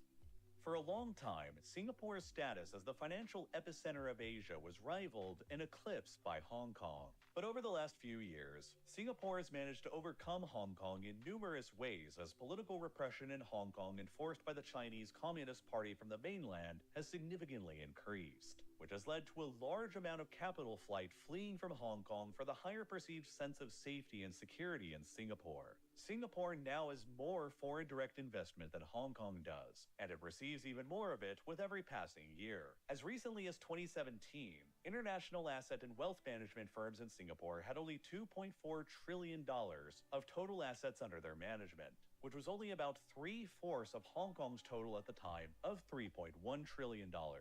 But since then, Singapore's total assets under management have grown rapidly to more than $4.1 trillion as of 2023, compared to Hong Kong's $3.99 trillion. Which means that recently, Singapore has even overtaken Hong Kong to be the leading city in Asia by assets under management and asset and wealth management firms, which is why Singapore is now most often considered to be the leading financial hub of Asia, and the third most important center of global finance behind only London and New York. Hong Kong's political troubles over the past decade have therefore transferred much of its economic influence and power over to Singapore instead. But it also doesn't hurt that English as a language, like it has been in Hong Kong, is extremely dominant and commonplace in Singapore, too. After the country's independence from Malaysia, the PAP authorities decided to keep and reinforce English in Singapore as the country's primary language, in order to maximize the economic benefits and the foreign direct investment potential. It's since gotten to the point today where Singapore is by far the most English proficient country in Asia, and the second most English proficient country in the world out of countries where English is not the native language, according to the English Proficiency Index. Around half of all Singaporeans speak English as their primary language at home today, while a whopping 96% of the Singaporean population speak English fluently, which is a higher percentage of fluent English speakers than even in the United States. And all of that greatly helps Singapore's potential at attracting businesses and investment from abroad, on top of all of their other advantages that I've already covered. Now, in order to defend all of the enormous levels of wealth that are concentrated in Singapore today, surrounded by much larger and much poorer, potentially envious nations, Singapore has also spent decades heavily reinvesting the money it's earned as the world's gas station and as a major finance and advanced manufacturing hub into building out an incredibly powerful and capable armed forces that can adequately defend the country's sovereignty. But part of Singapore's drive to military supremacy in its neighborhood was also driven by the country's early survival instinct, and its fears of critical overdependence on its neighbors. Singapore was and still remains highly overdependent on imports of its water and food supply, as the country has zero freshwater resources of its own and only limited amounts of arable land for its 6 million people. Singapore still imports more than 60% of its entire water supply and about 50% of its food supply just from Malaysia, the country who forcefully ejected them and then had to suffer through the humiliation of watching Singapore grow even wealthier than them without them. From time to time, Malaysia has weaponized this leverage they have over Singapore by sometimes threatening to halt their water and food deliveries or to increase prices, which has frequently led to drama flaring up between them and even nearly came to war more than 20 years ago back in 2002. In order to reduce their overdependence on Malaysia for their water and food, the Singaporean government has poured cash into diversifying its water supply through new water desalination plants, rainwater recatchment and storage facilities, and wastewater treatment and recycling plants. However, nearly all of Singapore's water that is still imported from Malaysia, which represents about 60% of Singapore's total water supply, comes from the nearby Johor River under the terms of a 99-year-long water supply treaty that was signed in 1962, just before Singapore initially joined with Malaysia. That treaty is now set to expire in 2061, just 36 years from today. And fearing the worst, the PAP's stated goal is to achieve full Singaporean water self-sufficiency by the year before that in 2060, through more desalination, wastewater treatment, recycling, and rainwater recapture. But for decades, the Singaporean military was also created with the potential threat of Malaysia in mind, and Malaysia's ability to effectively sever most of Singapore's water supply. If Malaysia decided to try and retake Singapore to shut down its water supply as leverage during a dispute, then Singapore would need to react decisively and quickly in order to gain strategic depth and to avoid a long, protracted conflict. Singapore's northern border is only 28 kilometers away from its southernmost border, meaning that there's little space between Singapore's borders and the country's most critical population centers and assets. Knowing that their population was also a fraction of both Malaysia's and Indonesia's, Singapore's leaders knew early on that their only hope of not getting numerically overwhelmed during a regional conflict would be by establishing an army of conscripts, and by requiring that all Singaporean men serve time in the armed forces. All men in Singapore today are required to serve 2 years of mandatory full-time service in the armed forces, which gives the country a pool of hundreds of thousands of men in the reserves to call up for military service during a national emergency. However, calling up hundreds of thousands of Singapore's workers during a conflict would be a significant part of the country's relatively small labor force, which would devastate the economy and scare off foreign investors, the lifeblood of the country's economy, if it went on for too long.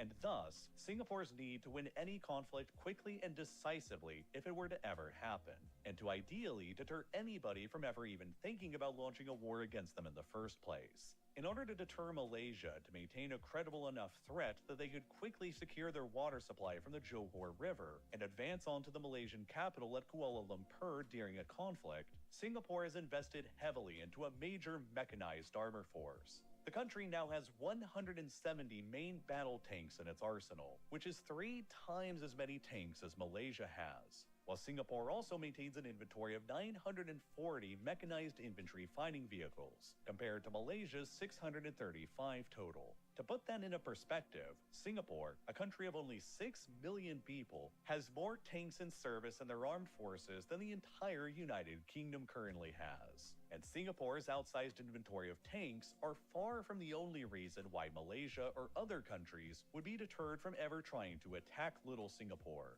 The city-state has also been able to afford to build out a very modern and capable air force, with 59 American-made F-16 fighters, another 40 F-15 fighters, and most notably, they've placed orders to purchase at least 20 state-of-the-art F-35 fighters from the United States as well, which will make them the very first and so far only country in the whole of Southeast Asia that'll be equipped with them. That fact alone will make the Singaporean Air Force the most capable and advanced in all of Southeast Asia. But even without the F-35s, the Singaporean Air Force still has just as many fighter aircraft in its fleet as both Malaysia and Indonesia do combined. It's 2 much larger neighbors. Adding in the F-35s and all of Singapore's advanced surface to air defenses means that in any potential conflict with its neighbors, Singapore would almost certainly be able to maintain aerial supremacy, which further disincentivizes anyone from ever really even thinking about trying, and especially disincentivizes Malaysia from ever seriously threatening to really apply their leverage over Singapore's water and food supply. And even if a conflict were to take place, the PAP has also guided Singapore's development to transform itself into a fortress if the need ever arose. Two of the primary highways running through Singapore were designed to be quickly transformed into runways for military aircraft should the country's air bases be neutralized during wartime, while every home and apartment in the country that's been built recently after 1997 has been mandated to have personal bomb shelters included in them. But it's the Singaporean Navy that truly makes the city-state the most preeminent military power in Southeast Asia today. Singapore operates a naval fleet today that includes 6 modern German and Swedish-built diesel-powered attack submarines, and has another 2 more on order that are currently being constructed. When they're finished and Singapore has 8 modern attack submarines, the city-state will have more submarines than both Malaysia and Indonesia do combined, which will further increase Singapore's status as the most powerful submarine force located anywhere in Southeast Asia, despite its small size. In addition to the submarines, the Singaporean Navy also has 6 frigates, an additional 6 more frigates that are currently on order, 6 corvettes, and 8 littoral mission vessels, which combined with the submarines easily classes the Singaporean Navy as the most powerful in Southeast Asia, and places it about on a par with the Royal Australian Navy in terms of both fleet size and capabilities. And that's comparing a city-state's navy to a continent-state's navy. All in, the Singaporean military budget as of 2024 is approximately $15 billion, and the country spends about 2.77% of its total GDP on the military, which places little Singapore within the top 23 highest military budgets globally, and puts Singapore's military spending about on a par with Turkey, a country with 14 times as many people. Perhaps more importantly, Singapore spends even more on its military than both of its much larger neighbors do combined, Malaysia and Indonesia. As a result of all of this, with Singapore controlling the most capable and well-funded armed forces in all of Southeast Asia, despite being the region's smallest country in terms of territory, Singapore is often regarded as the most heavily militarized country in the world today, with more soldiers, tanks, aircraft, and warships per square kilometer of territory than any other country in the world, which further lends credence to Singapore's status as the most overpowered country in Asia, and possibly in the entire world. The military's massively outsized power also sends a very clear signal to the lifeblood of the Singaporean economy, the foreign investors, that their investments and capital stored in Singapore will not only be safe, protected from within, but will also be safe and protected from beyond as well, further solidifying Singapore as an ultra-safe location to invest and to do business in.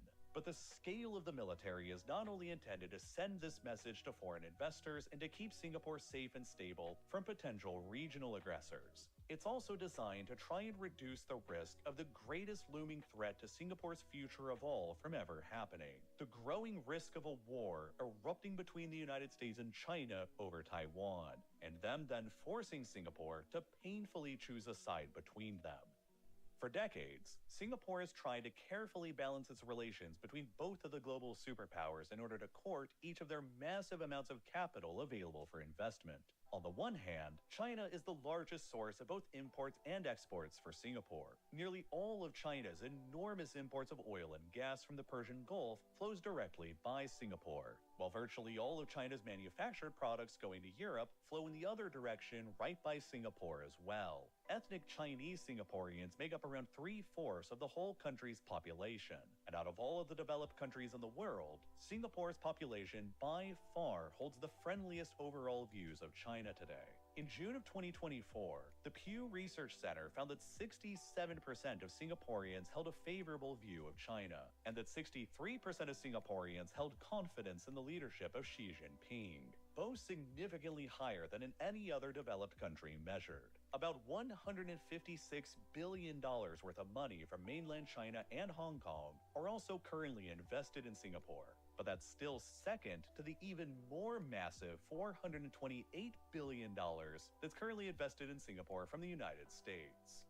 According to data from the American Chamber of Commerce in Singapore, US-based companies currently employ more than 200,000 people in Singapore, which is about 6% of the entire country's labor force. Singapore simultaneously hosts the headquarters of Chinese firms like TikTok and the regional headquarters of ByteDance and Alibaba, along with the regional headquarters of American firms like Apple, Alphabet, Meta, and Microsoft. Singapore is trying to maintain as much of a neutral, balanced position between Beijing and Washington as possible, but it's growing increasingly difficult for them to continue. Since 1990, Singapore has maintained a memorandum of understanding with the United States that allows the U.S. military to access Singapore's naval and air bases that provide logistical support to U.S. naval vessels and aircraft. Singapore's Changi Naval Base can and frequently does accommodate U.S. aircraft carriers for logistical support as they travel between the Pacific and Indian Ocean theaters. Despite that, and all of their purchases of U.S. military hardware, however, Singapore maintains close military ties with China as well, including an active defense agreement, joint military exercises with the People's Liberation Army, and a visiting forces agreement. In the worst-case scenario, then, if a conflict erupts between the United States and China in the near future over the status of Taiwan, both Beijing and Washington will be likely to try and pressure Singapore into choosing a side between them, because of Singapore's strategic location and military potential. Singapore controls the gates through which virtually all of China's imports of oil and gas flow through, and China will do whatever it takes to keep those gates open, while America will do whatever it can to seal them shut in a conflict scenario. If the US pressured Singapore to apply economic sanctions against China, then Chinese capital and money would rush itself out of the country and crush the economy. And on the other hand, if Singapore refused to cooperate with American sanctions, then America could just impose restrictions on Singapore's own access to the US dollar financial system, which is the backbone of Singapore's banking and finance industries that would also crush the economy. It's a horrifying prospect for the country that has so successfully ridden the wave of globalization over the past 60 years since it was ejected against its will from Malaysia. Indeed, it has been the unprecedented era of openness, connectivity, and free access to the seas in the modern era of globalization that has enabled Singapore to grow so wildly successful and overpowered relative to its size. And in the future, the potential breakdown of that same era of globalization and the increasingly confrontational relationship between Singapore's two largest investors will present the greatest challenge to the city-state yet in its relatively short history of independence. Singapore's ability to maintain its status as the most overpowered state in Asia will be tested like it never has before, and the PAP's ability to guide the country through the typhoon ahead will show whether or not the next 60 years of Singapore's history will be as wildly successful as its past 60 years have been. But the PAP has carefully guided the country through enormous existential challenges before, and I believe that it is as well prepared as any other power to handle whatever lies ahead. Now, there's a lot of data that goes into producing these kinds of videos. Whether it's visually showing the scale of Singapore and other countries from an economic size perspective, detailing how Singapore and Hong Kong's assets under management stack up, or showing you how the air forces of Singapore, Malaysia, and Indonesia all compare with one another, the ability to actually visualize raw data like this on the map instead of just reading about it in text format is exactly what makes learning about these kinds of complicated geopolitical subjects so fascinating to me. And it's why the Exploring Data Visually course is one of my favorite courses that I've ever taken with this video sponsor, Brilliant. They start out by teaching some real bare-bones fundamentals through interactive exercises and straightforward explanations. Then as you progress, they bring these small concepts together into the bigger process. And soon enough, you have a decent grasp of what originally seemed like a daunting subject. And the same goes for all the other subjects they cover too, from calculus to AI to computer science, advanced physics, geometry, and much more. I think that Brilliant is perfect for the kind of person who genuinely loves understanding new things, as they get you to the level where you can apply the concepts you learn into your everyday life. And they also make learning super practical too. Their courses break down into short segments of only about 15 minutes, so you can easily use their app to make steady progress in learning while you're commuting or have some free time. So, if you're the type of person who loves learning new things, you can try out everything Brilliant has to offer for free for a full 30 days by clicking the button here on your screen right now, or by visiting brilliant.org/reallifelore, or by clicking the link down below in the description. And best of all, you'll also get 20% off of an annual premium subscription. It's an incredible way to help support my channel and learn some cool new things at the same time. And as always, thank you so much for watching.